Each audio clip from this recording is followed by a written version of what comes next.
Feelings Are Forever by Vane. Prologue. Please don't die. Please don't die. Please. The words keep pounding through my head like a drum, my whole being aching with dread and anguish. Once more I get up and pace the long, bare hospital corridor, my shoes squeaking on the harsh linoleum floor. Why are they taking so long? How can they leave me like this? Not knowing, not having any idea what's going on behind that closed door. I glanced at my watch for the millionth time. 9:33 p.m. Just 3 minutes since I last checked. But each minute, each second is creeping by so slowly. Have you any idea what it feels like to come face to face with tragedy, knowing that everything has been your own fault? Can you imagine what it's like to kill someone and then only regret it when it's too late? Well, that's what's happening to me right now. That's why time is crawling by. Each moment, another needle of fortune as I wait to discover how many lives I've destroyed.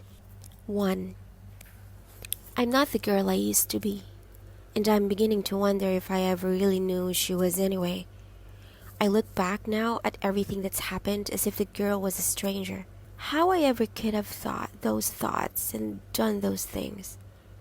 One moment I was calm, organized, efficient, even dull.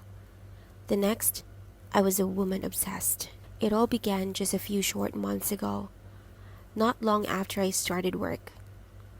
I'd left school the summer before with much hope of getting a job. We were all in the same boat, really. Too many of us coming out of one little Midlands town, Kerfield, that didn't simply have enough jobs to go around. But unlike many of the others in my year, I was willing to move away. More than willing, actually. You see, my mom and dad weren't like other parents. Dad never talked to me, not like other dads. It was as if from as far as he could remember, he'd been bored with the whole idea of me. Mom made up for it though. She talked incessantly, but usually it was to harangue me for being such a plain, dull, awkward, useless daughter. It wasn't just that she wasn't supportive. It seemed as if she was out to put me down. I don't hold it all this modern nonsense about child rearing, she'd say. Discipline is what children need, not spoiling. Don't want you to get any fancy ideas above your station, my girl. She'd say this so often I began to think it was her religion. She had a horror of being seen to give in to me, so whenever I asked for anything, like a bike for instance, or a birthday party, or permission to go babysitting, she automatically said no. In the end, I more or less gave up asking. The result was that I grew to share my parents' view of myself. I thought I was useless and plain and awkward and not worth bothering with.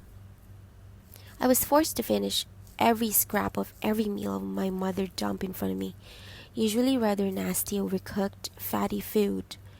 So I was overweight and lumpy, and I was never allowed to wear fashionable clothes. Mom thought it would give me airs and graces, and anyway, you just look a fright with your figure. I found it difficult to make friends. How could I expect anyone to like me when I didn't even like myself? And I hadn't any brothers or sisters to play with. I was the focus of all my mom's disapproval and my dad's coldness. It wasn't even as if they had much time for each other either. They didn't talk much, and they certainly never touched. I grew up never seeing my parents kissing or holding hands or having a laugh together. By the time I'm done my A-levels, I was ready to get out. More than ready. So when I saw the ad for an assistant for a firm of estate agents way over the Dudleys, a good 50 miles from where I lived, I jumped at it. And to my amazement, they jumped at me. Maybe my A-level in computer studies had something to do with it.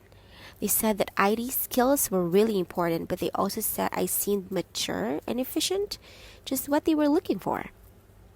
And that surprised me because no one had ever seemed that impressed by me before. It was just after Christmas when I packed my suitcase.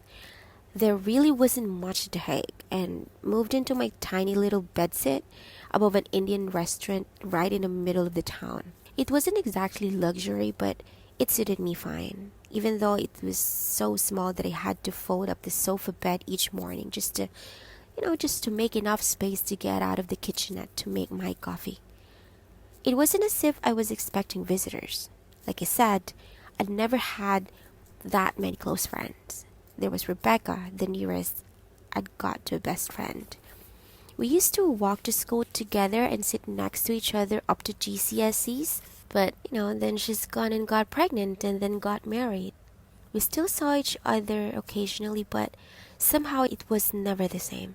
And as for boyfriends, well, that just hadn't happened either. So I was quite content with my new cozy little home. It was very tidy and clean, just the way I liked it, and very convenient. I could even walk to work, and that was the best thing of all. From the very first day, I absolutely loved my job at Cherry and Simpkins. I was supposed to work for the two directors, Tom Cherry and Margaret Simpkins, but there were also 4 young Asians who were so disorganized that I could tell at once I'd be clearing up after them too. And I didn't mind. It was good to feel useful, and they were certainly appreciative. "Where's that new list from the Summerfield estate?" Jake yelled over the desk. Silently, I handed it to him. He snatched it with a frown. "Looks different. What you've done with it?" I blushed. "Oh, it came in a bit messy, so I thought I'd retype it. I've added a sort of star system to indicate prices, and those numbers are bedrooms." "Very nice," whistled Alex, looking over Jake's shoulder. "Reminds me of the way I rate football teams." "Me too," I admitted, blushing even more. And it was true. Football was my big weakness, my passion. I'd spend hours making out charts and lists, organizing fixtures, putting my favorite squads in interminable new formations. This is based on one I did for the European Cup a few years ago, except that it doesn't usually work quite well as for houses. "Yes, it does," said Alex, scrutinizing my list more closely. "I think you're onto something, Katie. I really do. I mean, these great big ugly double-fronted Victorian jobs are obviously the goalies, and the end of Paris semis have got to be wingers." And he was off, turning all the houses into the list of football stars until we were all falling about laughing. "What's that mark meant to be?" he demanded, jabbing his finger at a brown stain on the corner of the page. "Oh dear," said Sarah, who just got back from lunch. "I'm afraid that's where I spilt my Diet Coke." "No problem," I said. "I'll just print off another one." They were all so grateful. It made me feel really good. For the first time in my life, I was needed. And best of all, I loved that sense of belonging, of really fitting in. I'd never been so good at socializing, and I was dreadful at parties. I was so shy and so awful at small talk that I usually ended up in the kitchen, washing glasses or clearing up plates. I thought it sounds pathetic, but, you don't know what it was like being me. Not at all pretty, unless you counted my blue eyes, which were okay, but my thick black hair, which my mom always made me wear in my ponytail. She was old-fashioned, my mom. She never could understand why girls squandered so much money on clothes, for instance. So when everyone else went rushing out to buy trendy new stuff for parties and clubs, I usually had to make do with horrible old stuff, which was practically always too long, too loose, and totally uncool.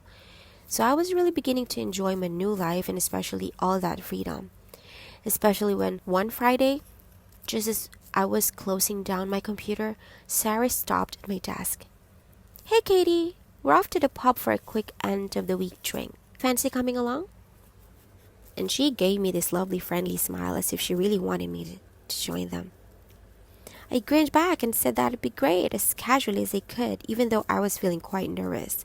I'd never even been in a pub before, and I was so shy. Even though I'd blown far too much on my first pay packet on some really tight black jeans and a skimpy top, even though I had my own place and was in charge of my own life, I was still me inside. Uptight, lonely, unsure of myself, and socially hopeless.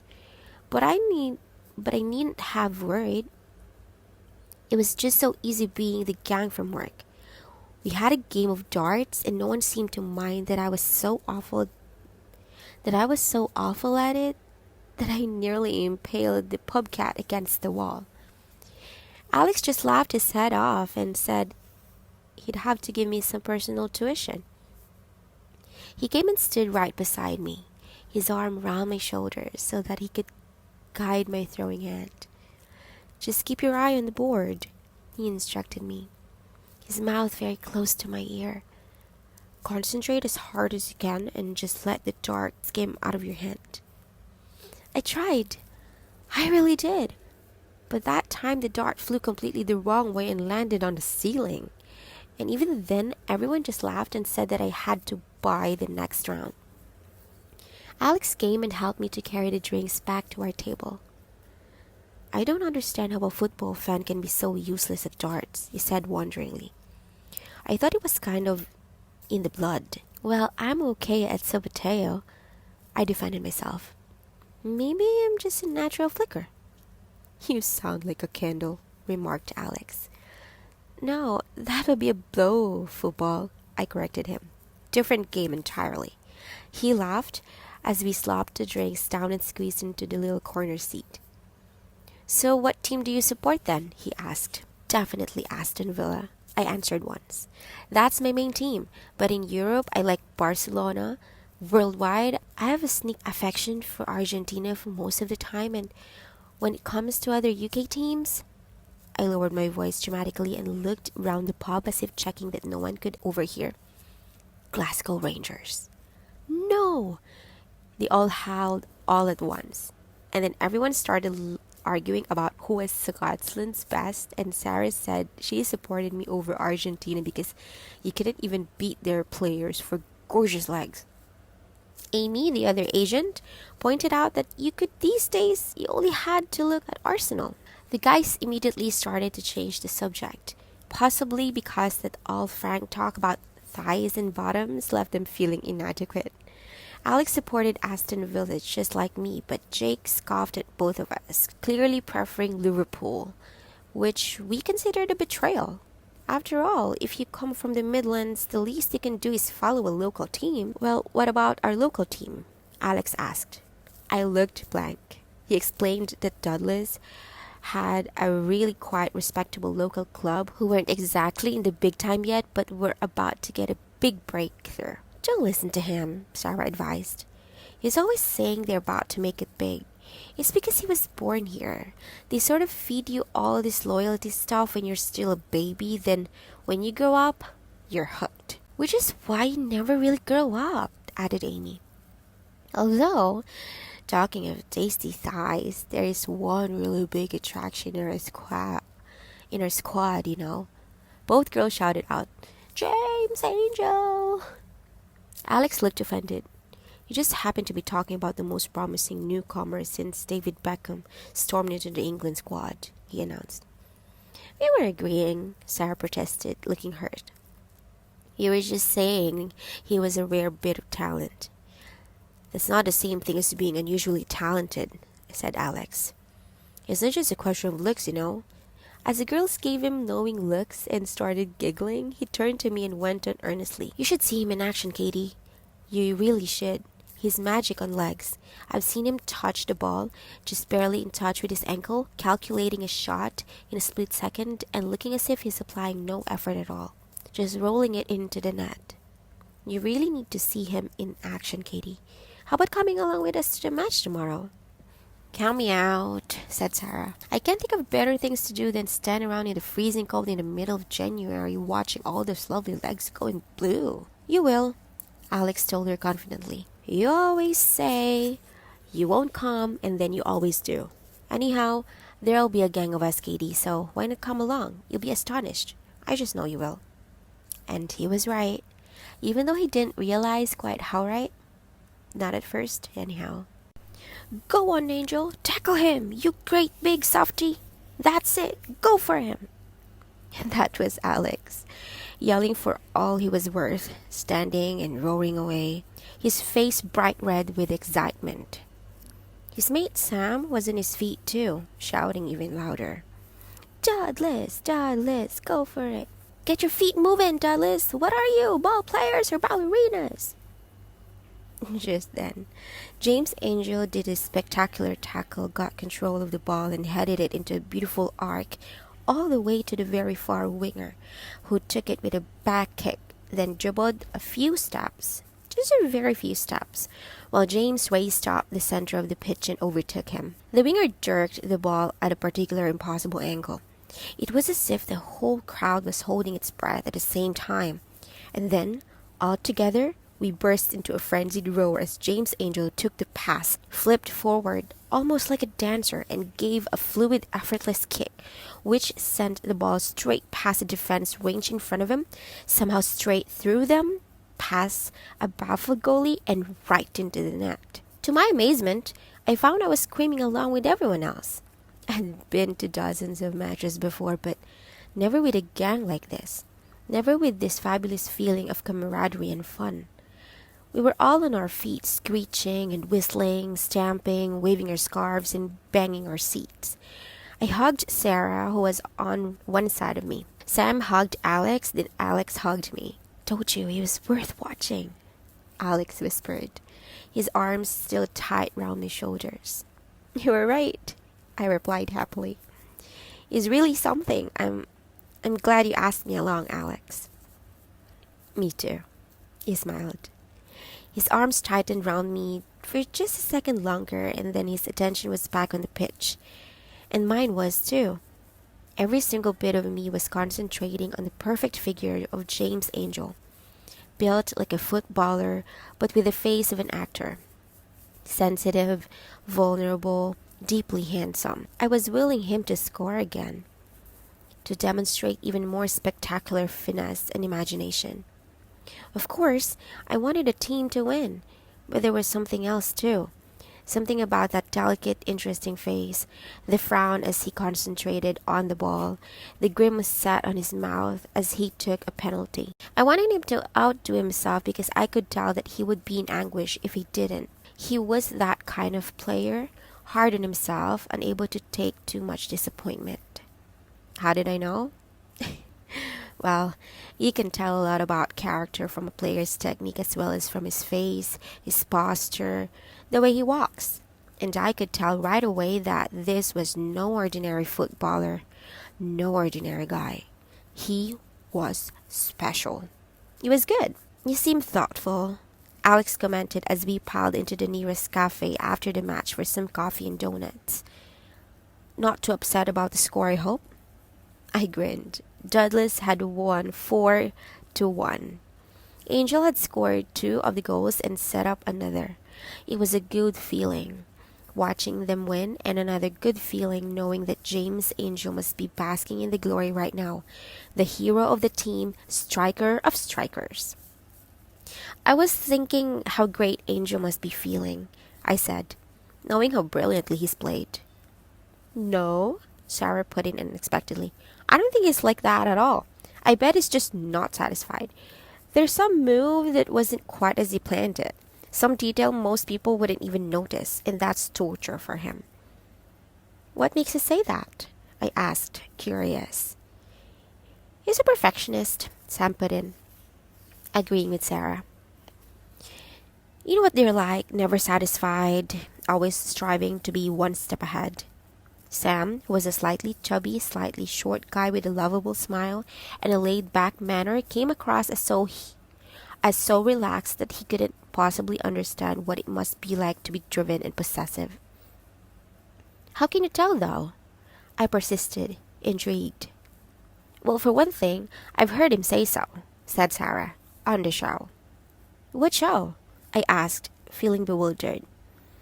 "He's got his own show on the local radio station," Alex explained. "It's a football phone-in on Radio Douglas, every Monday night. You should tune in sometime, Katie. He's quite good." "Yeah, but you had to have a load of training for it," Sam added. "My mate Williams, the producer down there, he said James was dead nervous to begin with. They had to give him loads of practice." "Hard to believe," Sarah said. "He sounds really natural, like a friend." "Well, he does now," Sam said knowingly. "But it took a while." "You're just jealous," Amy teased him. Bet you couldn't host a radio show. Bet you couldn't beat me at darts, retorted Sam. Be you? Amy scoffed. I could slaughter you more like. And somehow everyone agreed we'd meet up later on a pub for a grand match. How about you, Katie? Alex asked. You coming? I said nervously. Well, I don't think anyone will want me on their team if it's going to be a darts night, I said, remembering my embarrassing attempts the night before. Oh, come on, Katie, they urged. You will improve with practice. So I did. And once again, I had a really good time. They were all so good-natured and friendly. Sam's girlfriend came along too. She was a secretary like me, which was a bit of a relief. I was worried about being with all these people I work for. It was hard to believe I was really welcome, but Holly was one of the gang, so why shouldn't I be too? You know, I'm really glad you've come, Alex said, bringing me a drink. I don't just mean you've come out tonight. I mean, I'm glad you've come to Douglas and to work with us. Me too, I answered shyly. I never dreamed it'd work out so well. Alex gave me a long appraising look, then staring at me for so long that I wondered whether I had a peanut stuck on my chin or something. Why do you always wear your hair in that ponytail? He asked at last. Surprised, I shrugged.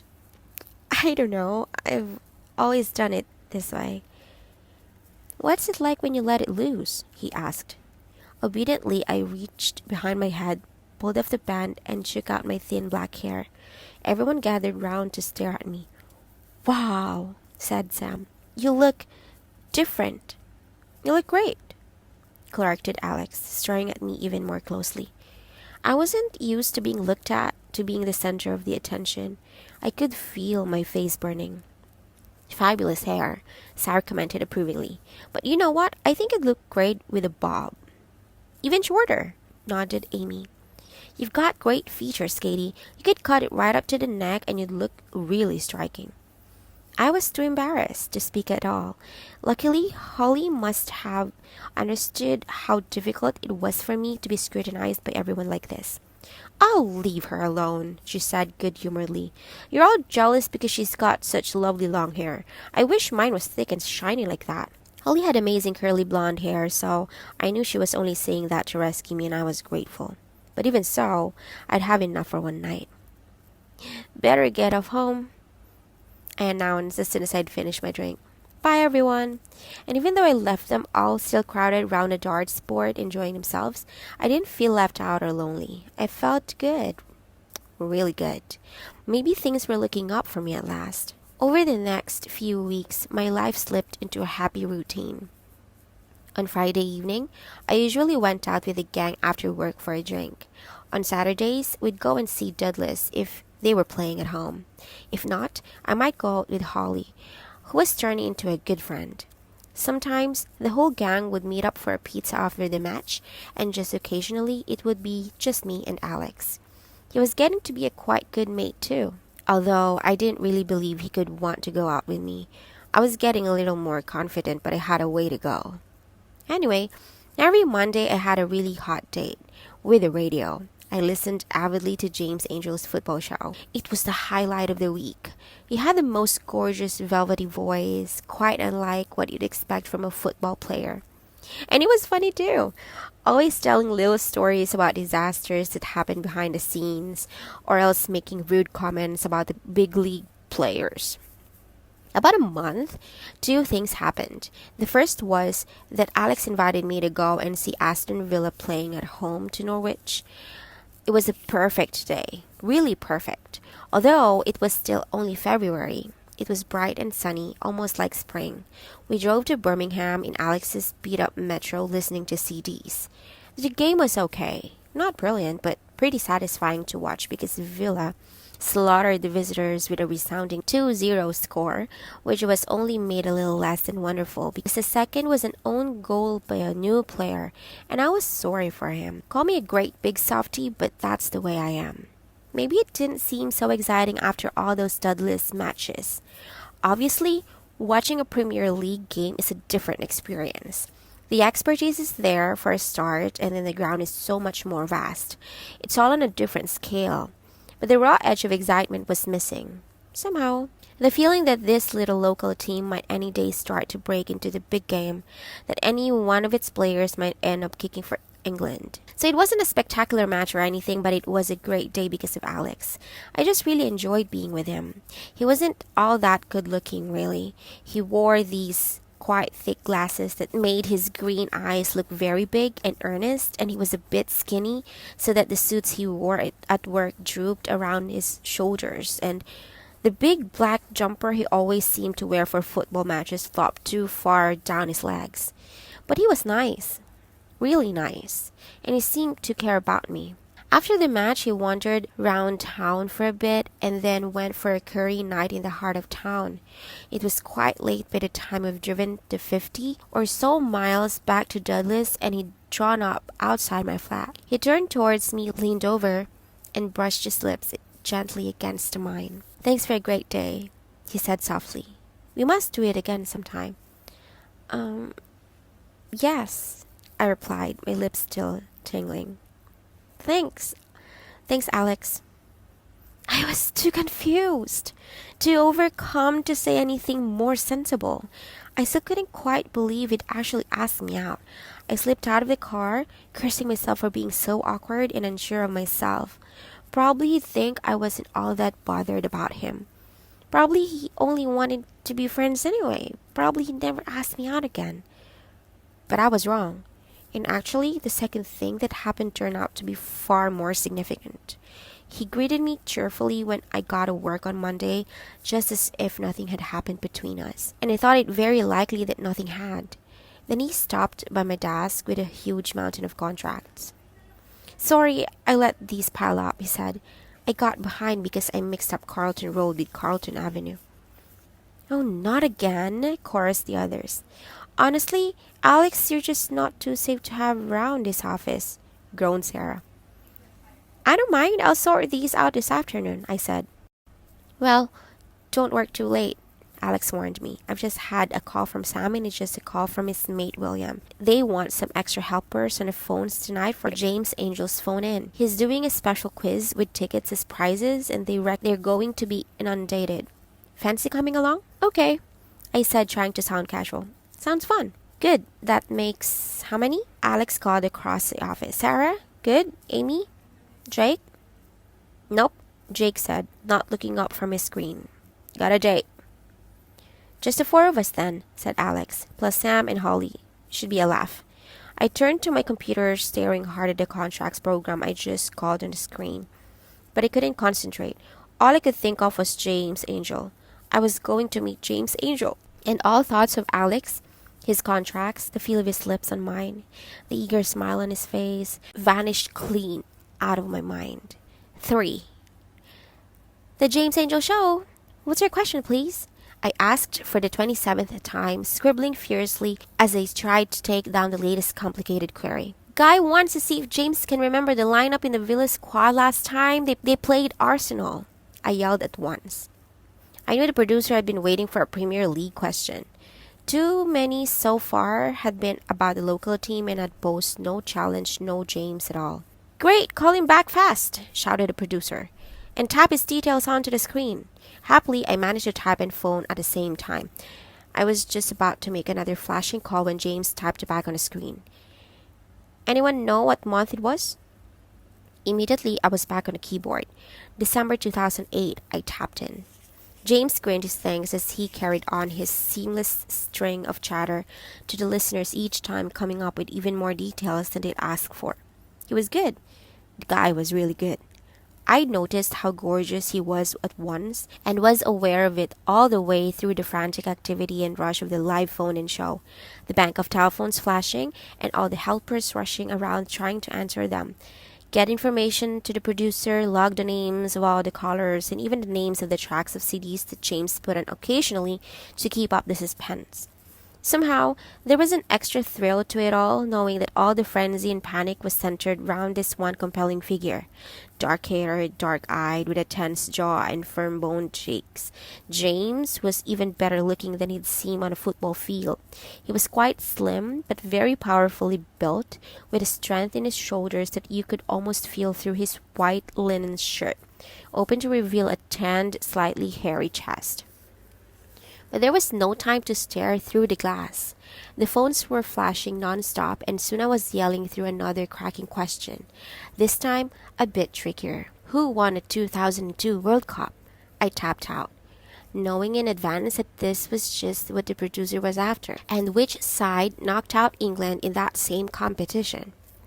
James looked up, his handsome face creased with concentration. No, it wasn't just concentration now, it was anxiety. He didn't know. At last, the giant was in trouble. Someone was about to win the playoff. Well, everyone will remember the answer to that one, he told the caller, sound completely unruffled. Meanwhile, he was tapping wildly on his screen. Help! He was stalling, I could tell. I had to help him. Furiously, I tapped away into the computer. The World Cup was won that year by Brazil, 2-0 against Germany. James went on, squinting at the screen. And for the second part of your question, his face lit up as he read my message on screen. Effortlessly, he continued. England was knocked out by Brazil in the quarterfinals. Well done, Katie, said the producer William, tapping me on the back. I reckon you've saved all our skins tonight. Our James doesn't exactly enjoy being caught out, you know. I glowed with pride and pleasure. I could hardly believe this was happening to me. Katie Wakefield, plain, dumpy, shy, awkward. Could this really be the same girl? Here I was, surrounded by a bunch of people who actually seemed to have enjoying me around. And now I was working on a radio program, not just enjoying myself, but actually helping and making people grateful. It was a new feeling, but I thought I could probably get used to it. James was just finishing the show, congratulating all the listeners on being great sports, telling them it was them who made the show really, not him. And he even picked a few names out of a hat to be winners, since no one had actually managed to catch him out of the whole 2 hours. Triumphantly, he whipped off his headphones, strode out of his studio, and came to join us in a crowded, bustling studio. Thanks, team, he said, his tense face breaking into a sudden smile. He clapped his hands over the producer's shoulders. Great going, William. Well done. And this lot were on form tonight. I reckon we should do these bonanzas more often, with backup like this. Hey, let's all go to the pub now. They've kept a private room for me. You're looking good tonight, Katie, Sarah commented as we squeezed into the tiny lady's room and lined up to the mirror to do our lipstick. It's your hair, isn't it? You should wear it loose more often. It's fabulous like that, all thick and wild. Here, you should try some red lipstick. Pink's too pale for you. I took the stick of bright scarlet lipstick she offered and applied it gingerly. Not like that, Sarah said impatiently. Here, let me do it. She drew bold, heavy lines over my lips, then handed me a tissue to blot them. I peeped at the mirror and gulped, amazed at how different I looked. The lipstick made me look bold and fiery, not at all like me. Sarah gazed at me critically. Don't you ever wear blusher? She demanded. Here, try mine. And before I could protest, she was brushing red powder across my cheekbones, making me look even more wanton. Good, she said. Suits her, doesn't it? Holly and Amy nodded approvingly. You've lost weight, haven't you? Holly added. I was too embarrassed to answer, but I knew she was right. Away from Mom's old-fashioned, starchy cooking, I was eating healthier food, and far less of it. I was too busy to think about food, and I certainly never bothered with chocolate anymore. Just this evening, while I was getting ready to come out, I'd glanced at myself in the mirror and noticed how much smaller my waist seemed to be. The waistband was loose, even though my jeans were quite new. You should show off that figure of yours, Katie, Holly told me. I mean, that jumper's okay and everything, but it's not exactly... Well, what are you wearing underneath? Demanded Amy. My vest, I muttered, blushing even redder than my newly made-up cheeks. Let's see, chorused the girls, overcome with confusion. I reluctantly pulled the jumper over my head to reveal a skimpy black vest that barely covered my bra. Perfect, they declared. That's just right. But I can't go to a party in my underwear, I protested. Of course you can, scoffed Sarah. Who's going to notice? You looked really cool now, Holly consoled me. And at least it goes with your jeans. So it was a very new me who emerged into the crowded room, heaving with people chatting, laughing, all crushed up against each other. Holly was right, I thought. My vest looked very much like the tight little tops that most of the girls were wearing. So I stopped feeling quite so self-conscious, especially when a familiar voice beside me whispered, "You look amazing, Katie." It was Alex. I turned to smile at him. I'd barely seen him all evening. Everyone had been so busy. He handed me a glass of wine and clinked his with mine. "Cheers," he said. "Glad you could make it tonight." We were chatting away happily, laughing at some story of Alex's about his latest mix-up at work when someone tapped me on the shoulder. I turned round and it was all I could do to stop myself from gasping. There before me was the man himself, James Angel, and he was looking straight into my eyes. "Excuse me," he said politely to Alex, then turned back to me with that full, intense gaze. "You're Katie Wakefield, aren't you?" I nodded. "You were the one who got me out of that hole tonight, weren't you?" He went on. "Oh, and I enjoyed the message. England lost to Brazil. Love, Katie." This time, I blushed so hard I thought I might burst into the flames. "I didn't put that, did I?" He grinned. "You did." And I thought it was charming. Of course, I mostly thought that because you were right.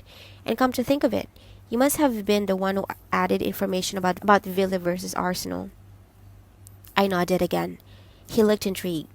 "Well, why haven't I met you before?" He wanted to know. "You're gorgeous, you're sexy, and you know your football." Just then a jukebox was turned up, and somehow people managed to move back to make a space on the floor. "Dance?" James suggested. His arm touched my elbow and steered me into the middle. I was quaking with terror. I couldn't dance. I'd never been able to, and here I was with the most attractive man in the room, the center of everyone's attention, about to make a complete fool of myself. But somehow I didn't. The song was "You Somebody" by Kings of Leon, but a new version. It was slow and romantic, and with James' strong arms around me, his body guiding me in time to the music, I found myself floating round the room, almost as if we were one being. The rest of the evening passed like some amazing dream. James was so easy to get on with, and we had so much to talk about. We chatted about football at first, but soon he was asking me about my job and how I came to be in Douglas. And instead of being tongue-tied as usual, I found it was the most natural thing in the world to tell him about myself and to ask him lots of questions too. Talked, then danced, then talked some more. And then the jukebox began to play my completely favorite song of all time, "Halo" by Beyonce. James drew me towards him, and we swayed together, almost embracing in time to the music. His hands were on my waist, very lightly, but just the feel of them was enough to make me melt against his strong, muscular shoulders, wanting this perfect moment to go on forever, wanting the music to play until dawn. When it finally faded into the last few bars, he pulled me closer towards him, his hands tracing a line up and down my spine. "Katie," he whispered very gently. I raised my head to look up at him, and he kissed me. The feel of the lips on mine sent a charge right through me, and I knew I was trembling. He could feel it too. He held my face steady, cupping my chin in both hands, and kissed me again. "I want to see you again, Katie," he said softly. "How about Saturday night?" I nodded mutely, unable to believe my luck. James Angel just asked me out. James Angel wanted to see me again. "Told you the vest was a good idea," Holly teased me as we all wandered into the night. "You lucky thing." The girls were dying to know what he'd said to me, what had happened. But somehow, it was just too precious to talk about, so I was quiet on the way home while all the others were laughing and chattering. Only Alex seemed a bit subdued, but there wasn't much I could do about that. James Angel had asked me out after all. 4. I was ready a whole hour before James was due to pick me up that Saturday night. In fact, I'd spent all day getting ready and most of the previous week thinking about the big date and planning it. I'd blown nearly a week's salary on a new outfit, an outrageously short black velvet dress and flirty little black strappy shoes to match. I'd never dared wear anything like it before, but with my new growing confidence in my new slim figure, everything seemed possible somehow. I'd spent most of the afternoon in the bathroom. I gave myself a facial, painted my nails, even my toenails, washed and conditioned my hair, and experimented with more makeup than I'd worn in my whole life up till now. By 6 o'clock, I was dressed and raring to go. At 6:15, I thought I'd try something different with my hair and spent ages making loads of tiny plaits and finishing them off with colored beads. At 7 o'clock, I decided it looked awful and abandoned the whole thing. In the end, I left it loose and wild, but added some sparkly earrings which flashed just occasionally when I tossed my head. That was it. I was ready and waiting, and as petrified as if I was about to go on stage to sing the lead role in Madame Butterfly. I sat staring into space, sipping a lemonade and making myself more and more nervous. At exactly 8 o'clock, the doorbell rang, startling me so much that my drink flew into the air and sprayed all over me. I rushed to the bathroom to dab myself dry, relieved that I hadn't been drinking coffee or, even worse, Coke. That I'd probably smell funny. Oh no, perfume! I'd nearly forgotten. Wildly, I rummaged in the bathroom cabinet for my new bottle of Chanel No. 5, so wildly that all the jars and packets and bottles tumbled out on the floor. By the time I opened the front door, I was practically hyperventilating. I'd taken so long I was sure James must have given up and gone home, and I almost hoped he had. I felt so flustered and anxious. Besides, I was also smelling like the entire perfume floor at Harrods. He was bound to hate me. But the minute I opened the door, all my nerves disappeared. James was leaning against the doorpost, grinning lazily at me. He looked gorgeous. His deep blue eyes accentuated by the blue and green Ben Sherman shirt he was wearing under a very casual but obviously expensive black leather jacket. "Wow," he said, taking in my new glam look. "Love the dress, but, I hope you weren't expecting dinner at the Ritz or anything." Oh no, I thought. I've overdone it. He's looking casual and I'm all dressed up. But I managed to grin and shrug.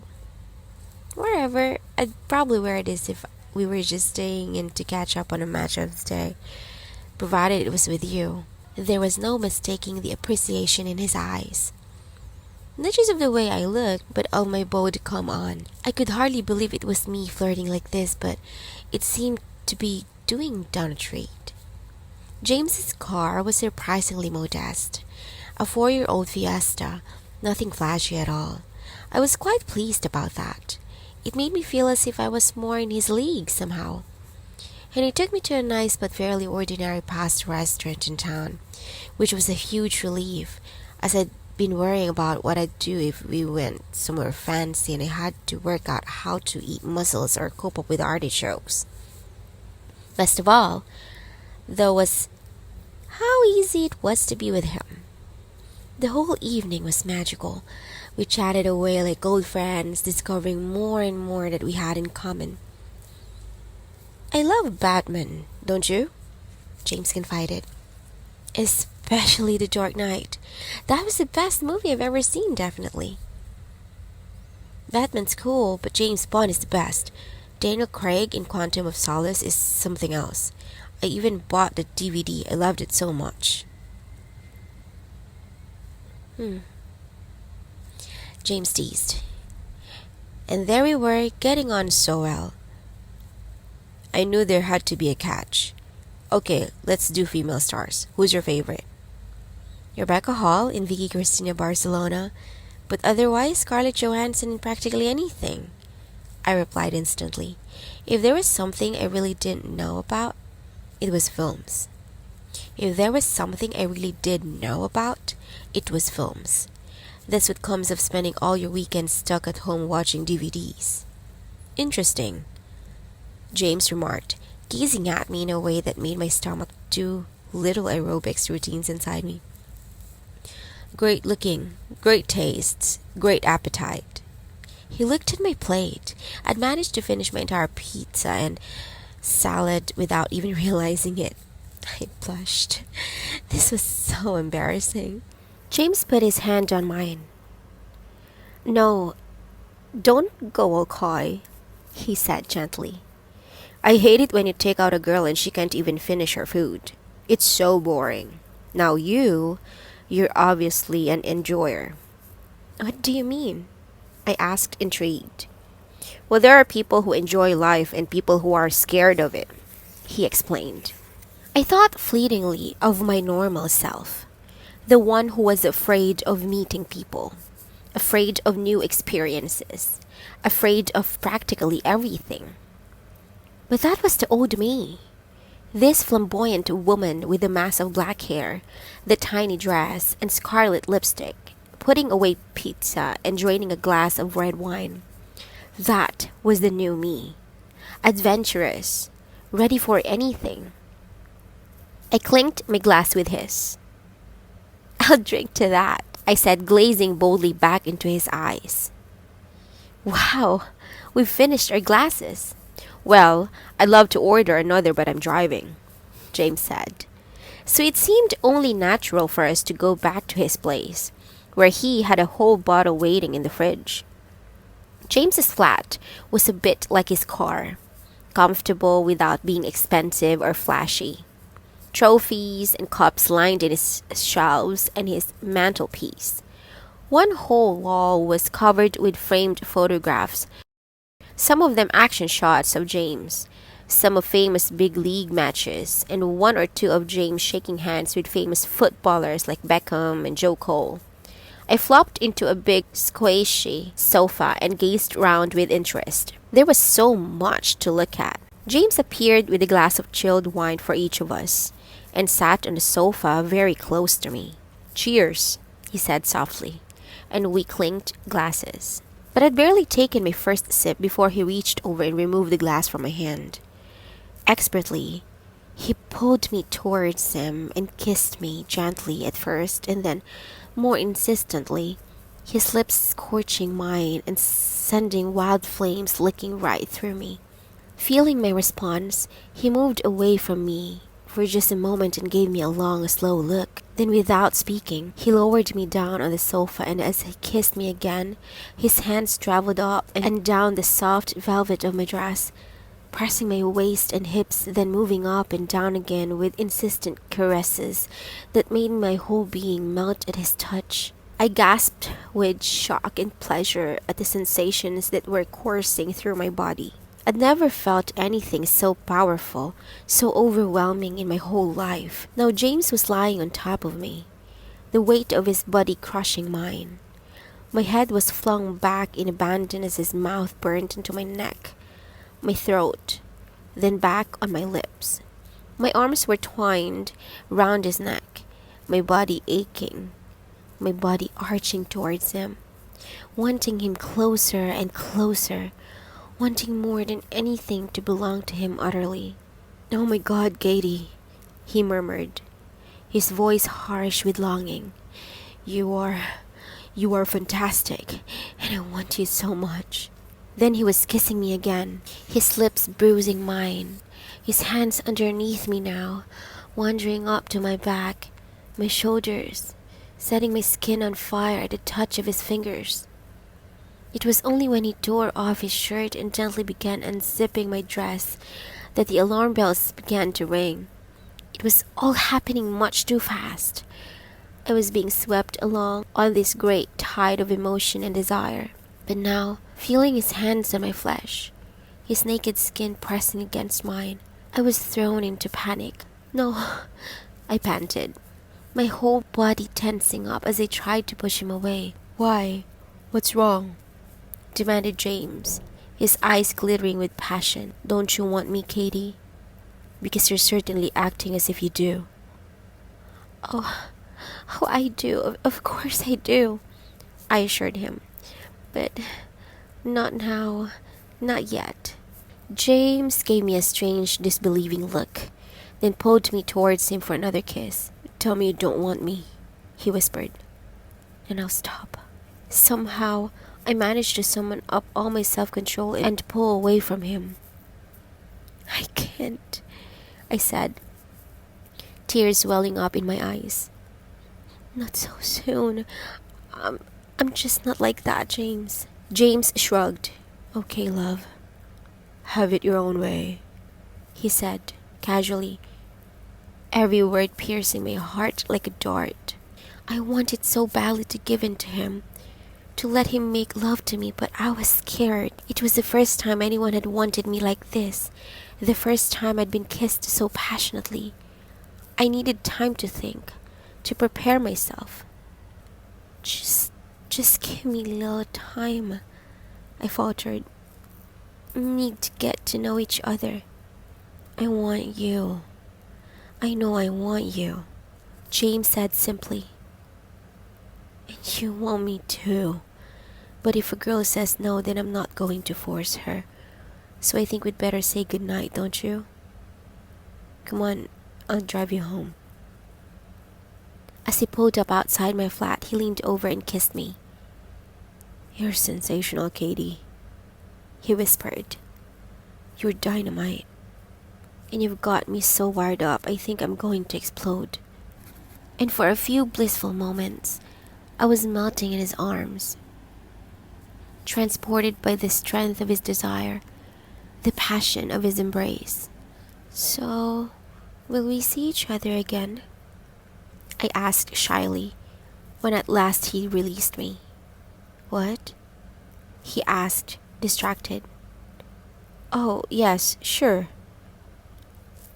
"I know. Why don't you come over to my place?" I plunged on. "I could cook you a meal. I do a mean chili con carne. Really hot. Shall we say Wednesday?" No," James answered quickly. Sorry, love, I won't be able to make it. We're trading out of town for a few days. Tell you what, I'll call you later in the week." And he was gone. All that night, I lay tossing and turning in bed, punching the pillow to calm my turbulent thoughts, my body on fire with the new sensations that James had aroused in me. Should I have let him make love to me? Or would he respect me all the more for making him wait? Should I have let him make love to me? Or would he respect me all the more for making him wait? The next few days passed in a dreamy haze of happiness, tinged with odd moments of doubt. I was in love for the very first time. It altered everything.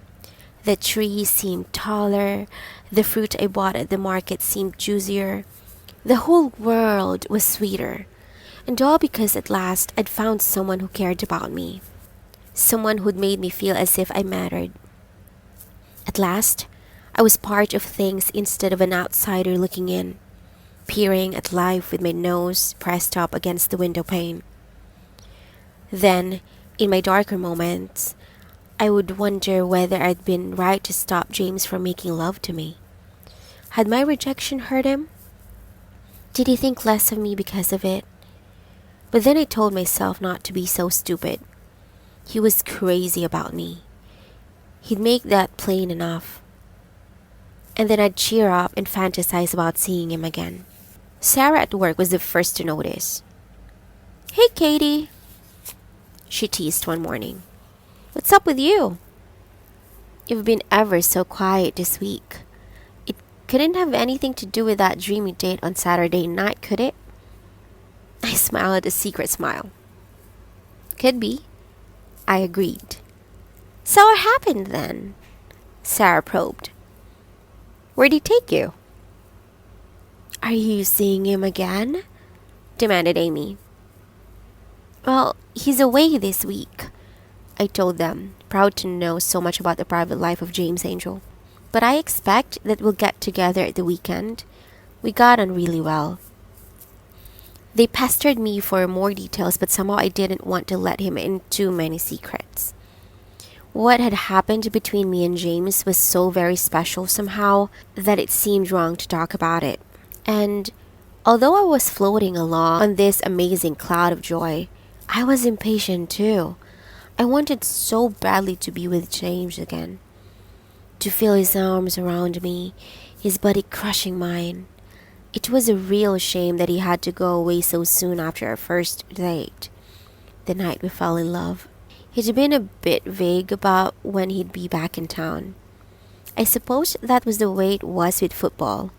When you were part of a team, you just had to live and breathe the game and go wherever you needed. He said that they were going to do some advanced training at a special ground near Coventry, but he'd be back for the home match on Saturday. I'd hoped that he'd ring me during the week. Sometimes I found myself panicking about it. Had he offended him? Should I give in myself to him straight away to show I cared? But then I'd remind myself that he was a footballer, on a punishing routine. It must be really hard to find time to phone if you're away from home, tied up in an exhausting training program with all your teammates. Luckily for James, I understood all that because I was a real fan. I wasn't just a girlfriend who had to pretend. I knew all about how important it was to keep at it, to push yourself to the limits and always put the game first.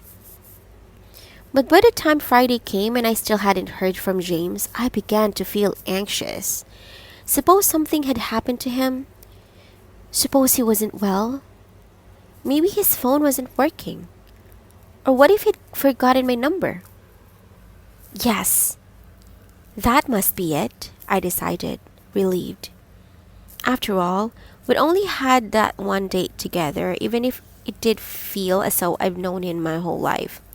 I thought I'd better ring him, just to make sure everything was okay. So when the rest of the gang were out for lunch, I dialed his number, trembling a little of the prospect of hearing that sexy, caressing voice once again. He answered on the second ring, and my heart gave a little leap. "James, hello, it's Katie here." There was a fraction of a pause before he replied. "Katie, of course. Good to hear from you," he said, clearly delighted. "Hey, listen, how are you?" "Oh, I'm fine," I said carefully. "I just wondered, when we were going to get together again. I mean, you've been out of town and—" Yeah, sure," James said. I was thinking about calling you, but—" "Don't worry," I interrupted eagerly. "I realized you'd probably forgotten to write down my number. I couldn't remember whether I gave it to you or not, but it doesn't matter now, does it?" No," he agreed. Exactly, that's right. Well, look, how about a drink tomorrow night after the match?" "That'll be perfect," I sighed happily. "Absolutely perfect." And right then I knew exactly what was going to happen. This time, we were going to go all the way. I'd give myself to James as a way of sealing our love, of proving that we truly belonged together. The pub that night was heaving with people, and every single one of them seemed to be a friend of James's, or else they wanted to get to know him, or needed to ask him something or tell him something. And while I just wished they'd go away so that I could be alone with him, he seemed to be having the time of his life. Oh well, I thought, smiling as if someone spilt their Coke all over me. That's the way it is if you're a star. And if you're the star's girlfriend, you just have to accept it all. No way was I going to be one of those clingy women who's always nagging to go home or pulling on a guy's arm or, as if he's her pet. No, I understood all about what a footballer needed from his girl. And tonight, here I was, proving it. I'm not saying it was easy, though. Far from it. First of all, there were all the lads who wanted to buy James pints and hang around being his mate. And then the girls were even worse. Every woman in the pub was eyeing him up, even the ones who were with boyfriends of their own. I noticed a particularly pushy girl who kept trying to whisper secrets in his ear as she brushed past him. She was quite striking, you had to admit it.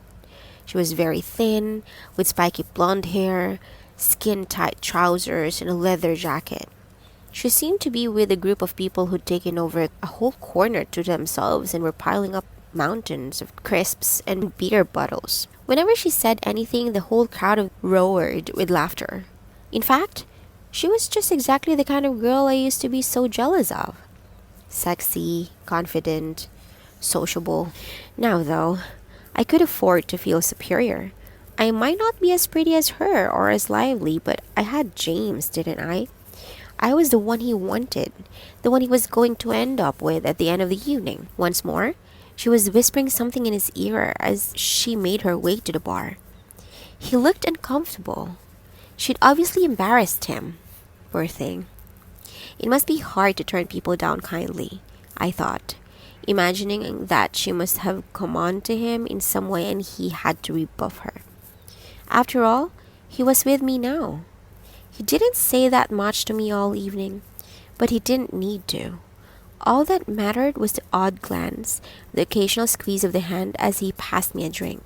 Who cared what went on between us in public, when what we had in private was so special? "Fancy a game of darts?" said a familiar voice in my ear. It was Alex. I turned round and grinned at him. "I didn't know you'd be here," I exclaimed. "I'm a James." Alex glanced over to where James was roaring with laughter at something one of his mates had just said. "Really?" Alex said dryly. "Well, maybe he wouldn't mind if I borrowed you for a while." So Alex and I slipped off for a game of darts and then another, and I think he would have quite liked me to stay for another, but I said I really had to get back to my table. James would be wondering where I was. But a good thing about James was that he wasn't at all possessive. He gave me a wave as I returned to my seat, almost as if he hadn't noticed I'd be gone. At last, it was time for the last orders, and people slowly began to disperse until only a few stragglers left draining the last drops of their beer. The blonde spiky girl had gone, I noticed with satisfaction. So had Alex. "Come on, love, I'll take you home," James said, his hand caressing my neck. A warm happiness flowed through me. The long, uncomfortable, noisy evening had been worth it. Now I was going to let James all to myself. When he drew up outside my flat, I didn't waste any time. This was my one chance to show him I really cared for him. That this time, I wasn't going to hold back. I slid over towards him until my mouth was very close to his. Then I kissed him, full on the lips, amazed at my own boldness. For just a few seconds, he seemed to be holding back, as if he needed to be sure I wasn't or wouldn't disappoint him. But then I undid my coat and pressed myself against his chest. At once, I could feel his response. He groaned a little, then pulled me to him and kissed me back roughly, sending darts of passion piercing through me. Upstairs in my little bedsit, he took me in his arms and kissed me, then held me a little away from him, cupping my face with his hands, his eyes asking the unspoken question. He stroked the hair from my face, then fingered one of my earrings. They were little golden footballs, and he stared at them for a while. I knew I had to find a way to answer to him, to let him know that this time there would be no holding back. So very deliberately, I pulled off the earrings and dropped them to the floor. And then just as slowly I pulled my top over my head and stood before him invitingly, willing him to want me. For a few seconds he stared at me, hypnotized. Then he pulled me towards him, crushing me in the sudden rough passion of his embrace, and then we collapsed on the bed in frenzy of desire. "Katie, you're a witch," moaned James. "I just can't get enough of you." And now at last, our bodies were pressed together, and he was making love to me with such power, such passion, and yet such control that I could do was abandon myself to the wild ecstasy that coursed through me as I cried out in sheer joy and triumph and total love. Afterwards, as I lay in his arms, stroking his chest, I asked shyly, "Why did you try to avoid coming up here with me? Didn't you want to make love?" James gave me a long, searching stare. "Of course I did, Katie. He sighed. You know I did. You're irresistible. You must know you are. It's just that I wasn't sure you wanted after last time, and I hadn't realized you were a virgin. Relief surged through me. Yes, that's why I held back last time. I told him. I wanted to be really, really sure before I gave myself to you. Sure about what? He asked guardedly. That you were the right one, I said, surprised that he needed to ask. That you loved me and I loved you. No, hang on a moment, James said. I never said no, and you don't need to, I assured him. But I understand. I really do, and I feel the same way. Look, Katie, James said, looking uncomfortable. You know, I think you may have the wrong idea. I mean, this whole thing is going way too fast. I think it's getting out of control. Of course I knew exactly what he meant. James was afraid of his feelings, overwhelmed by the strength of his love for me. What could be more natural? It's okay, I soothed him. Don't worry, I know exactly what you mean. I feel the same way. You do? He asked, his brow clearing. Yes, of course I do. This feeling between us is pretty overpowering, isn't it? I went on happily. No wonder we're finding it a bit scary, but it'll be fine. I mean, this is really special, isn't it? Well, James hesitated. You know, I still think it'd be best to slow down, if that's what you want. I agreed placidly. Who needs to rush when your love is so strong?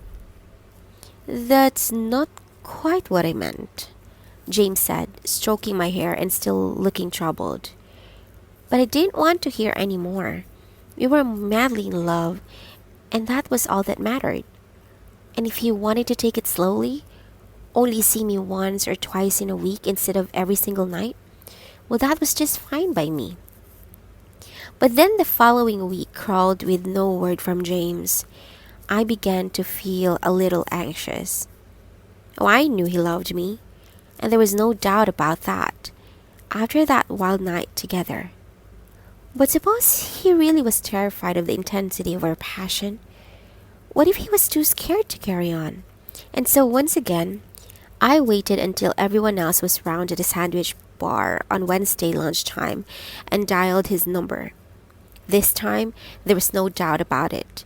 He sounded guarded, like someone with too much to hide. James, it's me, Katie, I told him breathlessly. Oh, hi, he answered. Katie, listen. No, you listen to me, I said, not giving him a chance to express his doubts. I know you're having second thoughts about us, and I quite understand. You do? He asked, sounding disbelieving. Of course I do, I told him, a little more confidently than I felt. It's only natural. We don't know each other all that well yet, after all. Exactly, he said, sounding happier. We hardly know each other at all, and I think we really need to cool it a little, don't you? It's all happened far too fast and I don't feel ready. You don't feel ready for all these powerful emotions, I finished for him. I know, I'm finding it pretty scary too. I mean, I've never felt like this before either. Katie, James interrupted. That's not quite what I'm trying to tell you. What is it then? I asked tremulously. There was a very long silence. Then he said quietly, Katie, you're a fabulous girl. Really. But I need to be alone right now. Please understand, it's not you. It's me. I need a little space. Okay, I told him. Why don't we leave it for a few days, and then we'll talk again? Yes, I think that would be best, James answered. I'll call you soon. It was amazing how cool and controlled I felt as I put down the phone. I suppose it was because just talking to James filled me with so much confidence and happiness. He was my guy. I loved him. I understood him. If space was what he wanted, space he would get. But if he thought he was going to have to work this thing out all on his own, then he really didn't know me at all. James needed me. I knew that. And all I had to do was be there for him, whether he realized it or not. Are you hungry? I called out in my most alluring, teasing voice. Darling, are you starved? Where are you? James called, an edge in his voice that I knew must be raw lust. Katie? Come and find me, I suggested, allowing the faintest laugh to gurgle through my words as I hugged my naked body, nestling between the crisp, white sheets of his bed.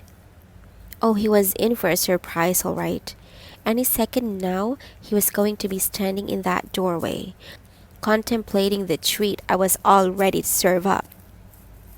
I hadn't planned in this way, of course. Well, not exactly. After our last conversation just a week ago, I decided to play it cool for a while. Oh, I had no doubt at all that it was only a matter of time before James and I would be together. But footballers are special, you know. They have a sort of artistic temperament. And if you are going to be the girlfriend of a soccer star, you have to accept that. So for a few days, I just left him to come to his senses in his own time, while I drifted along with my own life. Sarah asked a few probing questions about James at first, but I just looked secretive and said I didn't really want to talk about it. So in the end, she gave up. Alex didn't, though. Good old Alex. He probably sensed that I was available again, even though he wasn't to know that it was temporary. That within a very short time, I'd be back with James again, even closer than before. Still, in the meantime, it was nice to have someone for company. And Alex is great company. He always had been. So one night, I went for a drink with him after work, and we chatted away as usual like old friends.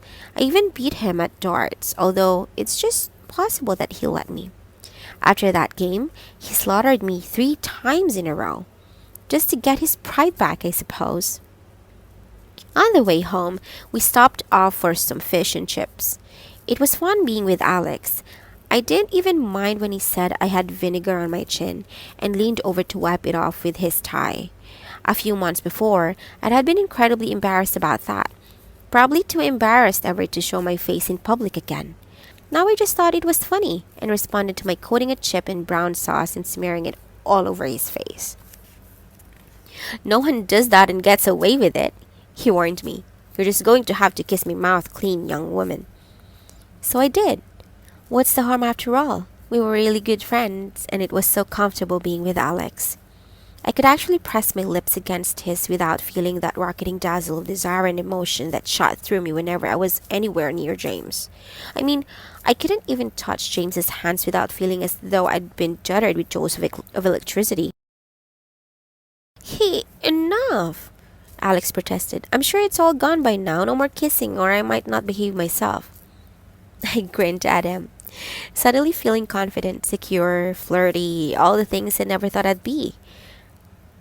Don't you threaten me, I said defiantly, or you may find you've just stepped over the line.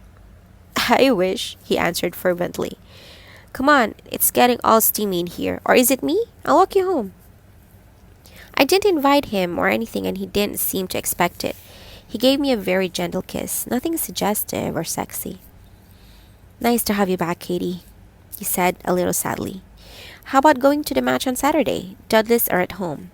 I probably shouldn't have, but I did. I went along with Alex, and the rest of the gang were there. It was good to see Holly again. She hugged me and said she'd missed me the last couple of weeks. The others were friendly too, which was just as well, I can tell you, because I wasn't quite prepared for the impact I would have on me. Seeing James running out on the pitch, his gorgeous, muscly legs straining in the wind, those legs that had so recently been entwined in mine. James played as magically as ever, and soon I was carried away with the rest of them, shouting and cheering, and getting really worked up when one of the wingers was too slow with a crucial tactical pass, and the other side took dominance over the ball. I was pretty quiet after the match, though, and decided not to spend the evening after the others, even though I was tempted. It was just too intense being so close to James and yet so far away. So I went home and spent the evening watching a nice romantic film and dreaming of how wonderful it would be when we were back together again. By Monday, I was beginning to get restless. James needed a reminder, I decided. At lunchtime, I slipped out of the supermarket and blew half my pay packet on some really expensive ingredients for a wonderful meal, wine included. That evening, I rushed home and began to chop vegetables and fried chicken pieces so that by the time James's radio show began, I had a delicious casserole in the oven and had packed everything else. The deliciously thin slivers of parma ham, the exotic salad with garlic dressing, the lemon tart for dessert. Tears pricked my eyes as I listened to that velvety voice caressing the airwaves. James, my James. Somehow he seemed to be calling out to me, and I knew I just had to respond. About 10 minutes before the show was over, I ordered a cab, loaded the food into it, and directed it to James's flat. I timed it brilliantly. As we turned the corner, I saw the light from his window, which meant he was back already. He told me he usually went straight home exhausted after broadcasting. He'd also said he'd never had time to eat before the show and was always hungry afterwards, that he would just grab whatever he could find in his fridge, usually ending up with a Marmite sandwich and 3 or 4 packets of crisps. Well, tonight would be different, I thought. I told myself excitedly. Tonight would be a feast and a half. He looked surprised when he answered the door. I can't pretend he seemed exactly thrilled, but that didn't bother me. After all, I had promised to give him space, and here I was on his doorstep and everything. But he'd soon see yet another reason why we were just meant for each other. Hello, I beamed. Don't worry, I haven't come to pester you or anything. I just remembered how you never eat properly after your show, and I thought I'd give you a nice surprise. I didn't give him a chance to object, merely swept past him and into his kitchen, where I busied myself putting in the finishing touches to the meal. I popped the casserole into his oven, put the wine in the fridge, laid the table for 2, and put out the ham in a pretty pattern, decorated with melon slices. I even found some candlesticks and lit a couple of candles.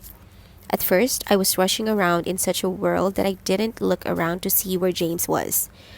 Now, though, I realized he left me to it. He must be in his living room waiting for the banquet to be served up.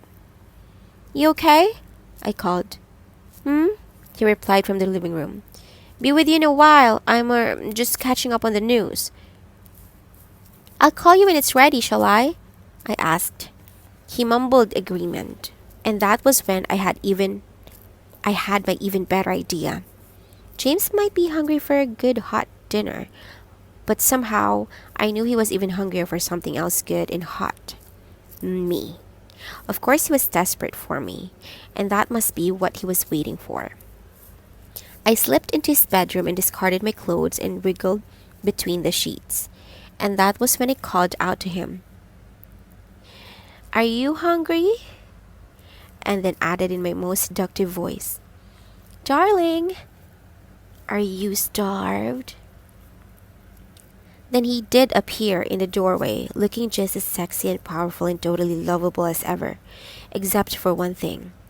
His face wasn't smiling. His eyes were narrowed, but not with desire.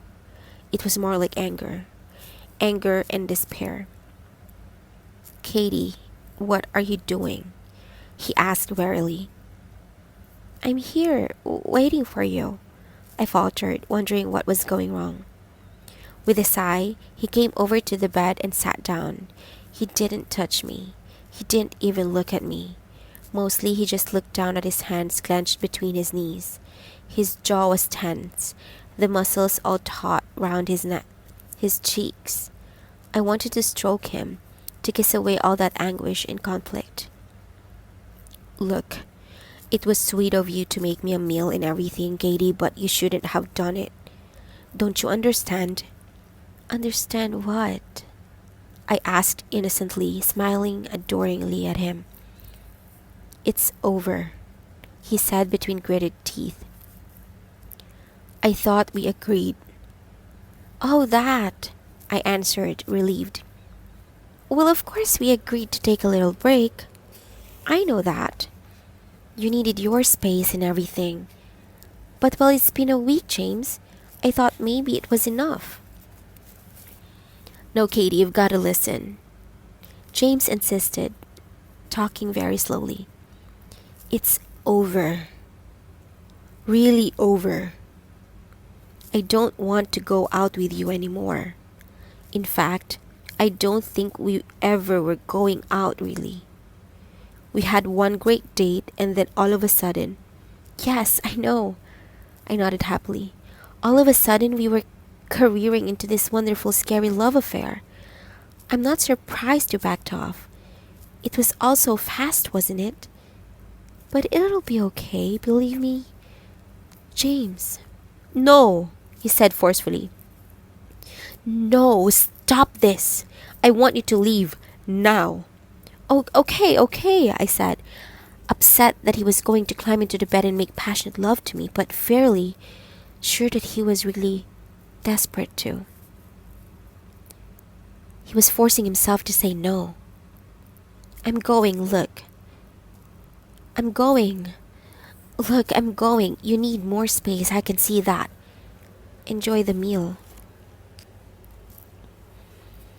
He watched in silence as I scrambled into my clothes and made for the door. Let me know when you're ready, I said as I left. Katie, it's over, he repeated helplessly. I'm not going to be ready. I want out. I'll be waiting, I assured him. There's no point, he argued, shouting through the front door as I made my way down the stairs. I won't be calling. Yes, you will. Yes, you will, I called back cheerfully. You know you will, and take your time if you need to. I'll always be there for you. The door slammed, my words no doubt ringing through the keyhole. My plan hadn't gone quite as well as I'd hoped. I realized that. But that night, as I got ready for bed, I had no real doubts that everything would be fine in the end. James loved me. I knew he did. And I loved him. It wasn't until I was about to have showered that I realized I wasn't wearing any knickers. I definitely had some on when I set out. I deliberately wore my sexiest pair of transparent black silk ones. So where were they? While I was brushing my teeth, I thought back over the sequence of events in the evening. I seemed to recall those hot black satin briefs crumpling somewhere under the bed. It was comforting to think of them there, underneath James watching over him while he slept.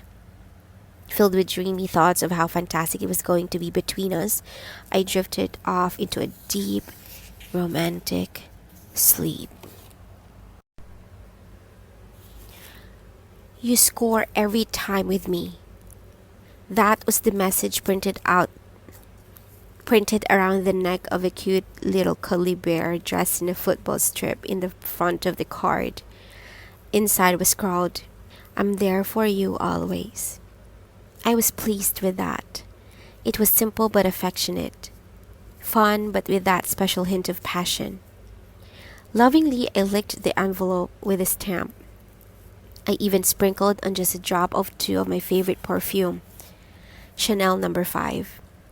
It would drive James wild, I thought as I dropped the card into the post box. I just knew it would. It'd been a couple of days since our last meeting. The chicken and bed evening, as I liked to call it. I hadn't really expected James to get in touch yet. This was going to be a waiting game and I knew it. But it wouldn't do any harm to send him the odd little reminder occasionally. After all, while I was convinced we were made for each other, it might take him a little longer to accept the inevitable. Dreamily, I made my way back to the office and I buried myself in the work for the whole afternoon.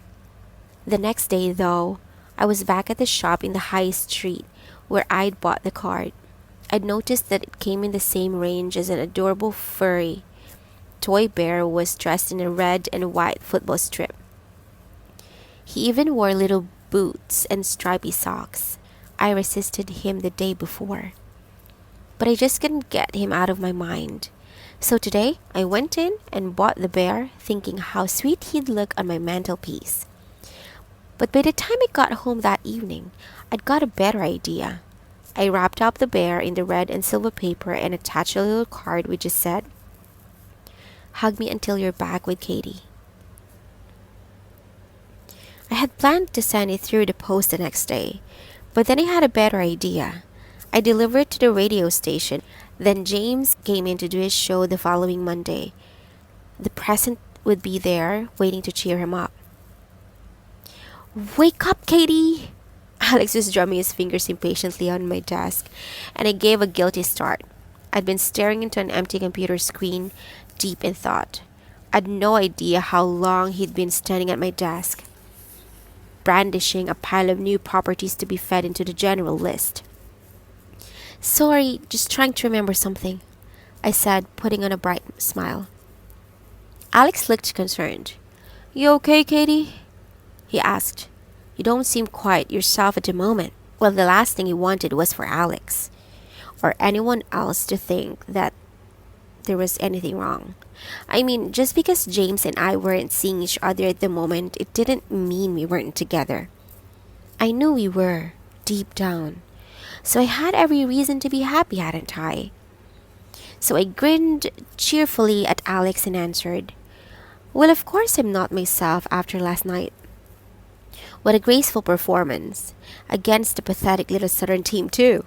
Alex relaxed, always happy to talk about his favorite subject. I'd hardly describe Chelsea as pathetic, Katie, but I do agree we could have mounted a more convincing defense. Especially over that offside ruling, I added eagerly.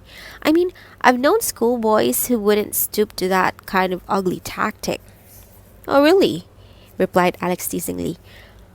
"I didn't think you went for schoolboys. Not to your taste at all." "Wrong," I bantered. "I love them, especially on toast with cheese." Alex's eyes softened, as they occasionally did when we were chatting and joking away like this. "How about coming with me to the Dudleys match on Saturday?" he suggested. "The others aren't coming, so it'll be just you and me." I blushed as he spoke, so maybe he thought I was responding to the idea of a cozy little date just with him. In fact, though, I'd gone bright red with excitement at the idea of seeing James again, even at a distance. I remembered how I'd felt last week, how my knees had turned to jelly when he came racing out on the pitch, and how I'd been so overcome with emotion I'd nearly fainted. "That'll be great," I answered faintly. Tried not to notice how pleased Alex looked, how light his step was as he made his way back to his cluttered desk, whistling the theme tune of Gavin and Stacy. "How about trying a different pub tonight?" I suggested casually. "Let's try that one we went to after we'd help out with the football phone-in. What was it called?" "The Chariot of Fire," offered Alex, giving me a long stare. "That's the one," I said, snapping my fingers as though I'd forgotten. As though the name of the pub, its every table, every patch of stained wallpaper, every football trophy ranged on the shelves wasn't carved on my heart. Oh, I knew the Chariot of Fire, all right. It was a landmark in our love affair, James's and mine, and the landmarks are there to be revisited. It was early evening after the match on Saturday. I'd managed to keep my feelings pretty well under control, even though I'll admit my heart was racing at the very sight of James. Then he scored a goal. I think I must have screeched like a parrot, even more loudly than the rest of the supporters, and that's saying something. But by then I had my little secret to keep me going. That very morning, I'd come down to Radio Dudley's and asked if I could leave something for James Angel. The girl on reception looked a bit weary, as if people were always wanting to leave messages for him. But I explained this was special. I was his girlfriend. She was about to take the parcel and put it into James's pigeonhole, clearly labeled on the wall behind her, when a frantic voice boomed out through the tannoy. Francesca! Francesca, help! The computer's crashed again, and there's only 3 more minutes to go before the next jingle." It was a voice I knew well, the local DJ, Adam Boxer, who did a really popular request show on Saturday mornings. Francesca leaped to attention and went brushing off to the studio to rescue him, which was handy for me. I slipped around the desk, and as I popped a bear into James's pigeonhole, I couldn't help noticing something else nestling there. I reached out, unable to help myself. It was a filofax. James must have left it somewhere, and he'd be so pleased to get it back. Almost without thinking about it, I slipped it into my handbag. After James was going to be grateful to someone, I told myself it might as well be me. When I got back home, I flicked through it until I came to contacts. My name wasn't there, but that was hardly surprising. You don't need to store the personal details of the woman you love, not when they are carved on your heart. Just for interest, though, I checked the diary entry. Today's match was in, and for the evening, he just put Chariot FP. I thought quickly. That must mean a football party at the Chariot of Fire. Well, maybe he was going to have a surprise guest or two. At the bottom of the page, I wrote, "I will always love you. Yours forever, Katie." Then I put the filofax in my bag and got ready for the match. Although it was late March and the sun was shining brightly, it was still cold and windy, and I was glad of my thick jacket. But even then, I was shivering a bit as Alex and I left ground, slightly disconsolate at the disappointing 2-2 draw against Sunfield. Alex put his arm around me, and in a friendly kind of way. "Cold?" he asked solicitously. "A bit," I admitted. "How about coming back to my place for some nice hot crumpets with honey?" "You wicked, wicked woman," Alex said happily. "How did you know there's nothing I like more than—" "Don't say it," I shouted, laughing. "Then a nice bit of crumpet," he added, despite my protests.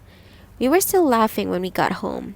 I put the kettle on while he settled down in my neat, cozy little living room. "Nice," he commented as I brought in a tea. "It's like you, this place. Pretty, compact, organized." "Ugh, you make me sound like an office," I said, and we both laughed again. It was really easy being with Alex.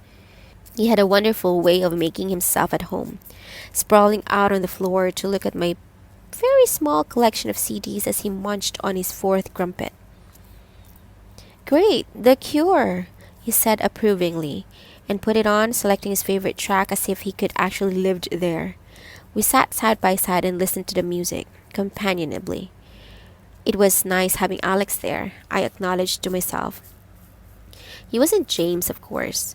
Naturally, there was nothing like that about it, but it felt so comfortable being with him that I didn't protest when he moved closer towards me, circled his arms round my shoulders, and gently kissed me. It felt good. It really did. His mouth was firm on mine, but his lips were soft and sweet. For a while, we remained locked together, then slid apart. I squeezed his hand to show it was okay, that I was glad about the kiss, but not to read too much into it.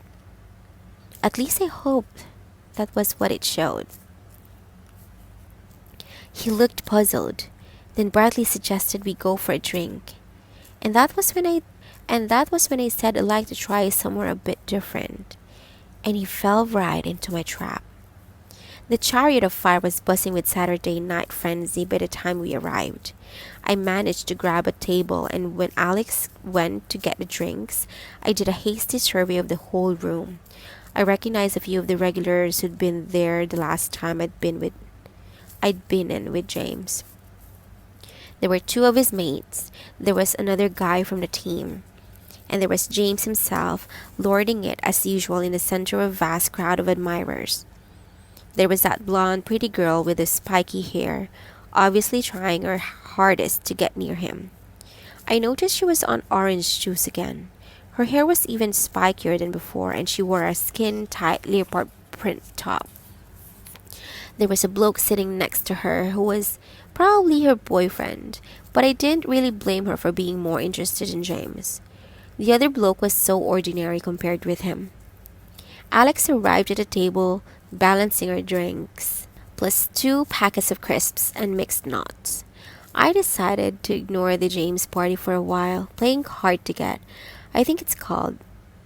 So, I concentrated on talking to Alex for a while until he suggested that we go on for a pizza. As we left the heaving, crowded pub, I told Alex to wait for me outside, then squeezed my way right up to where James was sitting. He looked startled to see me, but I wasn't put off.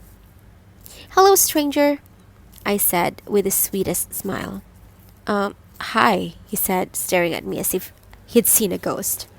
"Don't worry, I'm not staying," I assured him. "I just wanted to give you this," and I handed him the organizer. "Thanks, but where did you get it?" I beamed at him. "Do you know, it's the most amazing thing. I found it at the grounds just this afternoon when I was queuing up for the ladies at halftime. There it was, half hidden under the steps." James looked suitably astonished, almost disbelieving. Then he shrugged. "Well, thanks again. It was nice of you to return it. See you around, Katie." "Yes, okay, see you," I answered as cheerfully as I could, then waved as I disappeared back into the crowds. It was so hard to leave him.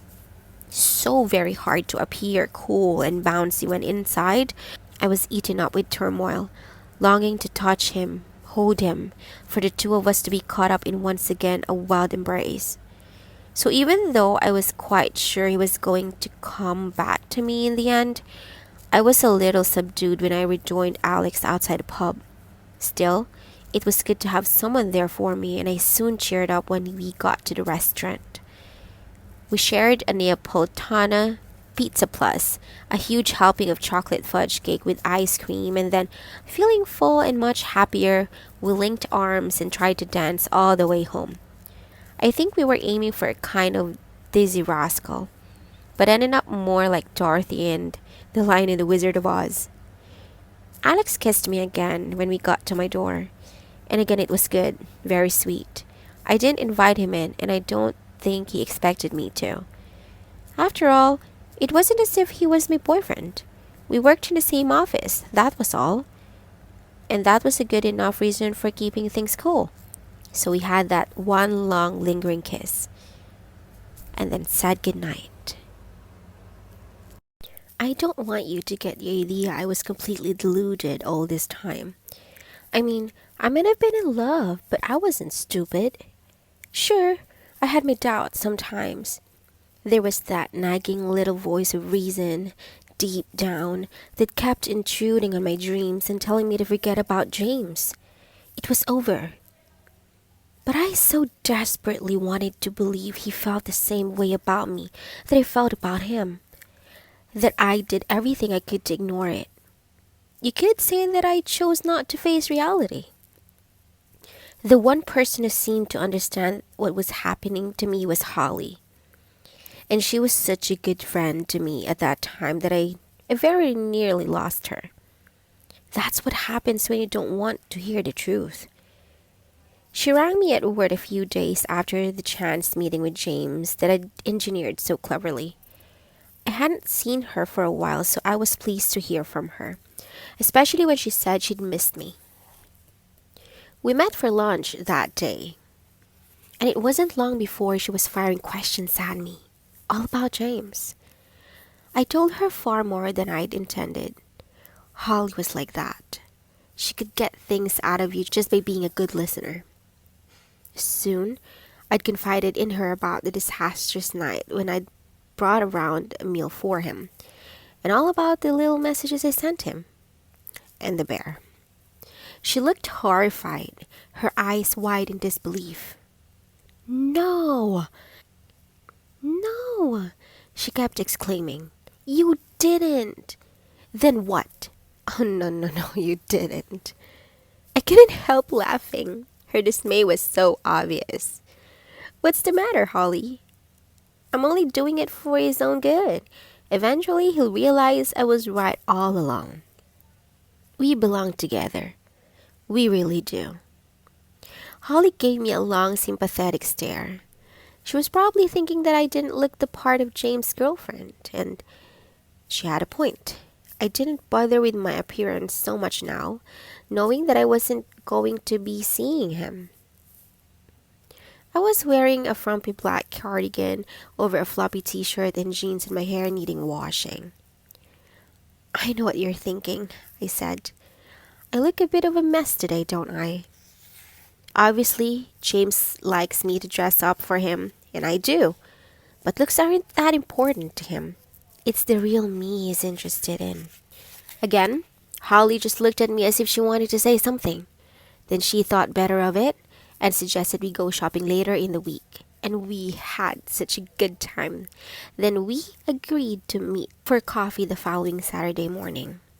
It was clever from the moment we'd ordered our cappuccinos and chocolate muffins that Holly had something to say to me, and she was plucking up all her courage to say it. "Seen James at all?" she asked casually.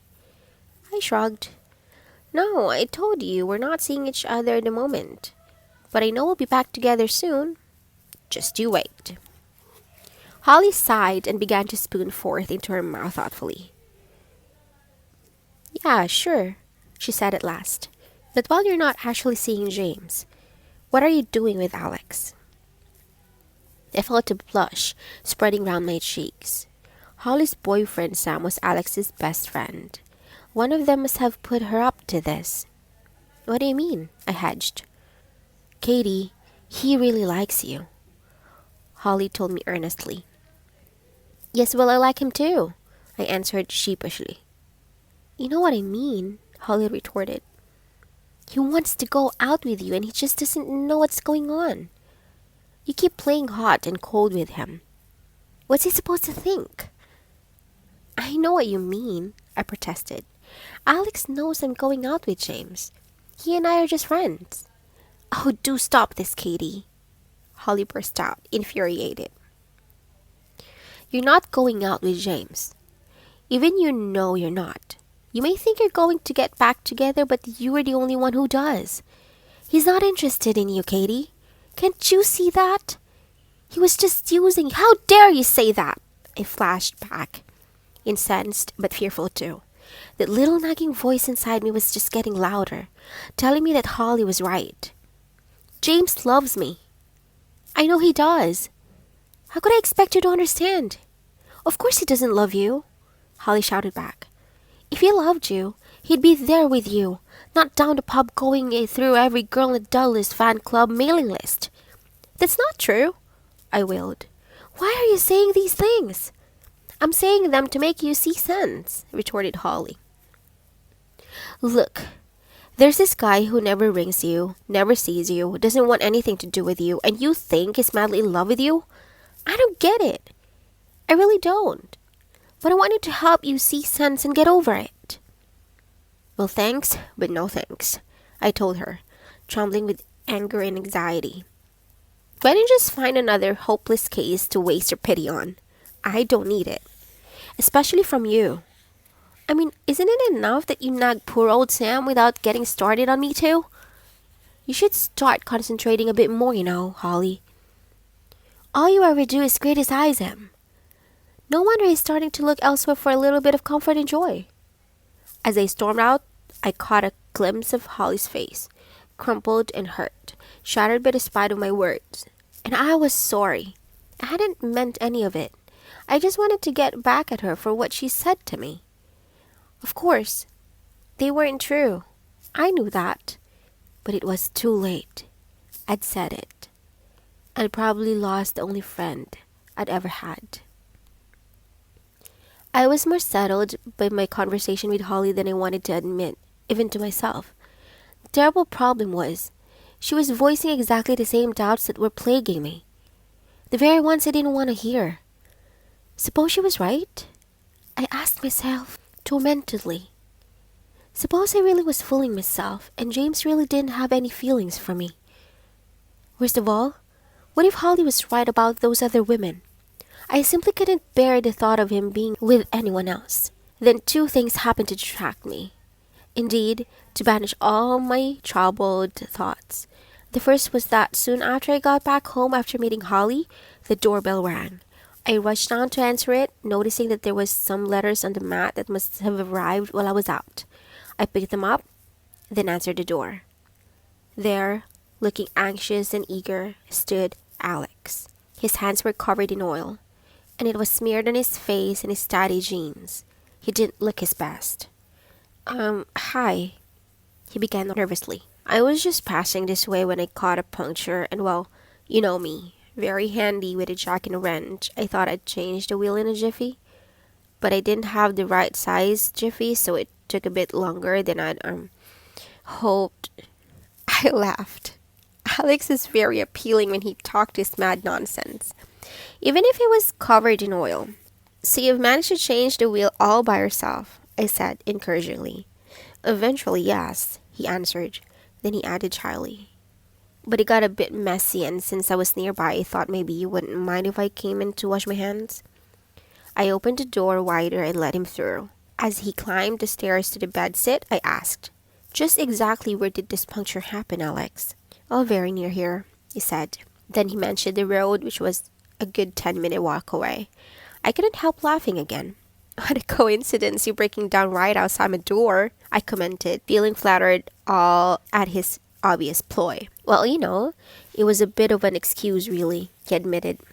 I just wanted a chance to sample your fabulous luxurious soap and matching bath foam and also to see if you might be free to come out with me tonight. As he locked himself into the bathroom, accompanied by the sounds of gushing water and tuneless singing, I thought guiltily of Holly's warning that Alex really liked me. Then I shrugged. What was wrong with going out with him? He knew the score, didn't he? He knew I was really with someone else. Idly I flicked through the envelopes in my hand. There was the telephone bill, a printed circular telling me I was going to be entered into a prize draw, a flyer from the local dry cleaners, and 2 more interesting-looking personal letters. The first was addressed in capital letters on a bright green envelope. Inside was a lurid postcard, a reproduction of the billboard advertising one of those terrible old-fashioned B-movies called Wasp Woman. The picture was a swarm of wasps with this evil-looking woman leading them towards a terrified, cowering man. Clipped to it was an anonymous message. It simply said, "Careful you don't end up like this. Buzz, buzz, buzz." I went pale, horrified that anyone could hate me enough to send me such a spiteful message. I took another look at the envelope and breathed a sigh of relief. It said, "To whom it may concern." They must have been picked the wrong door, I told myself, but it was unnerving to have opened such a malevolent, crazy note. The other envelope was blue and definitely addressed to me. I ripped it open excitedly, sure that it must contain a card, and it did. On the front door was a picture of Dudley's football ground. I'd seen cards like it every time I'd been to a match. My heart began to pound. It had to be. It must be. It was from James.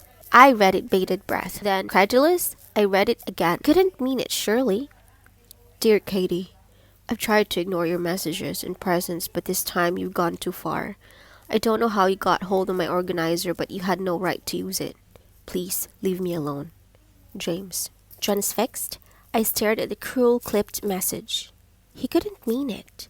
I told myself desperately. He just couldn't.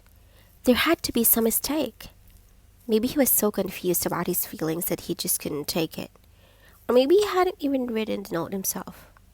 It could have been the team manager, who hated the players to get distracted from the game.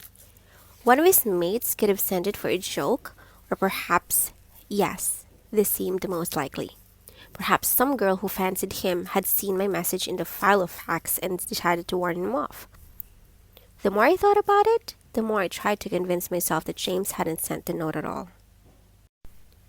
The little nagging voice was there, of course, telling me not to be so stupid, to face up to it and admit that James didn't even want to hear from me.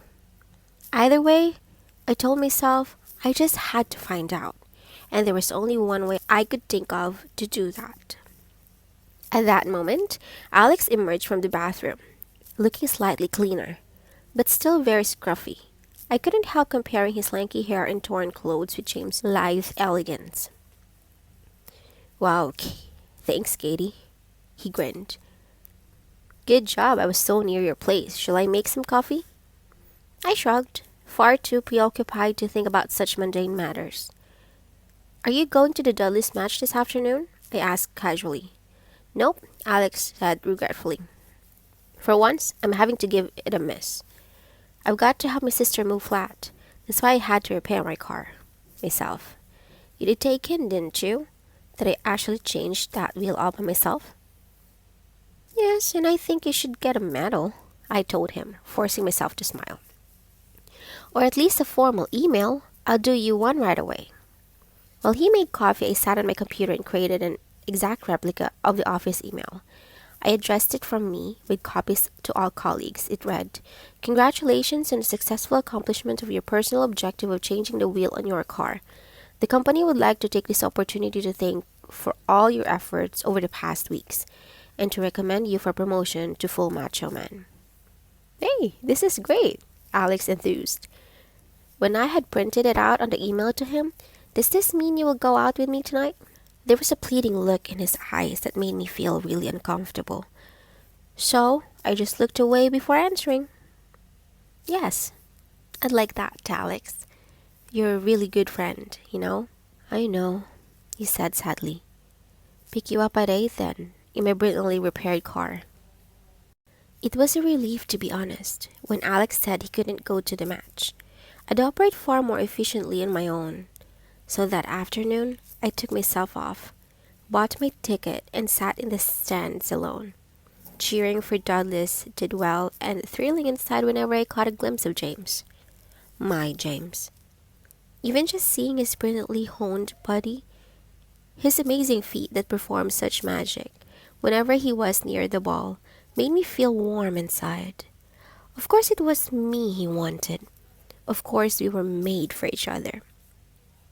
Some of my euphoria evaporated as the game neared to a close, and it wasn't just because we were losing badly to a very mediocre team whose form that season had been laughable up until now. That was just depressing. But as I slipped out of my seat and made my way to the players' entrance, to take my place among the 12-year-old autograph hunters and the usual gaggle of groupie hopefuls, I was feeling more than just depressed. I was quaking with nerves, terrified of what I might discover. And I was right too. I had every reason to be fearful. As the minutes crept painfully by, I became more and more anxious. What was taking them so long?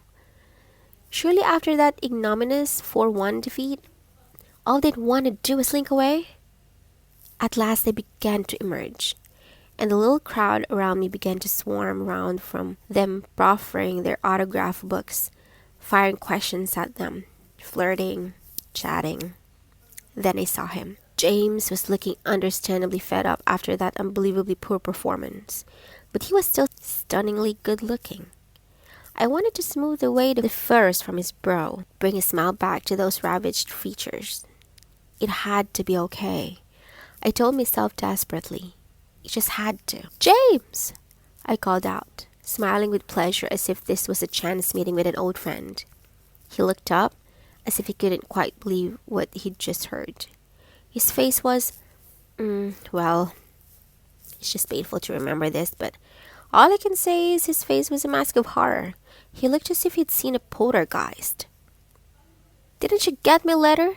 he asked, his voice so icy that several people turned to stare at me. "Oh, of course he got it," I floundered, my heart sinking. "But I thought probably you felt you had to write it." I knew he didn't mean it, as he blathered on, barely aware of what I was saying, only trying to keep up some form of communication with him. I was suddenly aware that my elbows were being grasped by strong, practiced hands. Two men, soberly dressed, unobtrusive from exceptionally firm, were leading me away. I was still calling after James, still trying to convince that it was me he needed, me he truly loved, while they maneuvered me into the street and away from the man who'd turned my life upside down and then left me to hang. By the time Alex picked me up that evening, I'd recovered, outwardly, at any rate. I'd made a bit of an effort to hide the swirling emotions, the hurt and humiliation that threatened to engulf me. I was wearing one of the new skin-tight tops that were just beginning to feel part of me after all those years of frumpy clothes. This one was black, and looked great with tight trousers and knee-high boots. I'd even found time to put on some purple sparkling nail varnish and matching eyeshadow. No one was going to know how broken up I was inside, especially not Alex. I decided I owed it to him to give him a chance. He didn't have James's film star looks, his brilliance, his perfect sinewy body, his fame and charisma, but at least he wanted to be with me. And that was important. I was only just beginning to realize how much. He arrived on the dot of 8, dressed as usual in one of his shapeless jumpers with a crumpled blue shirt peeping over the neck. He changed his jeans into some cleaner ones, but that was about it. With a stinging pain in my heart, I remember again James's crisp good looks, his shining white shirts and that easy casual elegance. How could I force myself to forget him? To feel that way about someone else? But I did my best. I smiled a warm welcome and was gratified when Alex let out a low whistle of appreciation. "You look great, Katie. Gorgeous," he told me. And then he spoiled it by adding, it's hard to believe that you were ever that timid, mousy little thing that turned up at the office 3 months ago, too frightened to ask where the toilet was." I grinned good-humoredly, but only to hide how bleak that made me feel. The trouble was, Alex was right. I'd spent my whole life being shy and frumpy, and that's what I still was underneath. A few coats of nail varnish and a slinky top can't really change the way you are, can they? I tried to tell myself not to be so soft. I'd come a long way in 2 months. I'd made friends, found a new style, developed a bit of confidence, and been swept off my feet by the most wonderful man in the world. But it was no good. I couldn't ignore that nagging voice in my head, the one that was always ready and with the hard, hurtful truth. "You've been dumped by the most wonderful man in the world because you're nothing but a boring frump," insisted the voice, no matter how desperately I tried to silence it. Torn between that awful sense of desperation and my newfound confidence, I went ahead and tried to enjoy my evening with Alex.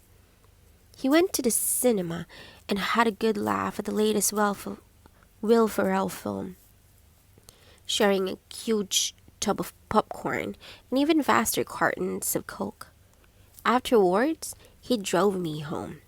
When he pulled up my outside place while the engine was still running, he turned and gave me a quizzical look. "I'm hungry," he said at last. I knew we should have gone out to eat. "I'll make us some pasta," I suggested. Only then did he turn off the engine. Alex was taking it slowly, and so was I. But I had to admit that it felt good being with him. He was so easy to talk to. It was really relaxing after the roller coaster of emotions I'd suffered lately, or the intense, tight excitement of those few precious times with James. While I prepared the food, Alex told me about his sister, and who just moved into her own flat in town. He'd been helping her all afternoon. He lived in a house with Sam and a couple of other guys. "You must come for a meal, Katie," he said eagerly. "It's not, well, I don't think you'd find it very tidy. We're not house proud." "Oh, what a surprise!" I laughed. "I'm not that easy to shock, I don't expect the whole world to clean behind the fridge every day, or keep their DVDs in alphabetical order." You do that?" he exclaimed, pretending to be horrified. "Well, yes, I happen to like systems," I defended myself. "But I realize not everyone's like that. Just as long as you don't keep baked beans in a tin once they're opened, or put dead matches back in a box with a new one, or leave your sheets on for more than a month. That's your ultimate test in cleanliness, is it?" Alex asked doubtfully. "Yes, I think that just about covers it," I mused. "Oh, and dishes left in the sink for more than a day." "Oh no!" Alex clapped his hands to his head. I was just breathing a sigh of relief over my pass rate, and now I've failed over a few dishes. What a shame. Just before I served up the meal, Alex disappeared and returned with a bottle of wine. We clinked glasses and began to eat, companionably, quiet except for his occasional exclamations about the food. "It's only the pasta and salad," I protested, laughing. "Nothing special." "Must be the company, then," Alex said, and he must have noticed how I froze at this intimate tone, the meaning in his voice. He reached over and took my hand in his. "Don't shy away from me, Katie," he said softly. "It's not a crime to let someone get close to you, you know." Then he leaned across the table and pressed his lips very gently on mine. I closed my eyes, wishing it was James talking to me so tenderly, kissing me with such gentleness, but the feeling just wasn't there. "Katie." Alex led me away from the table and pulled me down next to him on the sofa. "Katie, listen. I know you've been hurt." I opened my mouth to protest, but he took no notice. "You don't have to talk about it. You don't need to say anything. I'm not trying to rush you into anything, you know. I just like you, and I want to get to know you a little better." Then he was kissing me again. There were no electric sparks, no rush of passion, no wild abandon. But oh, it was so good to be wanted, to be treated kindly. I let that kiss go on my hands creeping round his neck and pulling him closer towards me, never wanting to let him go. In the end, it was Alex who pulled away. He looked at me for a few moments, then smiled. "Nice," he said. This was quite a disappointment, really. I'd expected him to be ecstatic.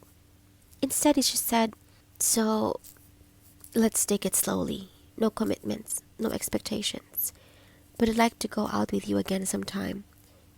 How about it?" I nodded. He kissed me again, then got up and said goodnight. And even though my heart was still with James, I couldn't help feeling bereft as the door closed behind him. In fact, I thought I'd never ever felt so utterly alone. Just as I thought my weekend couldn't get any worse, I found another brilliant way to make myself utterly wretched. I went home to see my parents for Sunday lunch. This turned out to be a big mistake. Other girls could run home from their mom and dad to be cuddled and taken care of. Other girls would know that whatever they thought of themselves, there was one person who thought they were beautiful and perfect, their dad. And one person who could magic away all their troubles and pain, their mom. Well, it just wasn't like that in my family, and even though I'd been away from them for 3 whole months, it didn't seem to make any difference. Even though my mom had actually rung me to invite me over, which meant deep down she must want to see me, I knew from the moment she opened the front door that nothing had changed. She looked me up and down, her face set into her habitual sour, rather disappointed scowl. It considered flinging with my arms around her neck, just to show her I cared, but you were in a very huggy sort of family, and it wasn't as though she was exactly welcoming.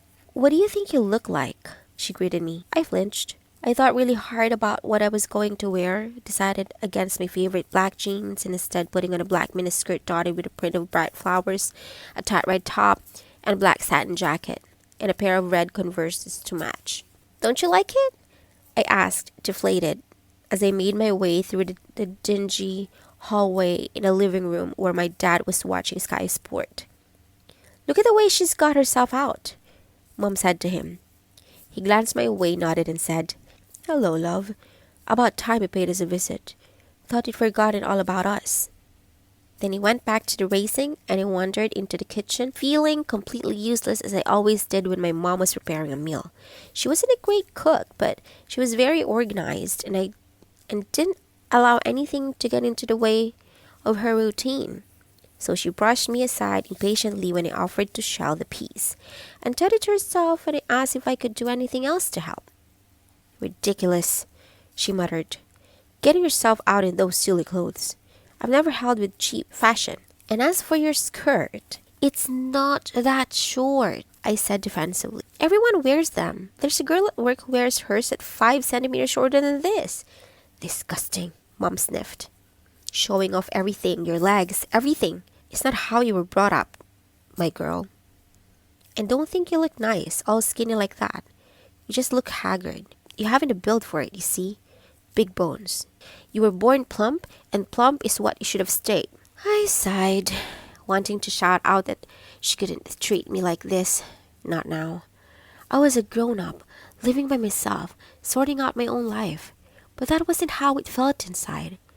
It was like being 12 years old all over again, shrinking into a little ball of pain at my mother's constant nagging, her criticism, her conviction that I was ugly and stupid and pointless.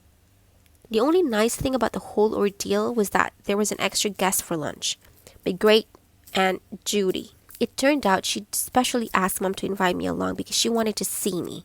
She lived in a little village not far from Dudley's, but this weekend she was visiting Mom and Dad before going off on one of her journeys. Great-aunt Judy was my mother's aunt, but completely different from her in every way. She was good fun, for one thing, with a rich, deep giggle and twinky eyes. And while my mother shuddered at anything new or different, hated anything that got in the way of her routine, Judy loved adventures. She was always rushing off to take up pottery classes or flying lessons, and at least once a year she'd go on an exotic holiday. Widowed years ago, Judy lived by herself in a pretty cottage. As a child, I'd always envied her. She always seemed excited about life, and for some reason, she really liked me too. I remembered when I was quite little, overhearing her berating my mother about me. You really must show her you're on her side, she scolded. That child is like a candle, the flame flickering because there's not enough oxygen. Without a little encouragement, it might just go out altogether. Stuff and nonsense, my mom had replied briskly. I don't believe in spoiling children, and I certainly don't believe in lying to them. Catherine hasn't a great deal going for her, let's face it. I so cringed, remembering those callous words. You'll regret it, Great-aunt Judy had warned her sadly. Katie is a sweet, loving girl, but I think you're squeezing all the joy out of her. I loved her for that. Loved her for thinking I had any worth at all. So I genuinely delighted when her familiar round form came bustling into the house. Her face beaming with pleasure, she gave me a firm, decisive hug. Katie, dear, so glad you could come. I wanted to ask you a little favor. She explained that she was about to embark on a longer trip than usual this time, a really exciting one. I'm off to the Middle East to join an archaeological dig in Jordan, she announced. I had a fib a little bit, said I'd done a lot of digs, named a few famous ones from so long ago no one would be able to check up. Anyhow, I'd be gone for 3 months, so I was rather hoping you'd be able to keep an eye on the cottage for me. I didn't get a chance to answer. She swept on telling me about the arrangements she'd made. A neighbor would tend the garden during the summer. Another friend was looking after the cats. But she didn't like the idea of leaving the house completely unlived in. So if you just visit from time to time, I'd be almost grateful, dear, she said, as though that was all decided. I know you've got your own place now, but Green Acres is a dear little cottage for weekends. Not all that far from Douglas, really. Well, of course, Staunton is a little out of the way, but you can always get someone to drive you there, can't you? I'd be quite happy for you to put up a few friends. Friend? Snorted my mother. Don't you kid yourself. Katie doesn't have any friends. Do you, dear? Well, as a matter of fact, I have made a few. What are they after? Mom demanded suspiciously. Not your company, I'll be bound. I suppose it's your friend who got you to starve yourself to death and put on ridiculous clothes. Some friends. Anxious to change the subject, Judy butted in. How about boyfriends, Katie? Any young man you want to tell us about? As he blushed deeply and didn't answer, Judy turned to my dad and added, Well, I think she looks lovely, really pretty. I always said she'd be a beauty, didn't I? My mom just glared. My dad nodded absently and cast his gaze back to the television, which was now blaring out Formula One. Somehow I struggled through the day and, with huge relief, escaped home again. I felt bruised and hurt as I always used to after a grueling session with my mom. But in my purse was the key to Judy's cottage, and that cheered me up somehow. At least it showed someone cared about me. Judy hadn't really needed a houseminder. I was fairly sure. She just wanted to offer me a refuge, a place of calm and quiet in the country where I could be myself. And that mattered more than anything, more than I even realized right then. I'd been battered from all sides that weekend, I reflected as I snuggled down to the bed at last. But at least someone had shown me a little kindness, and that vaguely comforted me as I cried myself to sleep. And now it was Monday morning, and once again my world seemed to be shattering around me. I'd gone into my usual routine, making the coffee, collecting the mail, switching on the computer, and then checking voicemail. I always did everything in the same order. That's me all over. After I'd written down the messages, I clicked on to email with one hand while ordering the post with the other. And that was when it got my real shock. A message flashed up. Leave him alone. Leave him alone. Leave him alone. It was repeated at least 100 times, filling my entire screen. It was such a shock I nearly fainted. A red flash blinded my eyes. My heart was pounding so hard I thought I would explode, and my hands were trembling uncontrollably, shaking the sheaf of letters until they scattered to the floor. Katie, are you okay? Alex, tear-deluded Alex, was at my side in an instant, his voice full of concern. He must have glanced at me across the office, probably to smile that secret smile he was getting so practiced at, and noticed my distress. But I couldn't let him see the cause of it. Of course I couldn't. So I blinked a couple of times until my eyes were able to focus again, smiled bravely at him, and hurriedly clicked a couple of times on my computer screen. Yes, I am fine, I managed to say. I felt a bit faint, that's all. Entirely my own fault for skipping breakfast. Stay right there, Alex ordered. I'll get you a coffee. Oh, and I know just what you need. He raced over to his own desk, burrowed on the mounds of paperwork, sticky tape, used pens, and ancient post-its, and eventually emerged from the mess brandishing a Mars bar. Here. He tossed it over so that it landed in my lap. Eat it. Right away, I insist. As I forced myself to chew on the chocolate bar, my mind was racing as I tried to think who could possibly have sent such a vicious, deranged message. First, I tried to check the address it had come from, but it was one of those anonymous companies that I'd never be able to trace. But then I thought about who might know me and where I worked. There weren't any suspects. I still had pitifully few friends.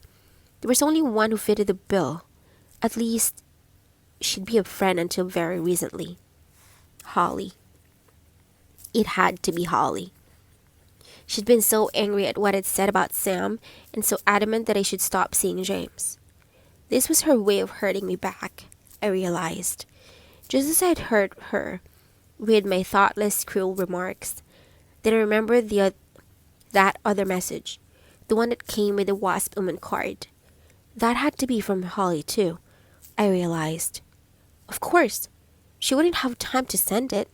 She must have delivered it by hand immediately after our row on Saturday morning. I was so upset.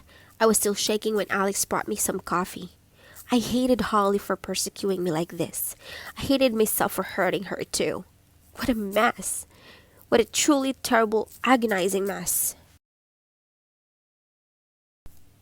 I went home early that day. I just couldn't concentrate.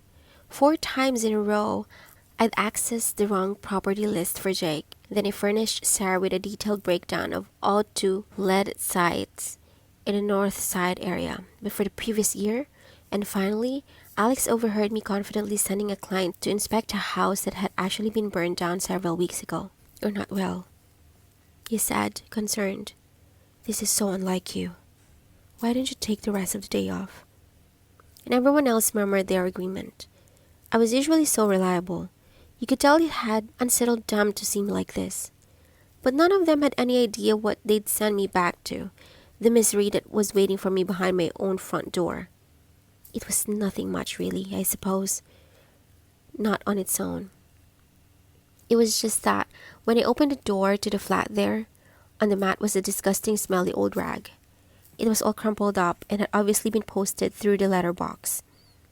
I recoiled, then stared at it in horror, not really wanting to touch. Tentatively, I bent down and saw that a small sticky label that had been attached to one corner. Edging forward, I lifted it with the very tips of 2 fingers and read 2 scrawled words: "Tow rag." I shuddered, tears springing into my eyes. It was such a venomous, spiteful act. Someone really must hate me. As I transported the offensive rag to the dustbin, holding it as far from my nose as possible, I thought about Holly. Fun, loving, down-to-earth, sensible Holly, who until recently had been a friend to me. Could she really have turned against me so viciously? It was hard to imagine. But then I suppose my own words to her had been harsh and out of character too. Feeling sick and miserable, I curled up in bed and tried to sleep, but every fitful doze was interrupted by nasty thoughts intruding into my dreams. After a long while, I realized it was nearly dark. I fumbled for the radio and switched it on, hoping for a little company. And what should I hear about James's voice, his strong, velvety tones caressing me through the airwaves? Of course, it was Monday evening. His show had just begun. I wanted to hide my head under the covers to banish every sound of him, but somehow I couldn't. I still loved him so much. Even this contact was better than nothing. Tonight he was trying out a new idea. Listeners had to vote for their favorite football moments, and he would play the clips. They'd already had the Miracle of Istanbul, 2005, when after being down 3-0, Liverpool made a sensational comeback against Milan, winning on penalties. Now I really must congratulate the next listener, James saying. She'd asked me to withhold her name, but all I can tell you is she's a really juicy dish with a plump suggestion.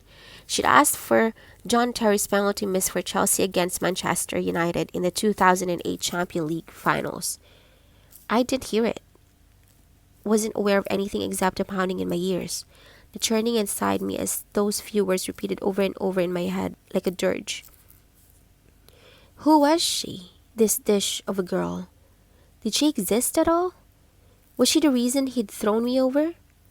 Surely he wouldn't be so brutal. Warily, I turned off the radio and forced myself to the kitchen to make a sandwich. It was over, I told myself. Only a real nutcase would have persisted for this long. James had made it clear he didn't want to see me. He'd even had a couple of heavies escort me away from him. And now, it sounded like there might even be a new girl in his life. It was time to start again, I decided. I'd carry on seeing Alex, trying to make it up with Holly, and put James behind me. I rang Holly, but she was out, so I left a message on her answer phone. I said I was sorry for the things I'd said about Sam, and I really wanted to be friends again. Then I watched Casablanca, had a good cry, and was still crying when I went back to bed and to a night of troubled dreams. The next day, I tripped into work, determined to be just as alert and organized as I possibly could. Alex was waiting for me with a cup of coffee and a bacon sandwich. "Hey, how are you feeling?" he asked earnestly. "I didn't ring last night because I thought you'd probably want to sleep it off. But just in case you're not looking for after yourself, I got you some breakfast." I laughed. Actually, I did have some toast, but only a very small piece. I'm starving, which must mean I'm better. Thanks. I pretended an appetite I really didn't even feel. Forced myself to wolf down the sandwich and then charged into my usual routine only twice as fast. Everyone was relieved that I seemed to be myself again, and it certainly helped to be busy. I was deep in a completely new, improved system that I started to devise when the phone rang. It was Holly. "Katie, I'm so glad you rang," she gushed. "I'm sorry, too, about all the things I said. Let's have lunch really soon. I want to show you these shoes I've fallen in love with." There was a pause. Holly had said she was sorry about the things she'd said. But what about the things she's done? "All right," I replied cautiously. "But no more messages, okay?" "What?" Holly asked, sounding genuinely puzzled. "Look, there's no need to pretend," I told her quietly. "I don't blame you, honestly. You were angry and I was out of line. I'm willing to forget it if you are. But let's agree to no more of those scare tactics." "Katie, I truly don't know what you're talking about," Holly told me. "Okay then," I said tersely. "Let's refresh your memory, shall we? What did you do straight after our little coffee morning conversation on Saturday?" "Oh, that," Holly said, obviously relieved. "Oh, I see what you mean. Well, I thought I was doing it for best. But if I upset you, of course I'm sorry. Really sorry. Look, let's meet and sort it all out, shall we? How about Friday?" Something didn't quite ring true about the conversation, but I was too relieved to worry about it. My life may be falling apart, I thought, happily constructing yet another complicated spreadsheet, but at least I've got a friend out there. And then the things began to look up even more. The flashing on my screen told me I had a new message. It was an email from Alex. I glanced across the room. There he was, deep in conversation with a client. I glanced back to the message. "Really glad you're better. Even more glad you're wearing that stripy top. It brings out the color of your eyes. I can't risk looking at you today or I won't get any work done at all. So how about coming out for dinner tomorrow night? No ties, no commitments. Just dinner. Wear something like that stripy top." I couldn't help smiling. Alex was such a laugh and such a friend. I quickly created a little design of a stylish couple drinking cocktails with the word "See You at 8" inscribed underneath. I sent it to him as a PDF, which I knew would drive him crazy. Alex could barely type an email without calling for help. It would take him ages to work out how to download it. But then he'd be really pleased. And that would be the beginning of life without James. The date with Alex went fine except for one troubling thing. As I was getting ready, I decided to put on special football earrings. The gold ones. The ones I hadn't worn since the last time I'd gone out with James, and had taken off just before we'd made love. It was another step towards putting him right out of my mind. But when I went to my special jewelry box, nestling in the satin bed was only one gold football. I couldn't understand it. Everything else was there. My diamante drops, the silver necklace that great Aunt Judy gave me, a few rings, nothing very valuable. But only one football. I spent ages looking for it. In vain. It was gone. Somehow it had disappeared. And yet I knew I'd put back both earrings after the last time I'd worn them. I remembered every single detail of the events of that magical night. I started to think I must be going mad that perhaps I secreted it away in my sleep. Or even that I'd sent it to James and forgotten all about it. Then I noticed something else. Next to the jewelry box in my dressing table drawer, I kept a special makeup bag. It contained things like my sparkly nail varnish and some very expensive eyeshadows, as well as a few sachets of my night cream and masks. One of the mask sachets had been opened, and the cream was oozing out all over the bag. That was a shock. It hadn't been like that the last time I'd looked into the drawer. I was sure of it. And more than that, it was a mask I'd used once before. And it hadn't even given me a rash. I decided to avoid it in the future. It wasn't me who'd opened it. I was sure of that. Someone had done it on purpose. Someone had been poking around my flat, and it was really beginning to spook me out. I forced myself to be bright and chatty with Alex. Well, I couldn't tell him what was really going on, could I? First of all, it would mean confiding in him about James, which I wasn't about to do. Then it would mean telling him my suspicions about Holly, who was not only my friend, but also his best friend's girlfriend. I didn't think it would go down very well if I explained why I thought she had it in for me, and what I said to make her so upset. The more I thought about it, the more I realized that this whole tangled mess was something I simply had to keep to myself. So we went out for a curry, kept our conversations fun and light, and I didn't think he had a clue that anything was bothering me at all. But I was wrong. As he drew up outside the flat, he didn't wait to be invited in, merely turned off the engine, got out of the car, and followed me upstairs. As soon as we were inside, he grasped me by my shoulders and turned me to face him. "Katie, why have you closed up again?" he asked. "Look, if there's something wrong, tell me. I'm your friend, I hope. I want to get near you. But I'm beginning to think that's something you just don't allow." I smiled falsely. "That's not true," I told him. "Or maybe it's a little bit true. I'm not very good at opening up, but I do like you, Alex. I want to get to know you." "Do you?" he asked, staring straight into my eyes. I nodded, willing it to be true. It would be so wonderful, so simple to settle for a guy like him. "Then you have to be straight with me," he said. "I'm not asking for too much. I told you, no ties, no commitments, but I do like straight dealing."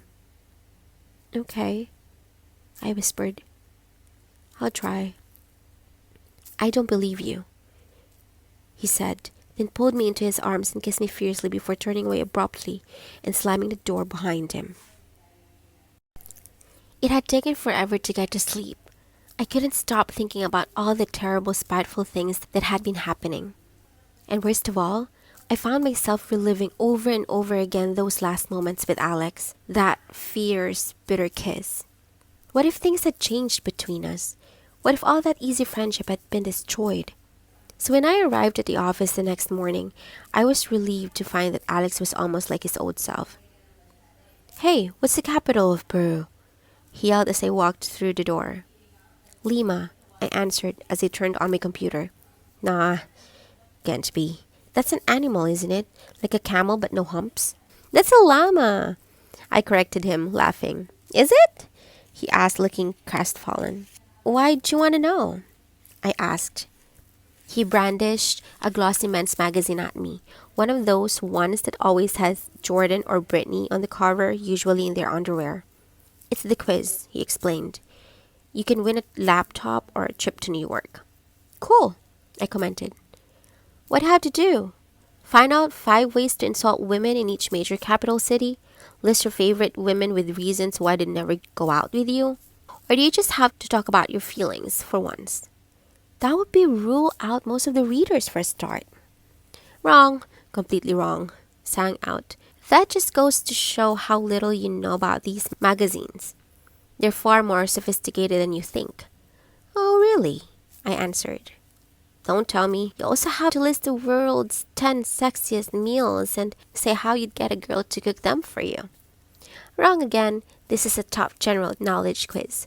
100 questions about areas that men about town like me should really know their way around." "Let's see now.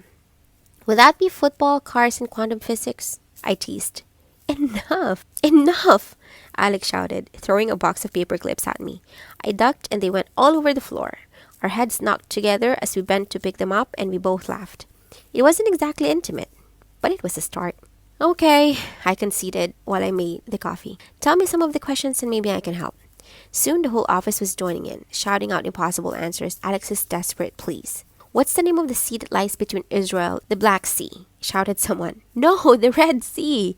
And then everyone was yelling out different colors until Margaret Simpkins, one of the bosses, came out of her office to find out what all the fuss was about. Alex was clearly obsessed with finishing the quiz and winning the prize. He was poring over the cinema section during the coffee break and banging his fist on his head. "I don't know any of these," he kept saying distractedly. "What you need is my film guide," I told him. And that was when he begged me to go and get it during the lunch hour. "Can it wait until tomorrow?" I demurred. "It could, but I'd rather it didn't," he pleaded. "Look, if you go and get it at lunchtime, I'll buy you a sandwich for when you get back. And then I can carry on this evening and then, tell you what, if I'm stuck, we can tackle it together tomorrow night in the pub." This was his way of making peace, I realized. He wanted us to be friends again. He was actually asking me to go to the pub on Friday night as usual. So I smiled and agreed to go and get the book if it needed that much to him. And when he smiled back and assured me that it did, I somehow knew it wasn't just the book he was talking about. So now, here I was, barely an hour later, standing outside my own front door. But instead of unlocking it and bursting in to get the book and rush back to the office, I just stood there trembling as a chill of fear crept down my spine. Something was wrong. The door was very slightly open, just a crack. I remember locking it that morning, just as I always did. Of course, it was sheer luck that I was here at home in the middle of the day. Sheer luck that today, of all days, had happened upon an intruder, a burglar, a persecutor. I didn't like to think who or what. What mattered was that someone was in there, and I was going to have to find out who, no matter what it cost me. Oh well, I told myself with a shrug. There was no choice, really. I just had to pluck up all my courage, fling open my own door, and confront whoever it was prowling around my apartment. I took a deep breath, counted to 3, and went in. Actually, it was more like creeping in, but at least I'd managed it. I took a look around the kitchen or living room. There were no signs that anyone had been there. Nothing was disturbed. Then I edged my way to the bedroom. I inched around the door. At first glance, it looked like just the way it always did. Then I looked again and gasped. There was an ugly streak of red in the dressing table mirror. I moved towards it and realized it was a message, scrawled in my own lipstick. Keep your hands off. Blinking back the tears of horror and fear, I forced myself to read the message again and again. Someone was out to get me.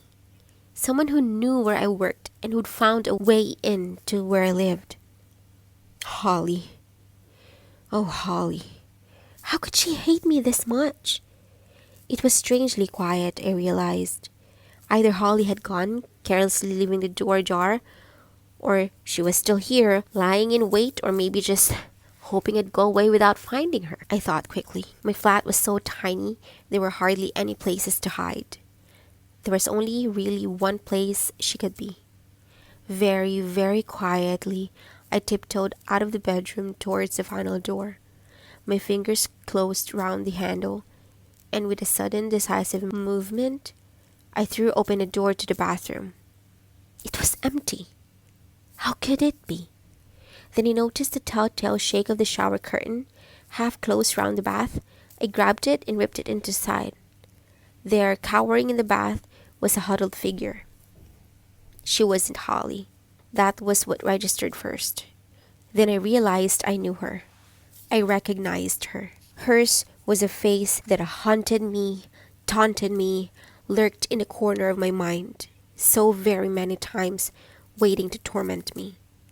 She had blonde, spiky hair and skin-tight jeans. Under her leather jacket was the tiniest of t-shirts, showing an awful lot of taut, skinny midriff. Her eyes were wide and terrified. She was not a burglar, not a wild axe woman, not a ghost, and not even threatening. But as I came face to face with the woman who had tracked me down, stalked me, haunted, and terrorized me, I can honestly say I was more scared than if she'd been a complete stranger out to kill me. It was coming face to face with my destiny. And now, I had nowhere to run. For a few seconds, we just stared at each other, neither of us quite capable of uttering a word. Then after what seemed like an eternity, I whispered, "What are you doing here?" The girl fixed me with a glazed expression, her eyes enormous in her pale, pointed face. Eventually, she uncurled and stepped out of the bath. Standing, she was taller than I was and very thin, especially as she was wearing 4-inch spiky heels. "I'll explain," she said shortly. "I don't expect you to get it, but I'll try." "Be my guest," I gestured, warily leading her to the living room. As if in a trance, I made a pot of tea. I even put out some chocolate biscuits on a tray with a milk jug. It occurred to me that this was a pretty strange scenario. Me handing a cup of tea to the woman who just broken into my flat, intent on vandalizing it as if she was a neighbor popping out to borrow a bowl of sugar. Okay, she said, after she'd sipped her tea thoughtfully for a few moments. I've been trying to warn you off. Simple as that. Warn me off what, exactly? I asked, knowing the answer but praying that it might be wrong, that the whole thing might be a huge misunderstanding, that somehow this wasn't about James after all. But I knew her answer before she even spoke. Don't play like the innocent little girl, she scoffed. Believe me, I know you've tried that one. James told me all about that little ploy. James, I stammered. He's told you about me? Oh, sure. The girl nodded, her eyes narrowing as if the memory was painful somehow. As if it was something she hadn't really wanted to know. He tells me most things, you know. Why? I asked simply, not really wanting to know the answer. And sure enough, when it came, it was like a knife slicing through my heart, making me shudder with pain. He's my boyfriend, she said. We've known each other quite a while, but we had a bit of a bust-up a few months ago and decided to cool it. We got back together a few weeks ago, not long after you ran into him. I didn't want to hear about this, but I had to. So you know that he and I... Of course I do, she broke in. I know you went out with him. More to the point, I know you just wouldn't let him go. And I wasn't having that. Not once he'd come back to me. So you admit that note and the Wasp Woman card were from you, I prompted her. A faint smile spread over her face. Yeah, that was good, wasn't it? Not very nice, I suppose, to be into the receiving end.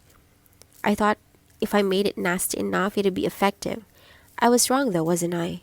That very day you came after him at the Douglas grounds. Good job the sponsors were on hand, wasn't it? Good job I was there to call on them when they were needed. So it was this girl, this spiteful, scheming girl, who'd had me led away from the grounds so humiliatingly. It wasn't James at all. I wondered what else she'd done in his behalf. I bet you wrote that note too, didn't you? I said, thinking aloud. It wasn't James at all. She smiled again. Let's just say I had a hand in it, yes, but don't kid yourself. James wanted you out of his life. I just helped with the wording. Now, I suppose you're thinking at this point that I should have been devastated. But although it was pretty nasty coming face to face with James's new girlfriend, it wasn't quite as terrible as all that. Because sitting with her, listening to her tale of anguish and revenge, I began to realize that I wasn't the only one to be suffering his pain. This pain and jealousy. She was feeling it too. She felt threatened by me. And that's why she'd gone to such lengths to get rid of me. So, what's your name? I asked, pouring another cup of tea, trying not to react to her cruel words. She grinned, the ghost of a smile. I'm Charlotte Peach. She held out her hand and I shook it solemnly. Pleased to meet you, I said, embarrassed. We both laughed. I guess you know who I am, I added. Only too well, she acknowledged. For someone who only went out with him a couple of times, he seemed to crop up everywhere. Did I? I prompted her, genuinely intrigued. How do you mean? Her face hardened. Oh, you want a running tally, do you? Let's see now. Just after James and I got back together, I found these under his pillows. She burrowed in pocket of her shiny leather jacket and pulled out a pair of black lace knickers, the ones I discarded the night I'd offered to cook for him and ended up in his bed.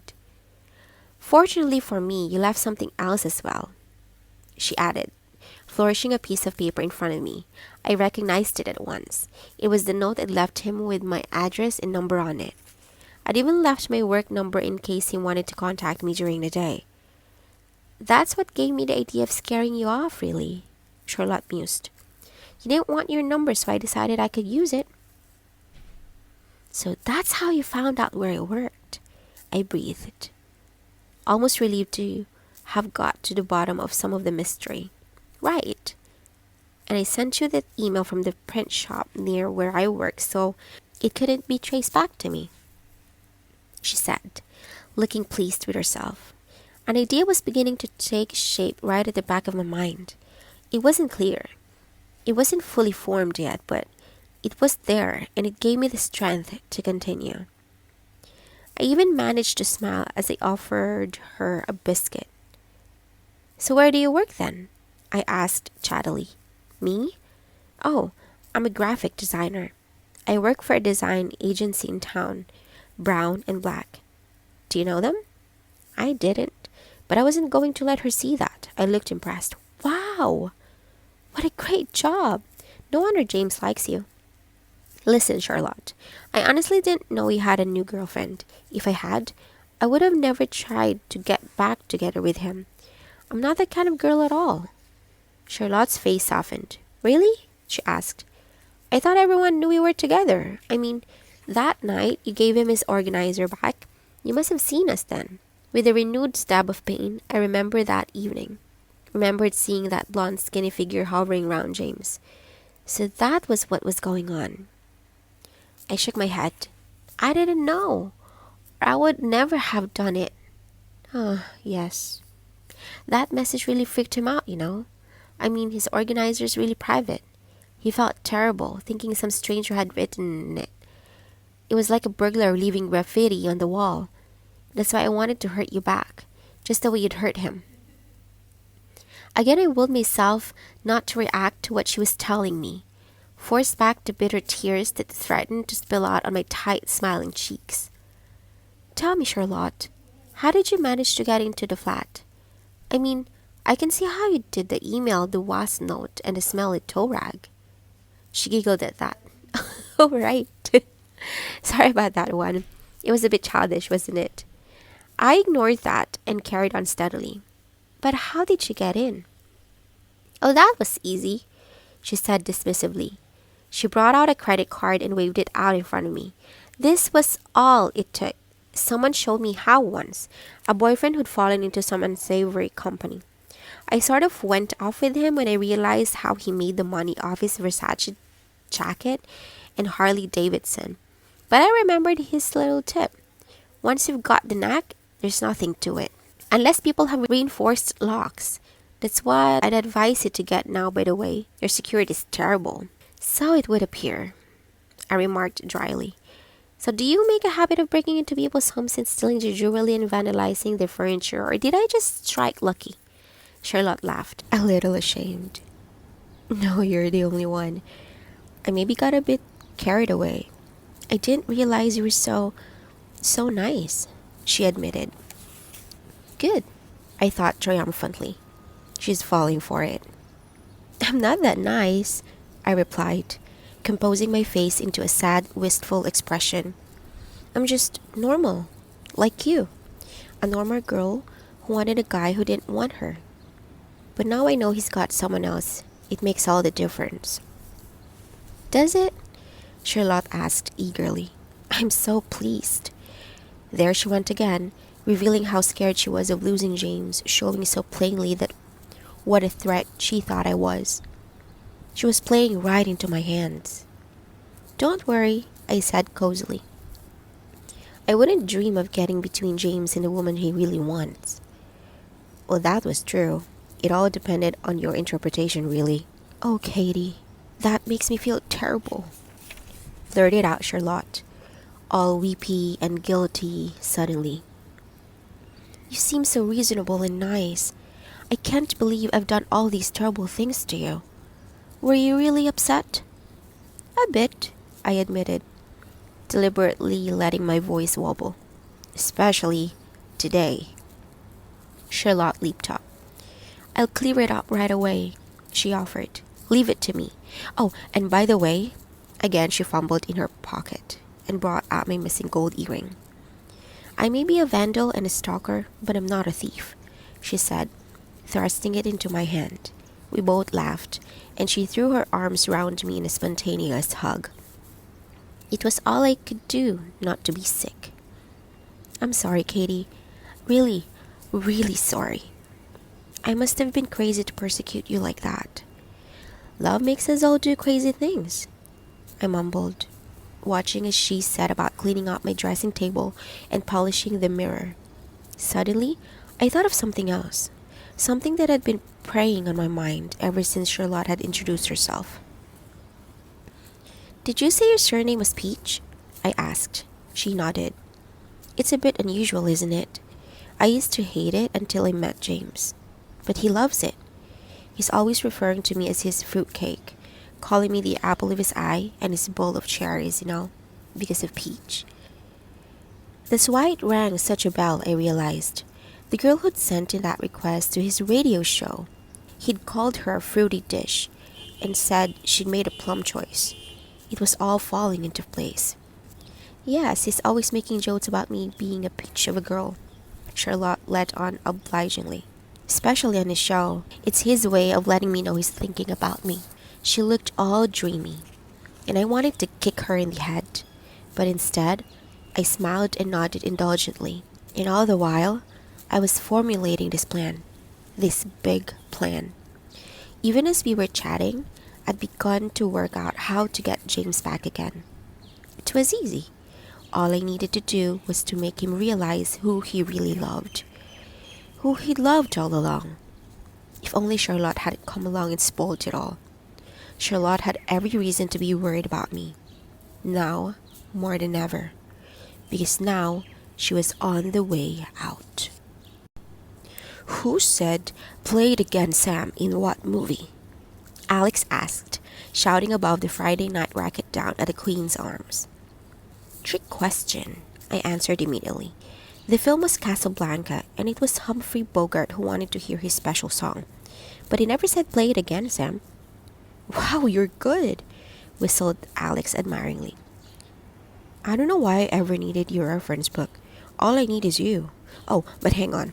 That was only the first part of the question. The next one is, who starred in the film Play It Again, Sam?" "Woody Allen." I yawned. This is easy peasy.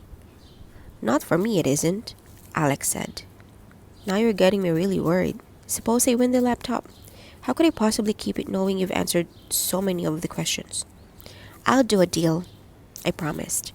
"Keep the laptop if you win it, but you'll have to take me to New York if you win that trip instead." "Done," Alex beamed. "Now for part 3. In which movie did the characters have an argument about the ending of part 1? On what earth can that mean?" "Well, the movie mentioned in part 1 is Casablanca," I said thoughtfully. "So let's see now. Oh, of course! When in Harry Met Sally. Billy Crystal and Meg Ryan have this argument about whether Ingrid Bergman was right to get on the plane with Victor. Alex looked baffled. "Who? What? How do you know all this stuff anyway?" I smiled, trying to look mysterious. I certainly wasn't planning to let on that reason I knew so many films so intimately was that I'd spent so many lonely Saturday nights staying in with a box of chocolate and a nice weepy DVD. I didn't want him knowing my life had been so sad up until recently. It was Friday night and Alex and I were out together. Well, not alone together. The rest of the office were there too, and Sam and Holly. But it was the closest we've been to a date since last week's awkward meeting. I knew this was my chance to make up with Alex, to make him like me again, and I was determined that this time I wouldn't throw it away. Oh, it wasn't that I really wanted to go out with him, even though I had to admit he was really good company, really sweet. But he wasn't James. There was no passion there for me, only a lukewarm sort of affection. But I needed Alex. I needed him from a big plan. My plan to get Charlotte out of the way so that James and I could be together again. To do that, I needed to know as much as possibly could about Charlotte's movements, her habits, her tastes. I'd stopped my charm offensive, trying to show James how much I loved him and how much he needed me. Instead, my new campaign was just about to get underway. Campaign Charlotte. And it was going to be so much easier to pull off if I had a boyfriend to go around with, to go all the places where I might catch a glimpse of Charlotte and James together, or Charlotte alone. So now, smiling happily at Alex as though nothing could make me happier than being in his company, I said brightly, "Look, I'll admit it. I'm a bit of a movie buff. I've got all those films on DVD at home. Why don't you come back with me tonight and we can watch them?" "All of them?" asked Alex faintly. "Why not?" I said giggly. A triple bill. You get the popcorn, I'll provide the drinks. Okay, Alex agreed. He looked puzzled but pleased. What about the others? Maybe Holly and Sam would like to come too. I flashed a quick look at Holly. She grinned and gave me a secret little wave. "Oh, why don't you ask them?" I said sweetly, but I knew what the answer would be. Holly and I had lunch that very day, and we now understood each other very well indeed. It had been a bit strained at first, after we'd sat down at Joe's cafe and ordered our lunch. But then I plunged in, knowing that it was really up to me to get over this awkwardness. "Listen, Holly, I owe you an apology. I really do. I was completely out of the line last week. I should never have said those things about Sam. You know, I didn't mean them." Holly smiled her sweetest smile. "I know, Katie. You don't even need to say it. You were upset. That was all. And I shouldn't have said half those things either. It was me that upset you." "So, we're friends again?" I said hopefully. "Of course we are," Holly assured me. "I never stopped being your friend, Katie. But there's just something I need to get straight. You know, on the phone you said some very strange things, almost as if you were accusing me of something." "Oh, that," I hedged. "Well, this could all be a gigantic misunderstanding, but when I asked you what you thought you were doing last Saturday, what did you think I meant?" Just then our food arrived, and Holly speared her potato thoughtfully a couple of times before she replied. "Well, at the time I assumed you meant that business with Alex." "I'm sorry?" I asked. "What business?" She sighed. "I was afraid you hadn't realized what had happened. Look, didn't you think it was a bit of a coincidence, Alex arriving at your door like that?" "Not really," I shrugged. Then a slow realization began to dawn on me. "Are you telling me you had something to do with it?" Holly grinned. Just a bit," she admitted. "Look, after you stormed out, I felt really bad. I knew you'd been hurt by James and everything, but I thought that now it was over. Alex might have a chance with you after all. So I rang him and told him to get round at your place at once." "But why?" I wanted to know, still baffled. "Oh, I just thought if he turned up while you were still in a state, he'd been in a better position to make an impact on you, I suppose." "But he was all oily," I protested. "He'd been under a car changing a wheel. You call that sexy?" We both laughed. Then, "Well," Holly went on, "he did say he'd been trying to fix his car, and I thought that would be a really good excuse to call on you. You know, as if it just happened to break down in your road." "You mean there was no breakdown?" She nodded. "That's right. No breakdown. No puncture.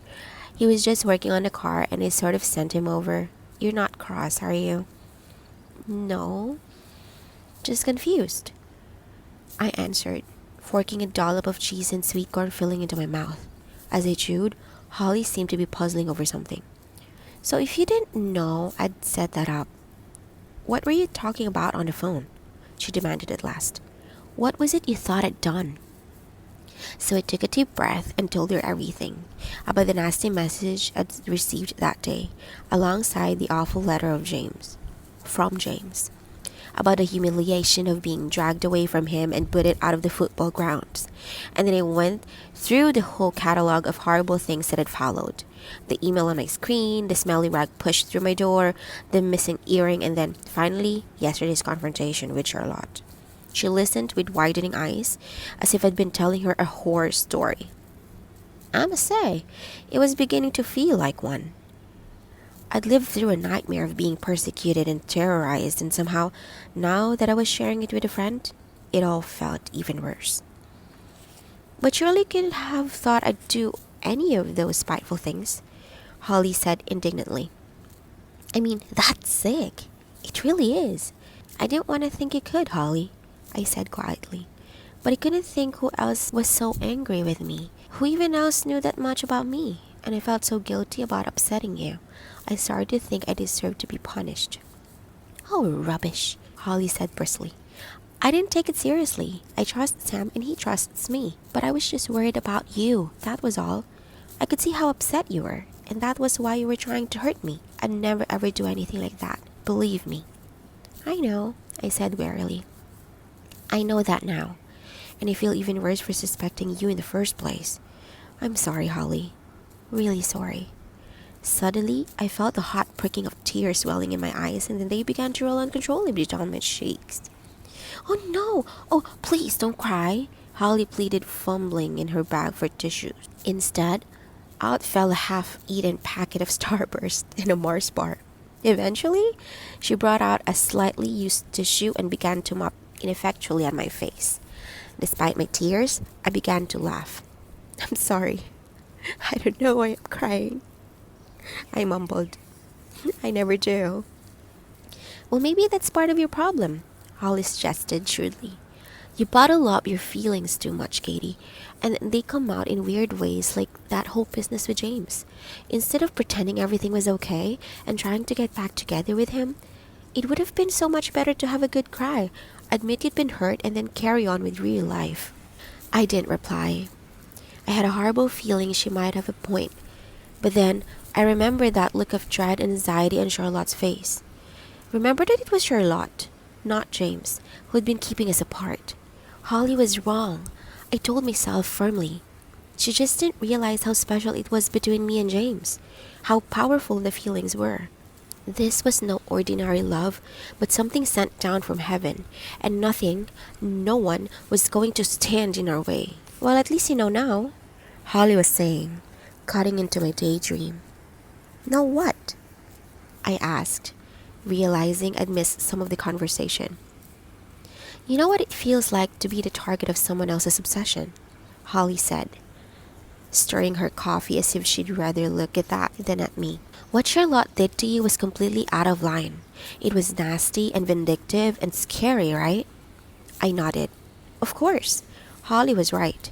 I'd been terrified for days, living in dread of the next ugly act, the next intrusion. But then what you were doing to James was pretty sick too, Holly went on bravely. She definitely wasn't wanting to look at me as she spoke. I watched her pouring a third sachet of sugar into her coffee. I didn't even think she took sugar. But that was completely different, I protested. I wasn't trying to hurt him. All I was doing was reminding him of our good times. They were messages of love, not hate. Holly shook her head sadly. All the same, she said. They must have been very unnerving to receive. What he was getting was your obsession with him, Katie. Don't you see? You were stalking him, and even stalked isn't very nice. I fell silent. I hadn't thought about it that way at all. I certainly hadn't connected Charlotte's actions and my own. Charlotte had been conducting a campaign of intimidation against me. It was terrible to think that might have been how James saw me. Then I realized with blinding clarity what the difference was. Of course, it wasn't James who felt threatened and intimidated by me. It was Charlotte. All I'd offered James was love and devotion, and that was what Charlotte couldn't stand. So you won't pursue him anymore, will you? Persisted Holly. You don't want to be branded a stalker, do you? I shook my head and smiled. I promise I won't go after James anymore, I told her. I'll leave him alone. No more messages, no more following. And it was completely true. From now on, it wasn't James I'd be stalking. It was Charlotte. Once she was out of the way, James would come back to me. I just knew he would. So how about you and Alex? Holly went on. He really likes you, you know. And he's such a lovely bloke. All he wants is to get to know you a bit. To give it a try. I know, I told her earnestly. And that's what I want too, of course. We're going to take it very slowly. I don't want to get involved too soon after what happened with James. My voice dropped, and Holly instantly looked sympathetic. Of course, she said. I think you're being really sensible, Katie. You haven't been out with many boys, have you? I didn't answer immediately. I was startled by her accuracy. Is it so obvious? I asked eventually, unable to look up from my coffee and aware that I was blushing. Look, there's no need to get defensive about it, Holly said at once. I just got the feeling it was all a bit new to you. I mean, you've changed so much in the past few weeks. You used to look, well, a bit dorky, I suggested ruefully. I know. I suppose I hadn't really given much thought to the way I looked up till then. I just assumed I was fat and plain because my mom always told me I was. Holly looked shocked. Really? Funny sort of thing for a mother to say. Mine's always telling me I'd look really pretty if I got the hair out of my face and stopped wearing all that gloomy black. You're lucky, he said sincerely. She sounds great, your mom. Oh, she's okay, Holly said affectionately. Terrible taste in music, of course, and I can never borrow her shoes because she believes high heels cripple you later in life. But apart from that, she's pretty good. And Sam adores her. Does he? I asked, amazed, thinking about my own mother who was so quick to sniff disapprovingly at anything unfamiliar or new. I just couldn't imagine introducing a boy to my mom. If she met James, she'd probably die on the spot from shock. How about Alex? Prompted Holly. I thought for a moment, then she shook my head. No, she'd probably hate him too. She'd hate the idea of me even having a boyfriend, and she'd be amazed that anyone would want to go out with me. It's probably safest to keep them, well, away from her.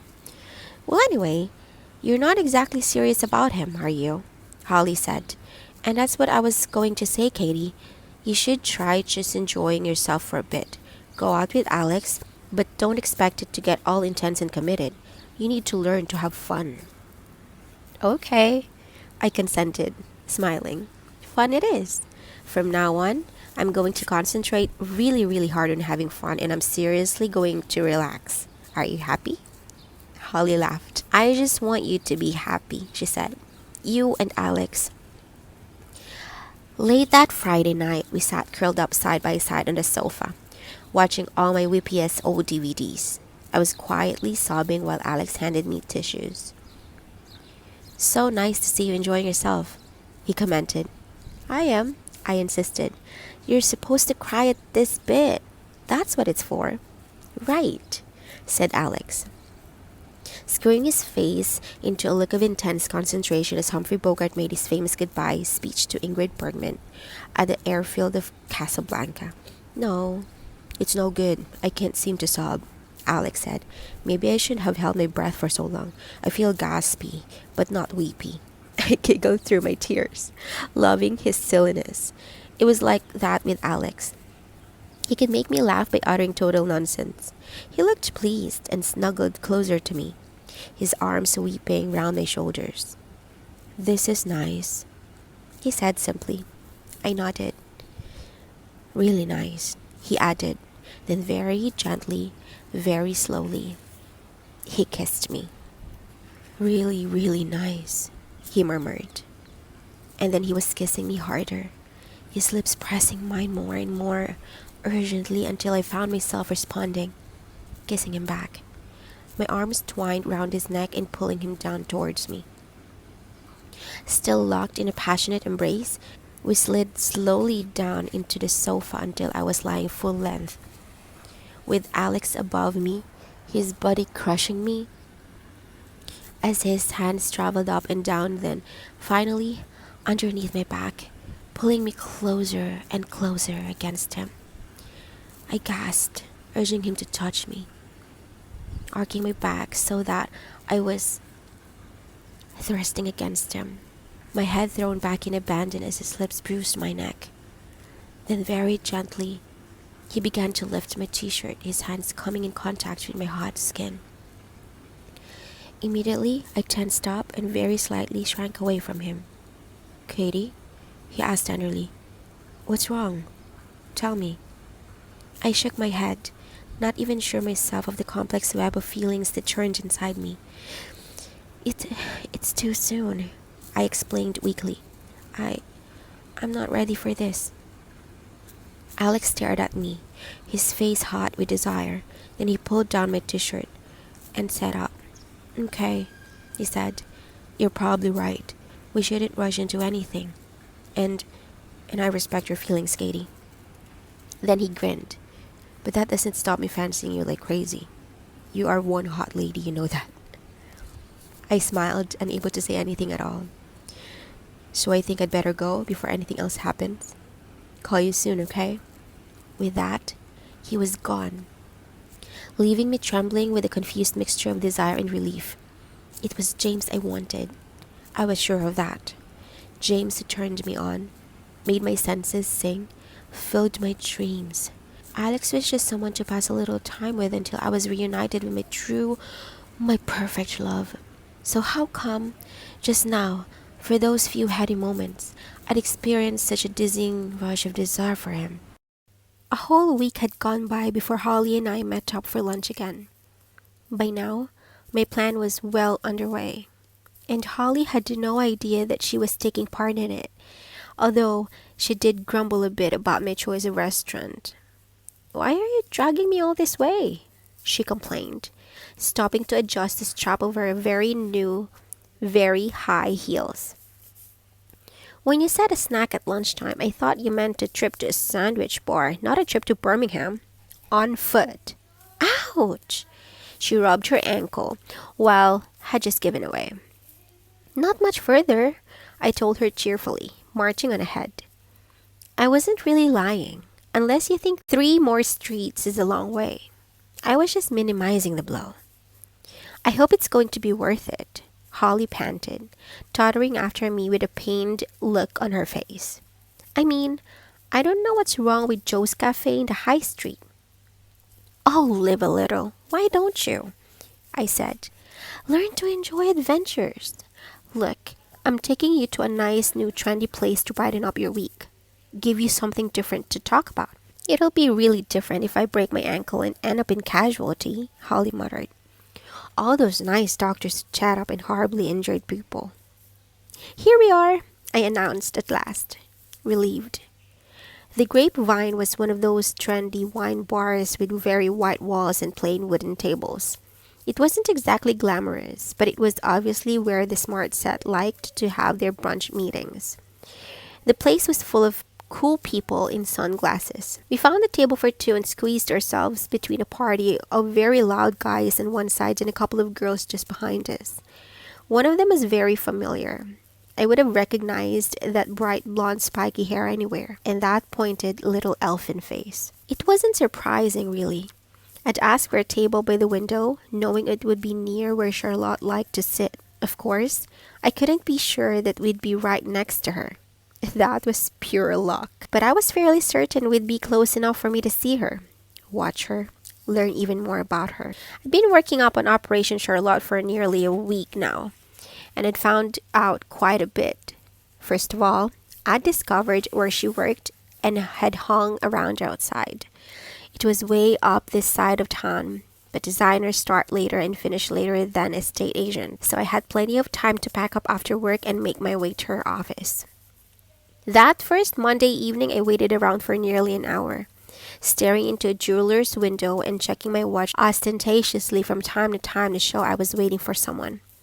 Then, just as I was about to give up, she emerged, chattering loudly to some friend of hers with bright red hair and the tiniest skirt you ever saw, with fishnet tights and shiny boots. I gave them a minute or two, just to make sure they hadn't spotted me. Then, feeling a bit like one of those detectives on TV, I followed them, nipping into doorways occasionally if it looked they might turn around. They didn't. They made their way to a wine bar a few streets away. After a moment or two, I slipped in behind them. It was dark inside. The shutters were down and each table was lit by a candle in a bottle. So I was able to squash into a table close by, and when I sipped my mineral water, I strained my ears to catch as much conversation as possible. "So, how's it going with Wonder Boy then?" Red Hair asked, as soon as they'd settled down. "Great," I managed to hear. "We're really getting on well, you know. I think we're made for each other. We've got so much in common." At that, I nearly choked on my water, sending peanuts flying in all directions. How could Charlotte possibly be so deluded? It was me James was made for. Me who understood his thoughts, his dreams. "Bit of a drag, though, all that football, isn't it?" asked the friend. "Oh, not really," Charlotte replied rather smugly.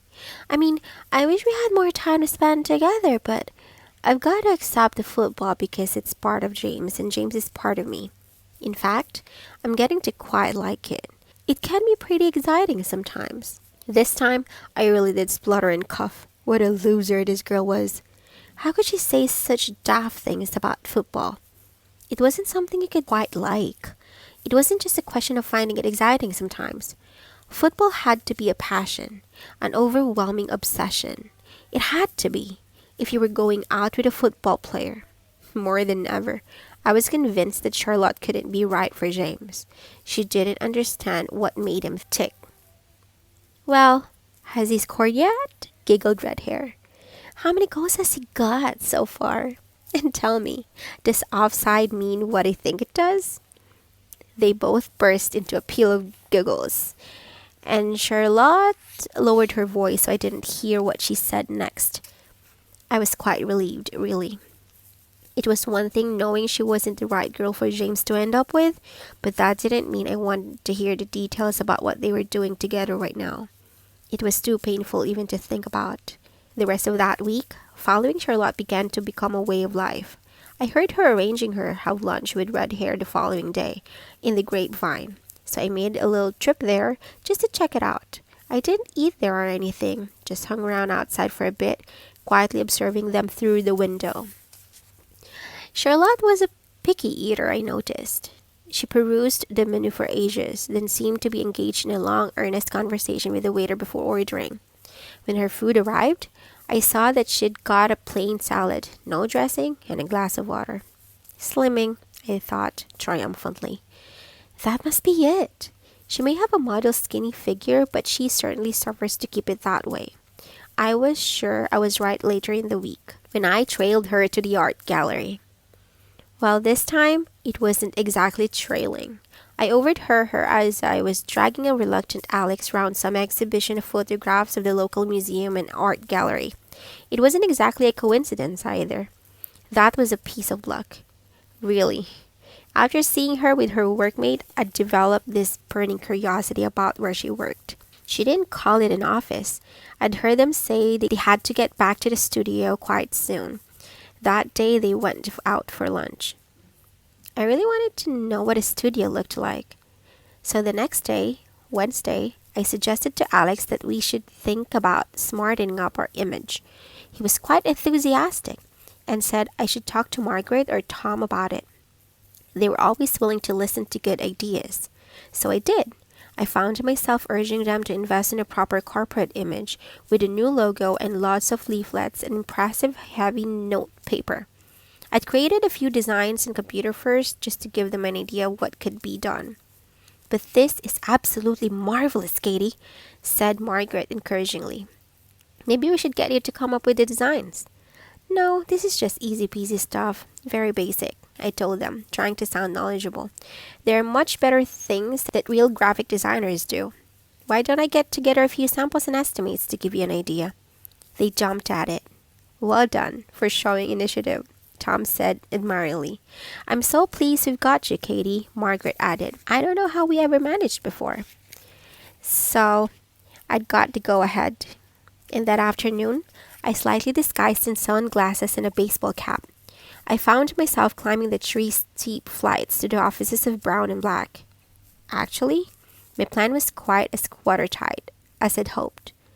I was shown straight into the office of some very young guy. It was impossible to tell whether he was the director of the company or a trainee.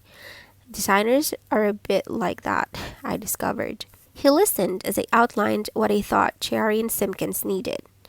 There are quite a few local estate agents, so we reckoned it would be useful to have a sharper style of branding. I explained. Of course, we're a good firm, the very best, but I don't feel our image does us credit. What we need is something to demonstrate that we have the cutting edge.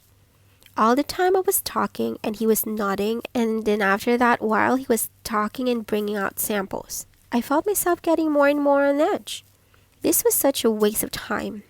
Here I was, right in the lion's den, and I hadn't so much as glimpsed her. My only break came when there was a knock on the door, and Charlotte herself popped her head around. She barely glanced at me, just said, "Sorry to interrupt. I didn't realize I had someone with you. I just wondered if you were coming to the exhibition tomorrow night. We thought we'd go along, because Larry's got some pictures in it." And she was gone.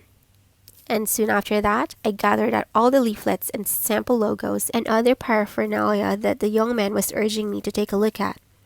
As I left, I glanced back and got a brief glimpse of a large, bright office with yellow walls and huge, great desks and drawing boards. That was it. But I'd got something else, too. My next secret date with my prey. Alex was surprised when I suggested going to the exhibition. "That's not like you," he protested. "I thought you'd rather go to the cinema or watch a rerun for the finals of the World Cup or... Hey, did I tell you? I've got this new DVD of great soccer mistakes. We get in a Chinese and..."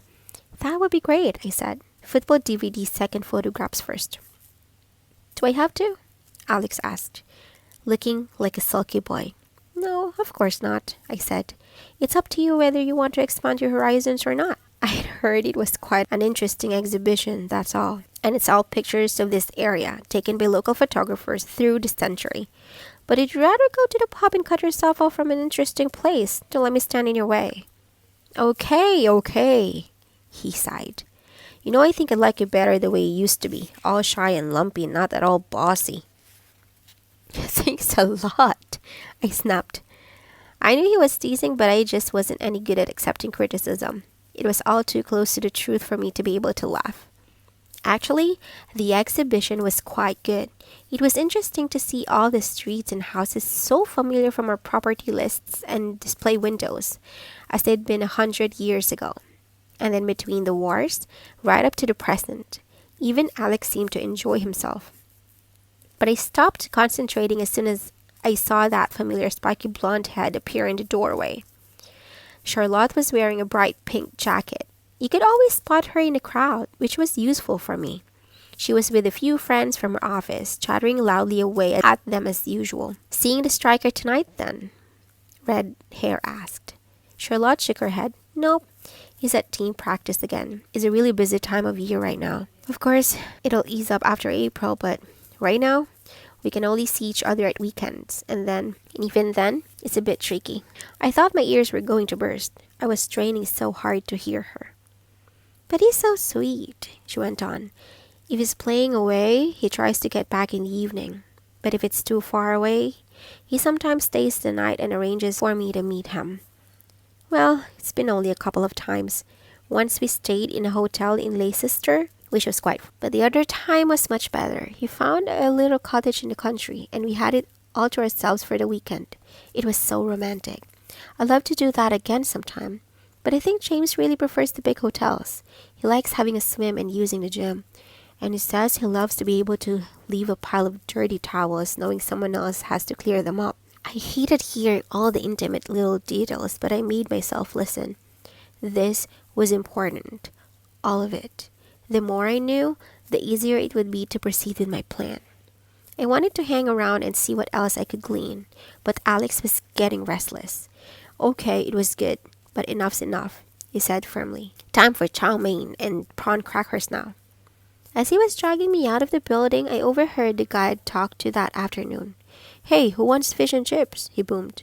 "Not me," Charlotte replied once. I'm not that hungry." "Aha!" I thought triumphantly. Slimming again. That girl is neurotic about her appearance. She must be starving herself.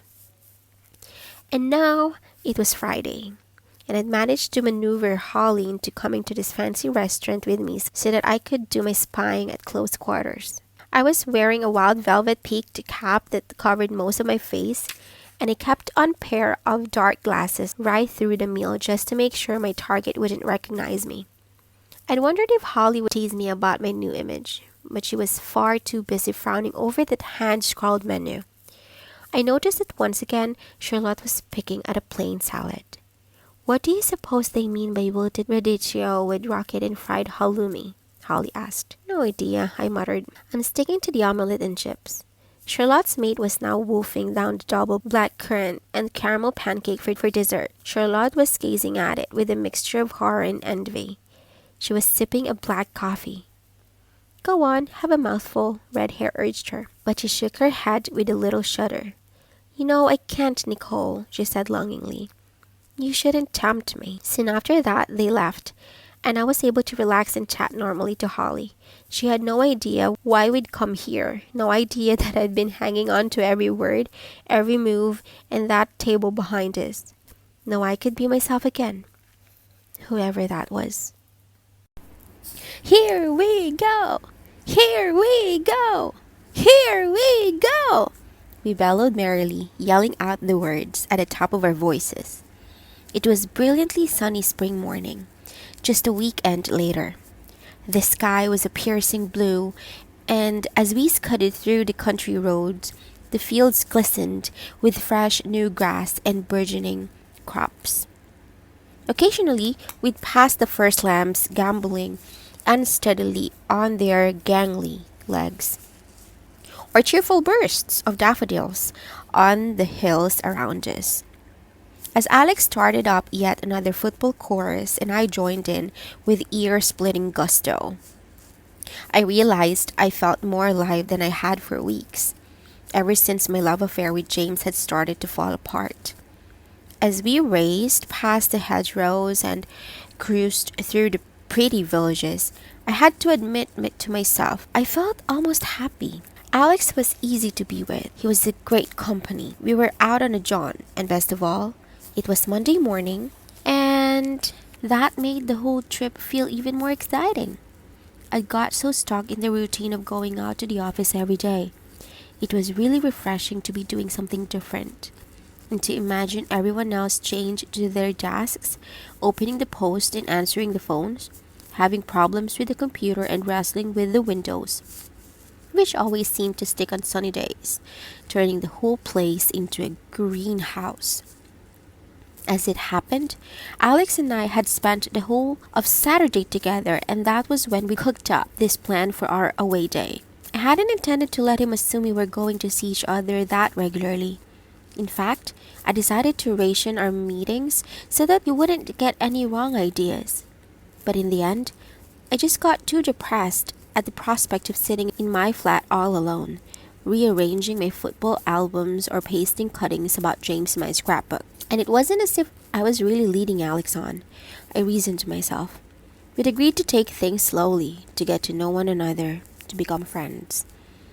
And what could be wrong with two friends going shopping together, cooking a meal, watching TV? Of course, that's not quite all we did. We had a really good laugh on Saturday night trying to make pancakes. Alex insisted that we do it properly and toss them in the pan. I had the first go. 1, 2, 3, over! He yelled. I flicked my wrist and managed to lift the pancake about a centimeter out of the pan before it flopped back again. Here, let me have a try, Alex said, snatching the heavy frying pan. He started to jiggle it up and down, bracing himself as if he was about to do a karate kick. Then, with a mighty effort, he raised the pan in one sudden movement. The pancake flew right up in the air and plastered itself on the ceiling. I think all this cooking is a bit over your head, I laughed. Alex grinned facetiously. Very funny, I don't think, he said. Stop joking and pass me some more pancake mix. I think I'm getting the hang of this. The next pancake flipped over, just the way it should. But instead of landing back in the pan, it collapsed on the floor. Shaking with laughter, I bent down to try and scrape up the mess, without realizing that Alex had had the same idea. Our heads knocked together and we both went sprawling to the floor. And from there, it just seemed the most natural step in the world to be locked in each other's arms. All thoughts of the pancakes forgotten. We could be doing this somewhere more comfortable, Alex suggested, breaking off from kissing me to remove bits of pancakes from my hair. I think he must have felt me tense up in his arms. For a fleeting moment, a shadow darkened his face. But then, it was gone. He got up abruptly. I'd better go soon, he said, not really looking at me. I've got work to do. On a Sunday? I questioned him. I wondered whether he was just making an excuse to get away, now that I've rebuffed him. Yeah, well, I've got some paperwork to do and I'll get really behind if I don't do it tomorrow. On Monday, I've got to go all the way to Mansfield to look at a cottage some old ladies put on the market. It's bound to be a waste of a journey. I've seen so many of them, full of damp and covered in rotten ivy, with cherry trees in the garden that have eaten away at the foundations. Even if they get into our lists, they're right at the bottom with lots of words like charming and characterful and rustic, meaning in need of major renovation and likely to fall down. Mansfield, I repeated, frowning. Why was that name familiar?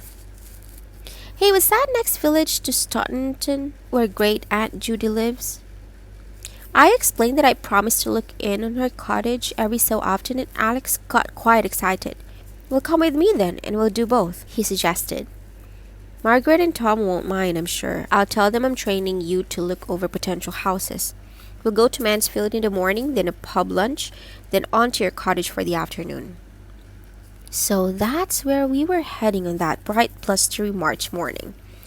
Alex's cottage in Mansfield was every bit as dilapidated and damp as he'd predicted. We clambered round it gloomily, trying to look for good points. The garden's got potential, I said, peering through a grimy kitchen window on a patch of green overgrown with weeds, but with a couple of apple trees and the remains of some pretty shrubs. If you fancy a dandelion garden, muttered Alex. He was examining the wooden beams in the ceiling and reached up and tapped one gently with his hand. Immediately, it crumbled and fell to the floor. Ripe for conversion, I said, laughing. With many original features if you don't count parts of the ceiling. It didn't take long for us to inspect the rest of the cottage, and then we were off to Staunton, where we sat in a garden of a quaint little village pub and ate huge slabs of bread and cheese and drank Coke out of ancient beer mugs. Then it was on to great Aunt Judy's place. Now that's what I call a cottage, Alex commented approvingly as we drew up before a small, neat little house in pale yellow stone covered with ivy and with a winding path through a beautifully tended front garden. Excitedly, I unlocked the front door, which opened into a lovely little old-fashioned parlor with a window seat, lots of comfortable armchairs, and an open fireplace. We spent ages exploring the house, the farmhouse-style kitchen, the little cellar where Aunt Judy kept her homemade wines, the surprisingly fuzzy main bedroom, draped with satin and lace, and the spare room covered with wonderful framed family photographs and filled with completely surprising objects like an antique spinning wheel and a brand new computer. She must be a character, your great aunt, Alex said admiringly. How come you've never visited her before? I shrugged, embarrassed. I'm not sure. She always visits us. That's the way it is. My mom probably wouldn't have let me, even if I'd wanted to come and see her. She's a bit, set in her ways. I didn't expect Alex to understand the sort of upbringing it had. I didn't really understand it myself. It was only since I'd left home and started to meet new people, see how they got on with life and with each other, that I started how very different my own family life had been. Other people's moms wanted the best for their children. Mine seemed dedicated to preventing me ever doing anything at all. What's up, Katie? Alex broke into my thoughts. You look sad all of a sudden. I turned to him, realizing my eyes were full of tears. Tears of longing for a childhood I've never had, for a love that maybe I've never find. Come here, Alex said, and pulled me into his arms. For a few moments he held me close. Gratefully, I nestled in the comfort of his familiar embrace. Then very gently, he kissed me.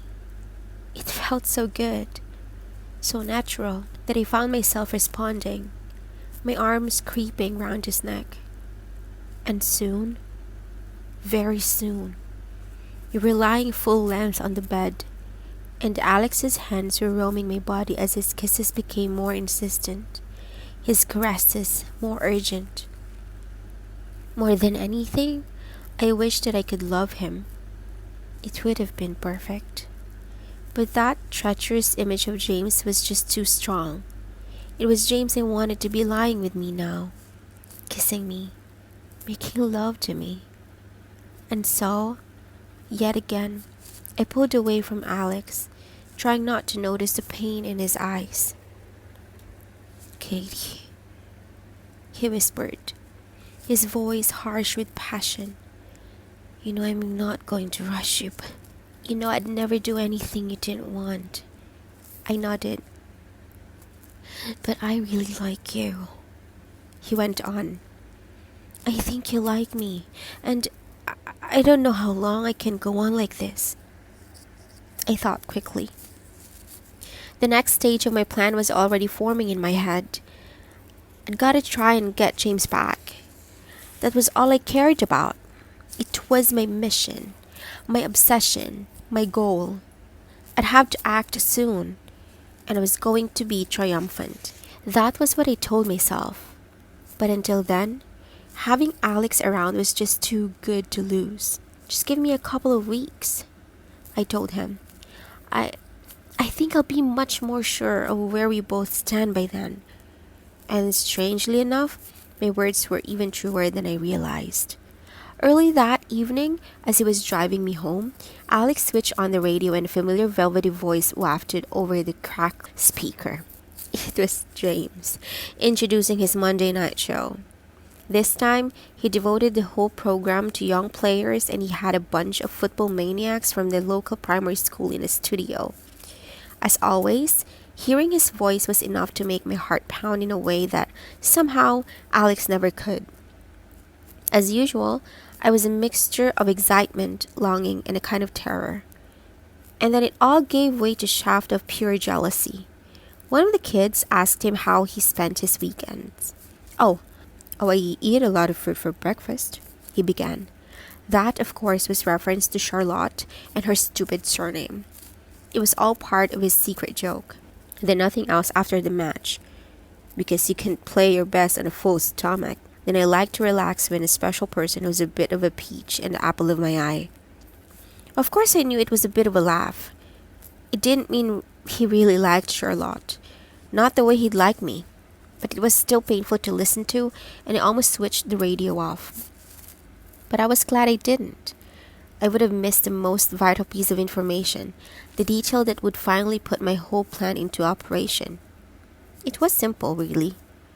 James was explaining that if he played away from home, he'd sometimes stay away for Saturday night, and sometimes his girlfriend would come too.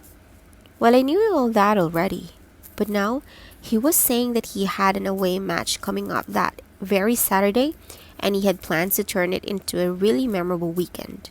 Nothing special there, really, except that then he mentioned the name of the other team, Middleton. My heart gave a violent lurch. Middleton was about 30 miles from Dudley's, far enough away to justify an overnight stay. But that wasn't what interested me so much. What made me sit up with a jolt, my mind racing wildly, was that I'd seen Middleton mentioned that very morning when we were leaving Staunton. There it was on a road sign, Middleton, 12 miles. That meant that Aunt Judy's cottage was about midway between Dudley's and Middleton. And that gave me my best idea yet. It was going to be a real clincher. Of course, when I'd first had the idea, the most daring, impossible, dangerous idea of all, I hadn't really imagined it could have worked out so brilliantly. It had started with that visit to the cottage with Alex. Then when I heard James on the radio, I knew I had the perfect opportunity to get Charlotte out of the way and take her place. All it needed was a little careful planning. I thought, impressed at the boldness of it all. Then there I'd be, together with James once again. All barriers between us overturned. And then I'd know, once and for all, how much he really loved me. So that very next day, I began to make it happen. The first bit was easy. I rang the football club press office and put in a London drawl. "Oh, hi! It's Diva here from Pizzazz, a new girls magazine with attitude. I'm doing a report on an up-and-coming stars and I quite fancy including James Angel. As it happens, I'll be in Middleton on Saturday, which is just such a coincidence because I can't remember the last time I was out of London, except to go to New York, of course. Anyhow, I thought it would be cool to do an interview after his match. Can you arrange that for me, love?" It was amazing, really. I got far more confident than I'd ever been before I left home. But even the new me would never ever dare to talk that way. Not as me. But as soon as I pretended to be someone else, I found it was quite easy, which was just as well considering what I was going to have to do next. I rattled on for a bit, trying to sound bored and fashionably jaded, just as I imagined London magazine journalists would be. And to my amazement, the girl at the other end bought it. She believed me, and she told me exactly what I wanted to know. Yes, James Angel would be in Middleton for a match, and yes, he'd be staying on afterwards at the Clarendon Hotel. She even gave me the room number. Perhaps I'd like to interview him at around 5 o'clock? She could try and arrange that if I wanted. Of course, I had no intention of making that particular date, but now that I knew where he was staying, the rest should be easy. Alex was casting me a few odd looks across the office, so for the next couple of hours, I concentrated on work, trying to super efficient to show there was nothing sinister on my mind. Then after I'd made everyone their mid-morning coffee and handed out chocolate biscuits as a treat, I settled down to my next task, a tricky one. Luckily, I'd kept a few sheets of headed stationery for the local radio station the night I'd helped out with James's show. We all had. It was like a souvenir. Now the notepaper was going to become a crucial accessory in my plot. Discreetly, I managed to type a brief note on a computer and print it on the paper without even noticing. It was short and to the point, rushed but affectionate. Delicious peach. Can't wait to see you on Saturday. I've changed the arrangements just for you. I found us a country cottage where we can be alone, right in the middle of nowhere. Here's the address and a key in case you arrive before I do. I'd be doing promo interviews and won't make it before 7. Looking forward to a whole night of cherry picking. Then I just added, Love, James, in his handwriting. That wasn't hard. I knew it better than my own. I was pleased with the letter. It had enough details to convince Charlotte it was genuine, especially the fruity bits. I'd even managed to find out his movements for the week and knew for a fact he'd be in strict training and completely out of contact, so she wouldn't be able to get in touch with him to double-check the arrangements. And why should she doubt them anyway? She'd be far too busy feeling smug, thinking he was prepared to give up a luxury hotel for a romantic little cottage just to please her. Well, I knew him better, didn't I? I understood his wants and needs as if they were my own. James was a sportsman, heading for international stardom, the fast set, the big city, the happening things. If Charlotte wanted some nerd to pick Holly's shocks and trample through mud with her, she'd pick the wrong guy. Grinning, I slipped the extra key to Aunt Judy's cottage into the envelope with the letter and the ad, then sealed it. I'd had a key caught on the way into work. Charlotte was going to slip right into my trap. And even if she had her doubts and wanted to check the arrangements with James, well, that wasn't going to be very easy. When he was training, nothing got in his way. Not even his mother. Definitely not a girlfriend. I knew all about that level of training.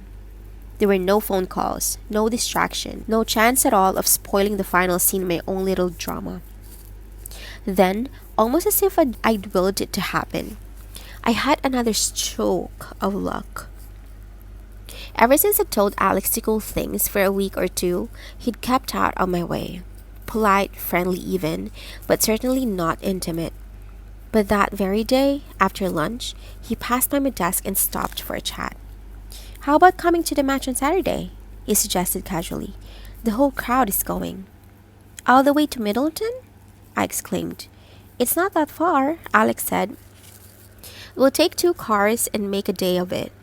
Maybe go and eat somewhere in town. Apparently, they do the best Indian food in the country, after Birmingham. I thought quickly, this could be useful. Oh, Alex, I'm sorry, I can't go out that night. I promised to go and see my mom, but I could always come along to the match first. Okay, fine, he said easily, betraying no disappointment even though he was probably hoping we'd get together as usual. Come along for the game and then I'll drop you at the station. And that's exactly what happened. We all piled into 2 cars, Alex's and Sam's. Holly was there and Sam's friend William from the radio station, as well as Sarah, Jake, and Amy from the office. It was fun.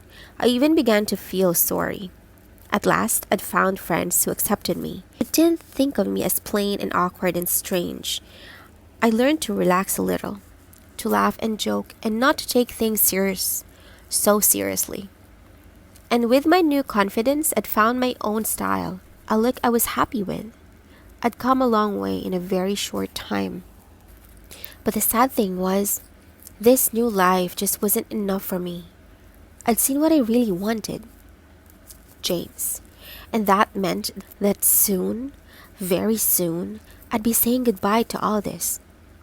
The game was pretty exciting, especially for me. Middleton was considered to be a powerful match for Douglas, better established and on the verge of entering the league. Several commentators had already predicted they'd be in by the following year. You could tell that the local fans thought Douglas would be a pushover. In fact, they gave the impression that their team was slumming it by even bothering. So our sense of triumph when we beat them hollow was even sweeter. And for me, it was just the beginning of what I knew would be a magical day, a turning point in my whole life. Because the undoubted hero of the hour, the player of the day, the man of the match, was none other than James Angel, the man of my dreams, the man destined to be mine. And in just a few short hours, I'd be in his arms once again, just as I was always meant to be.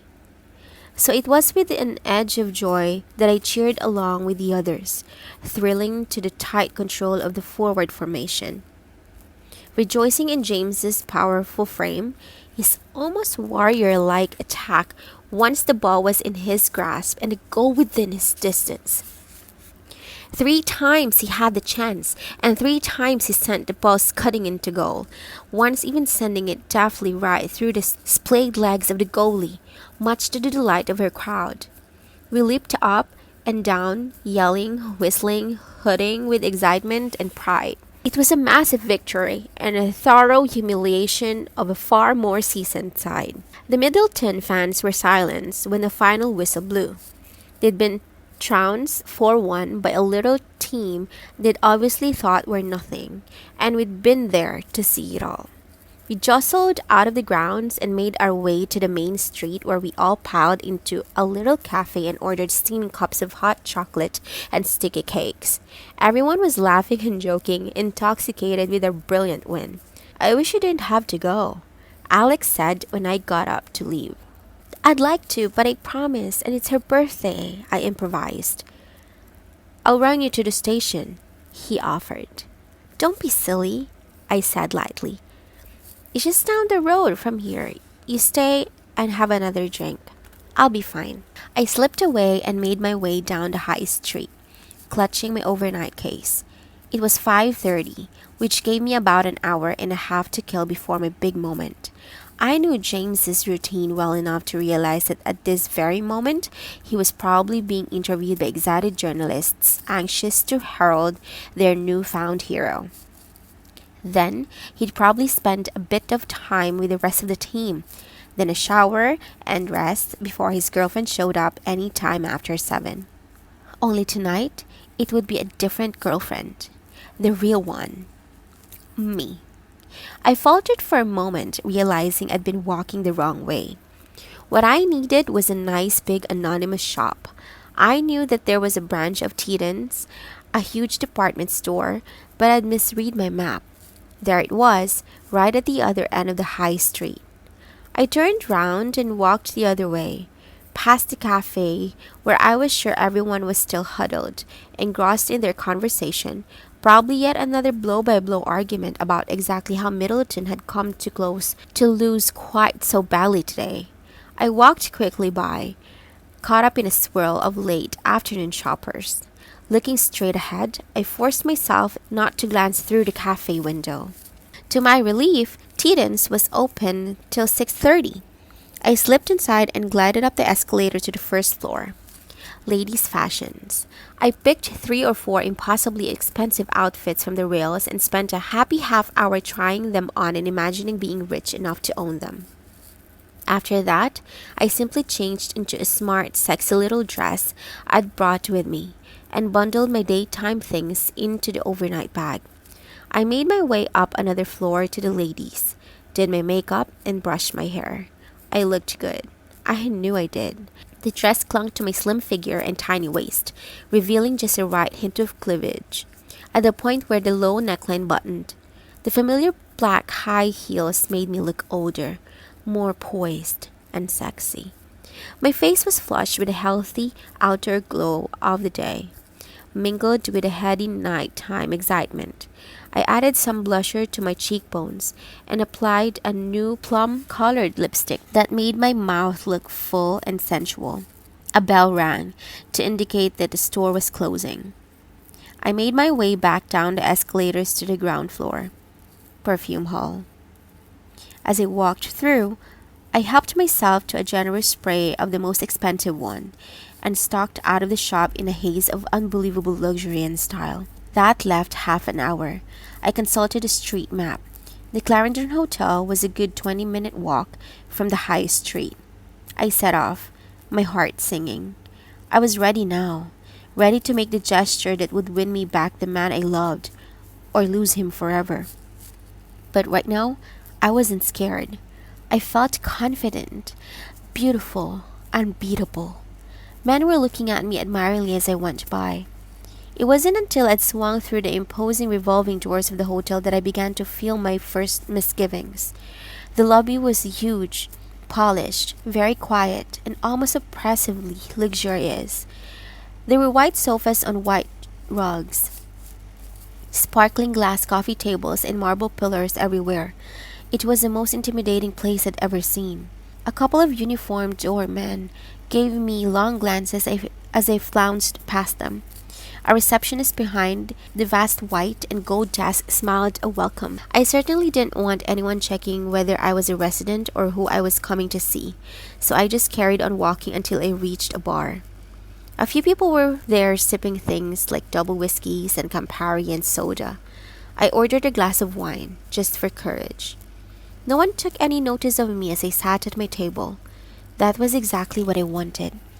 I got my bearings, drained my drink, and walked through the back of the bar and out into a corridor. My hunch had been right. This was a different route to the back of the hotel. I carried on walking until I found a pair of elevators. Then I pressed the button to my stomach, now a cavern of butterflies, as I drew nearer and nearer to my destiny. Okay, this is it, I told myself as the hotel lift glided to the 4th floor.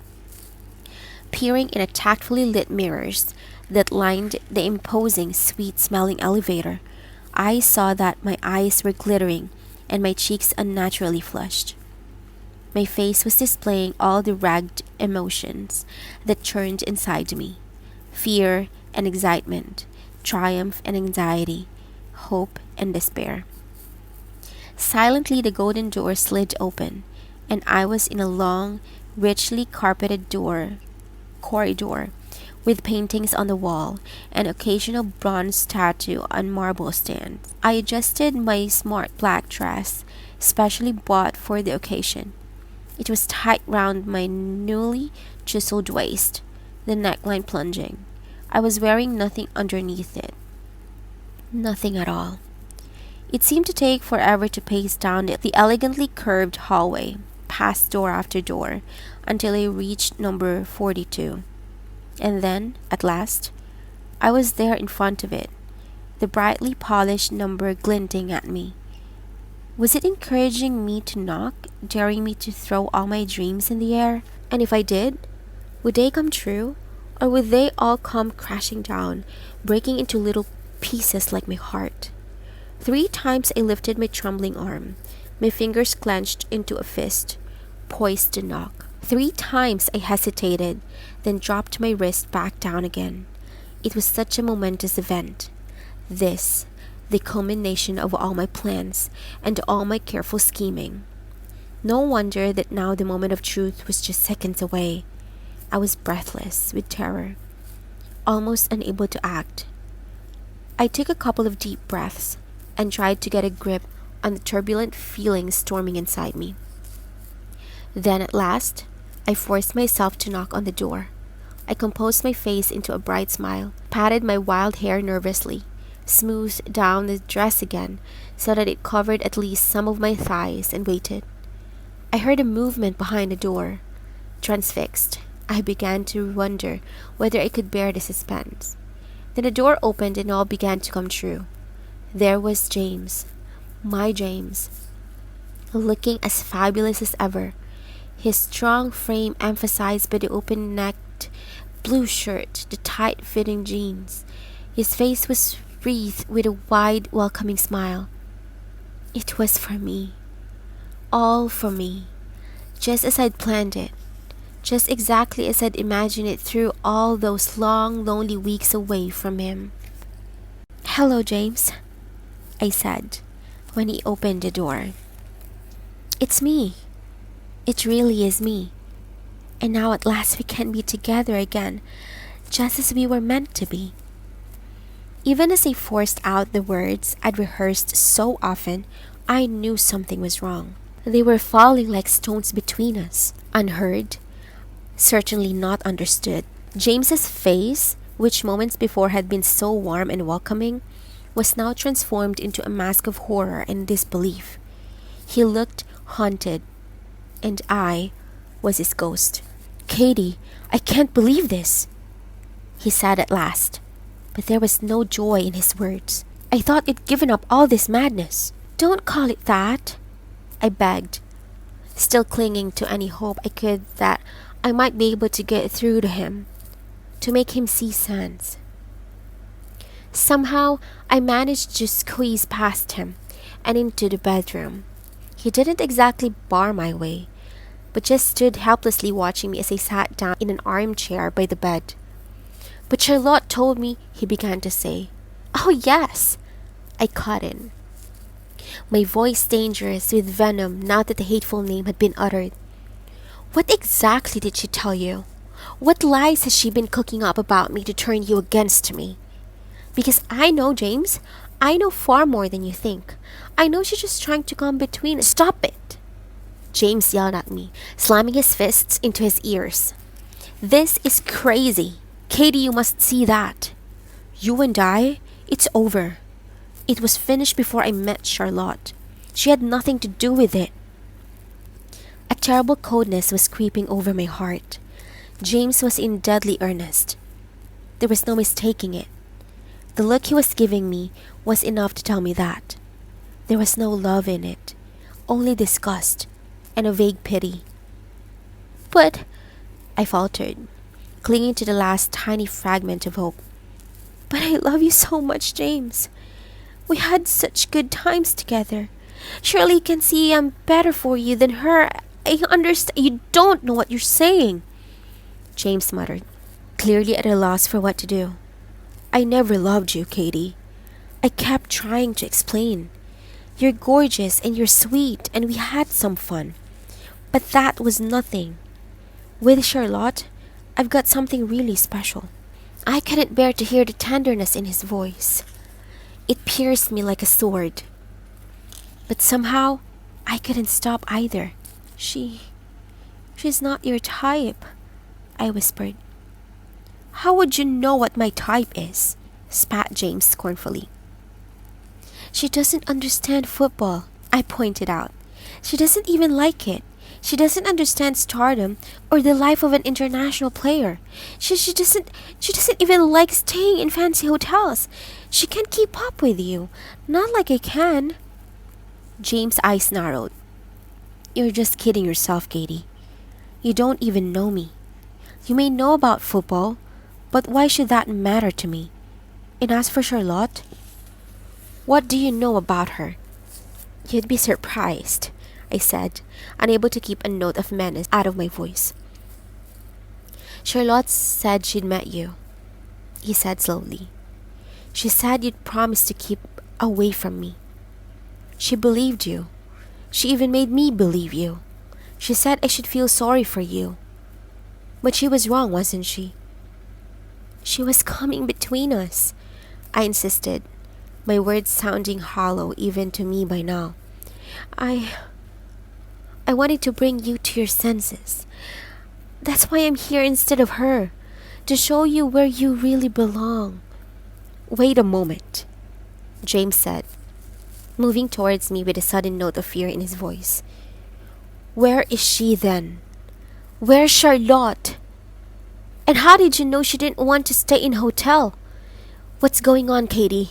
Tell me now! Suddenly, he was looming over me, firing out his questions with a mounting urgency. I was scared. Scared of James and scared of what I'd done. She's gone to meet you, I whispered.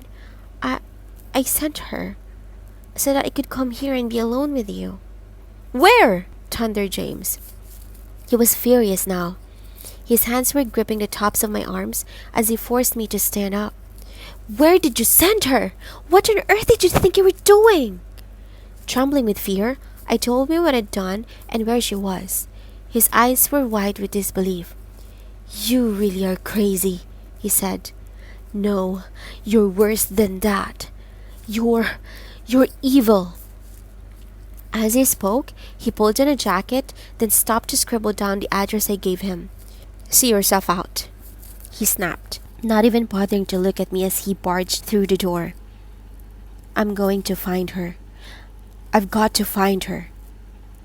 It was as though he was talking to himself, as though I wasn't even there, too insignificant to bother to hate. Clearly, all that mattered to him was Charlotte, and I was nothing. Nothing at all. For a while, I just sat in the armchair, too stunned and broken-hearted to move. After what might have been hours, or maybe just a few minutes, I looked round me. This was the room where James was planning to spend the night with Charlotte, the woman he loved. Get used to it. He loves her, not you. On a little table by the window was a bottle of champagne on an ice bucket. There were 2 glasses for the lovers, James and Charlotte. I wanted to get up and leave, go home and bury myself in my misery. But somehow I couldn't. I just wanted a little while longer to be part of this world, this dream. For I knew now that I'd never dared admit before. James was only a dream to me, and our love affair was a fantasy. The real one had ended weeks ago. The rest was all in my mind. Sadly, I opened the bottle. It made a joyous little pop. I poured a glass of the bubbling wine and began to sip it, trying to draw comfort from its sweetness surface. And it did give me a kind of comfort. My head began to feel lighter. The pain in my heart just a little less piercing. So I poured myself another glass and sat on the bed, imagining how wonderful this would have felt if it had been the 2 of us, clinking glasses, downing champagne, as we gazed into each other's eyes. If only he loved me as I loved him. Just a few minutes more, I promised myself. Pouring another glass, then I'd have to return to my drab life, a life without James. But for the moment, in this gilded setting, drinking the fizzy celebratory drink of lovers, I wanted to stay here and dream. Of course, by this time, I was feeling rather strange. I'd almost finished the bottle all by myself. I lay down on the bed, clutching the pillow for comfort, and drifted into sleep. And then the phone rang. Blearily, I lifted it. Call for James Angel, said the hotel receptionist. Can I put the caller through? And before I had a chance to speak, I heard a different voice, Charlotte's frantic tones echoing strangely. Hello? Hello, is that James? She asked impatiently. Listen, the line's really bad. I'm on the mobile. There's no phone on this stupid cottage. Hello, Charlotte, I said wearily. There was a pause. Who's that? She asked suspiciously. It's Katie, I told her. What else could I say? There seemed little point in deceiving her now. James is not here. Well, what are you doing there? She demanded. And where is he?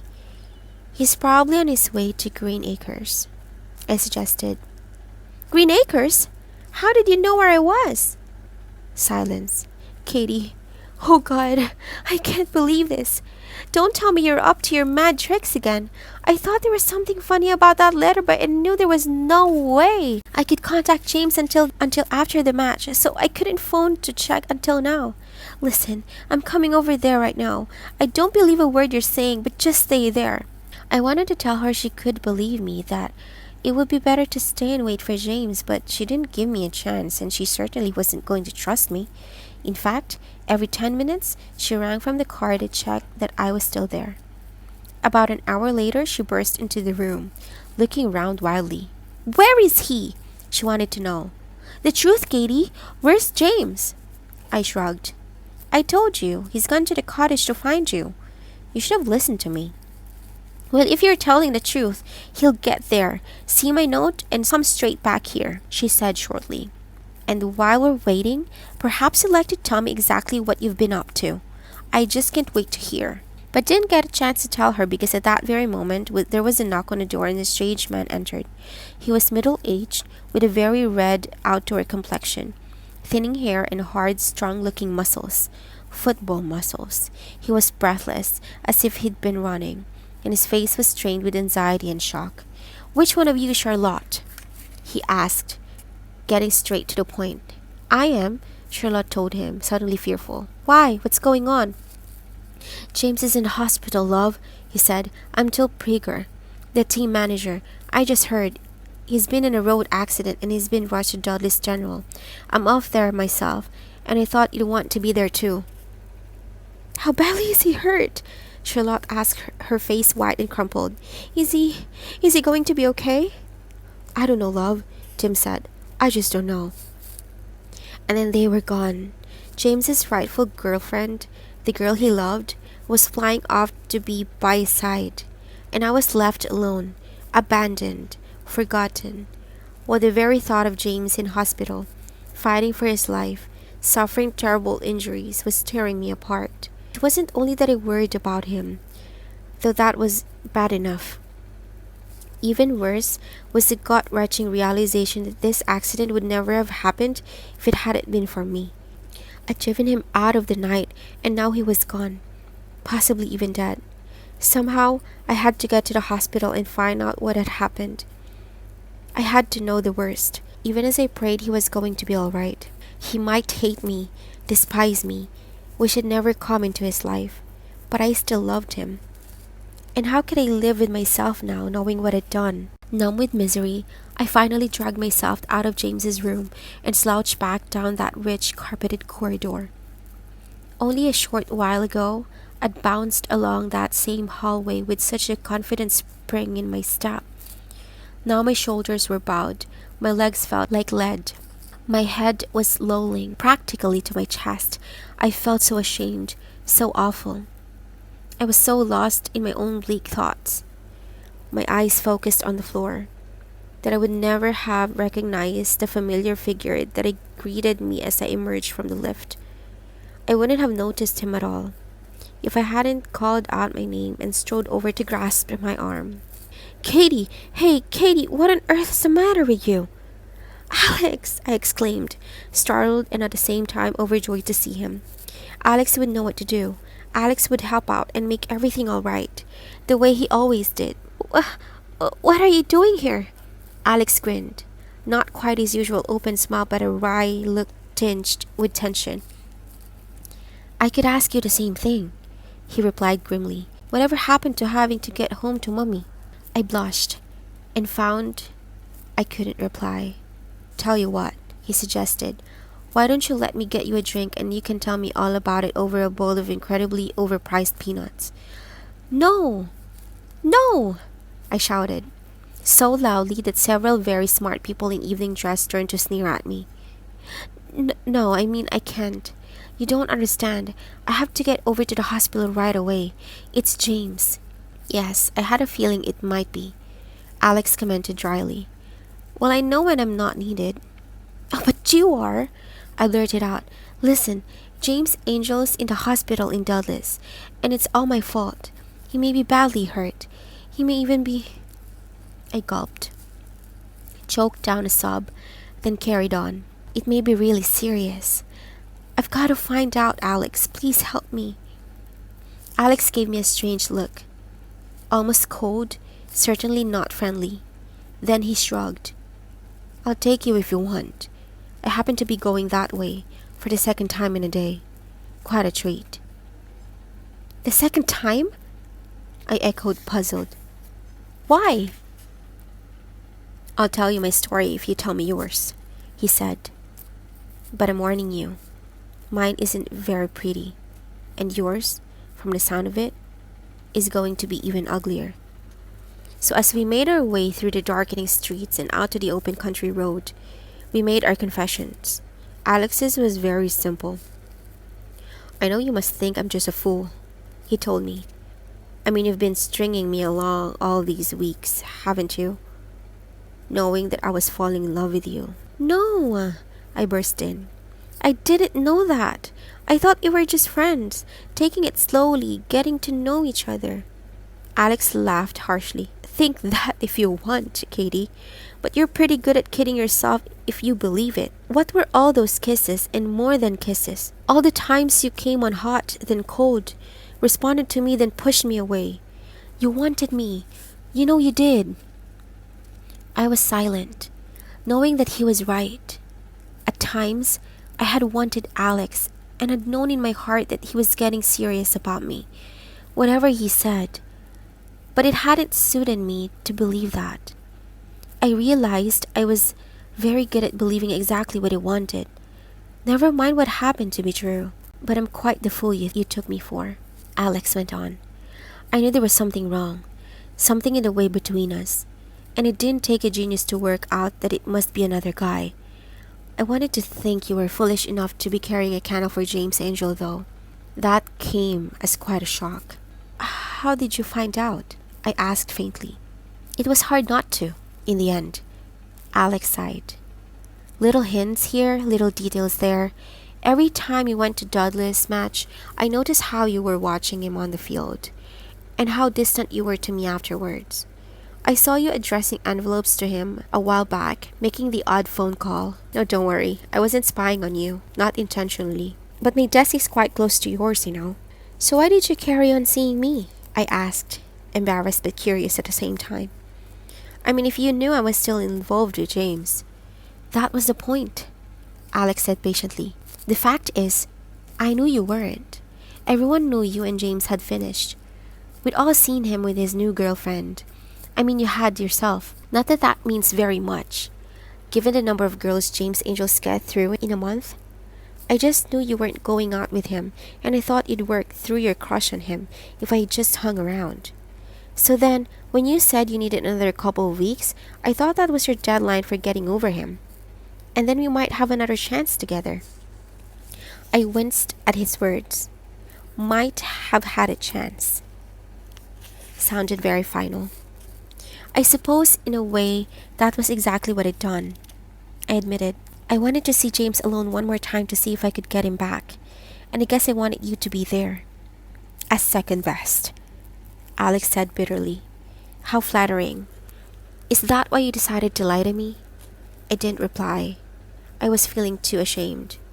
Because that's what hurt the most, Katie, he went on quietly. You were crazy to cling on to a silly fantasy about James Angel being your boyfriend. No one can really help the way they feel, but we can all do something about how we behave to other people. And lying to someone who cares about you just isn't on. I'm sorry, I whispered.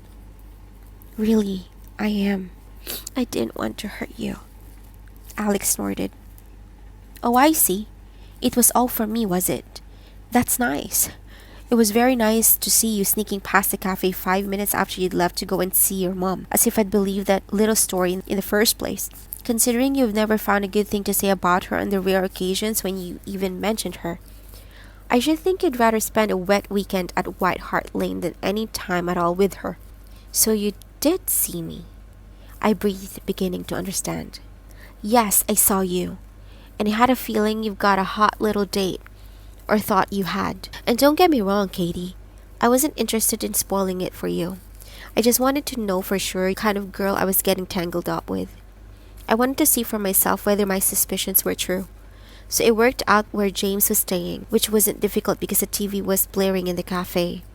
A full-length interview with him at Clarendon Hotel. But what have you been doing between then and now? It was now nearly 9 o'clock, over 3 hours since he'd seen me outside a cafe. I had a car full of friends depending on me for a lift, he reminded me. We thought about staying on in Middleton, but in the end, everyone wanted to go home, so I drove them and then came back. I thought I'd find you eventually, and I'd only been waiting an hour or so when you arrived, looking, if I may so, not exactly like a girl with a hot date, very like a girl without one. I burst into tears. Then between sobs, I blurted out exactly what I'd done. How I'd persuaded myself that Charlotte was the wrong girl for James. How I'd followed her around finding out everything I could about her. And then, when I saw Great Aunt Judy's cottage just a few days ago, how I'd hatched my plot to get her out of the way so that I could be with James again, just the way I dreamed it would happen. Interesting, Alex commented coldly. I really enjoyed that day out. It made me think it was worth hanging on because I thought I was with the real Katie. The fun one, the genuine one.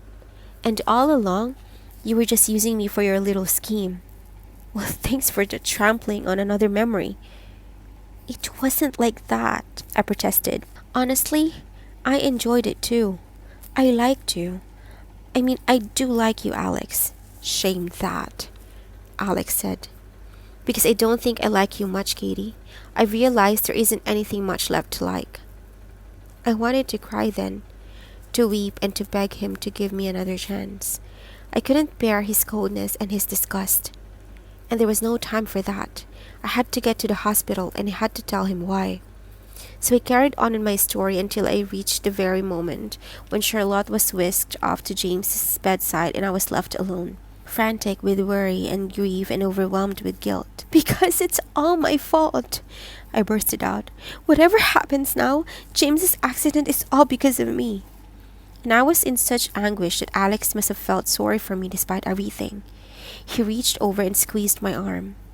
No, it's not your fault, Katie. James was driving. You weren't there. It was nothing to do with you. And although I didn't believe him, his kind words consoled me just a little and made me strong enough to face the next terrible ordeal. The hospital. Alex dropped me off outside and gave me a cold little wave before pulling away from the curb. I felt terribly abandoned and alone as I made my way past the ambulances and stretchers and late-night visitors up to the reception desk to ask where James was. It took a while to persuade the nurse on duty even to tell me which floor he was on. I suppose they had to be careful about the press and ice fans. And after all, I wasn't a relative. I wasn't even a friend. That cruel truth was boring into me like a nail hammering into my heart. I wasn't his girlfriend. I wasn't anything to him. But somehow, maybe because my face was so stricken with grief, the nurse relented and eventually led me through a maze of echoing corridors and staircases to a little waiting area. Tim Prager was sitting there, his head in his hands, and so was Charlotte. "What are you doing here?" she snarled at once. "Haven't you done enough damage for one night?" "I'm sorry, Charlotte," I said as meekly as I could. "I really am. I'm sorry for everything. I just needed to know how James is." "We don't know, love," Tim said kindly, sensing the urgency in my voice. "He had a nasty collision with a heavy goods vehicle. He's concussed quite badly and there's a couple of broken ribs and a lot of bruising. But until he regains consciousness, we won't know how serious it is." "He means we don't know if he's brain damaged," snapped Charlotte. She was obviously terribly shocked, and seeing me was about the last thing she needed. "I don't want to intrude," I whispered, forcing myself to carry on. "But I just have to know he's okay." "Why? What are you to him?" Charlotte retaliated, her white face streaked with tears. "Can't you get into your thick head? He doesn't want you in his life, okay?" I gulped. "I know that," I said softly. "He loves you. He really does. You mean the world to him." "Did he tell you that?" Charlotte demanded, interested despite herself. I nodded. "You're all he cares about. I should never have tried to get in the way or rake up a past that never was. I was wrong. I see that now. And I'm truly sorry. I'm, I'm so sorry. Charlotte's face softened. Really think you are, she said at last. But you're still a silly cow. And you've done some pretty vile things. I know, I said. I wish I could turn back the clock.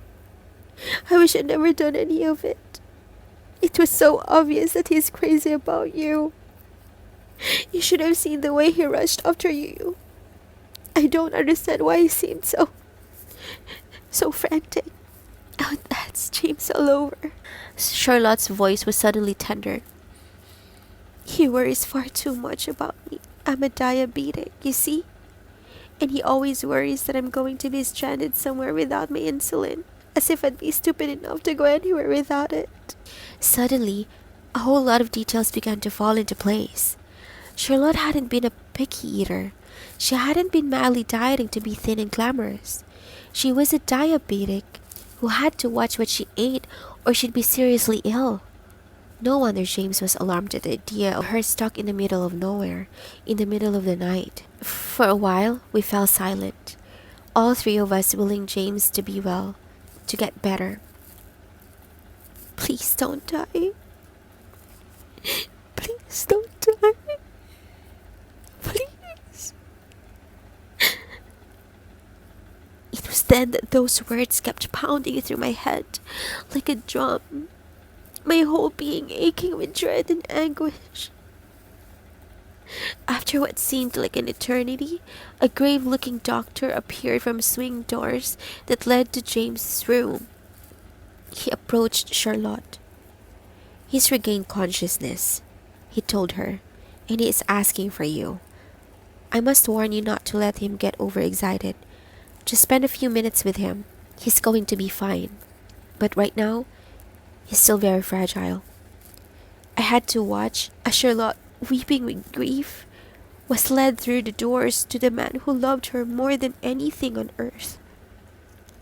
I had to bury my own tears of relief and anguish, knowing I had no right to feel anything. Quietly, I crept to the doors and, on tiptoes, I peered through the glass.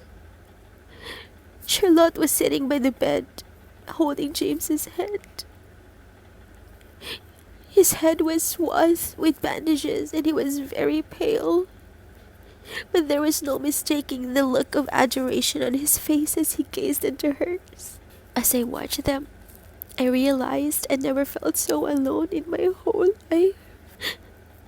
Slowly, I crept back past the little waiting area, Tim's kind eyes following me as I made my way down the long, shiny, forbidding corridors.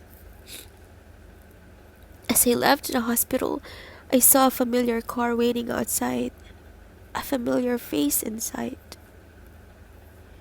What are you doing here? I asked Alex for the second time that evening.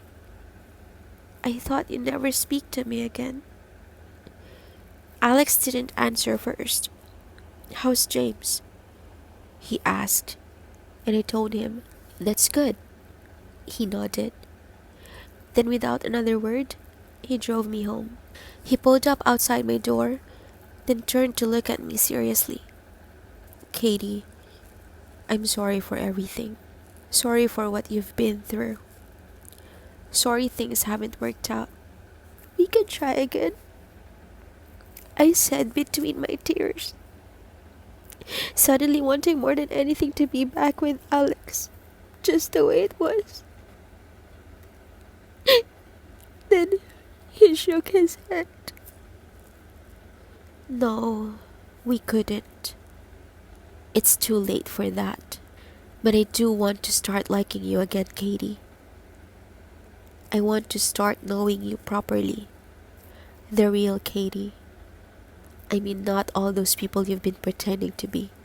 I want that too, I told him shyly.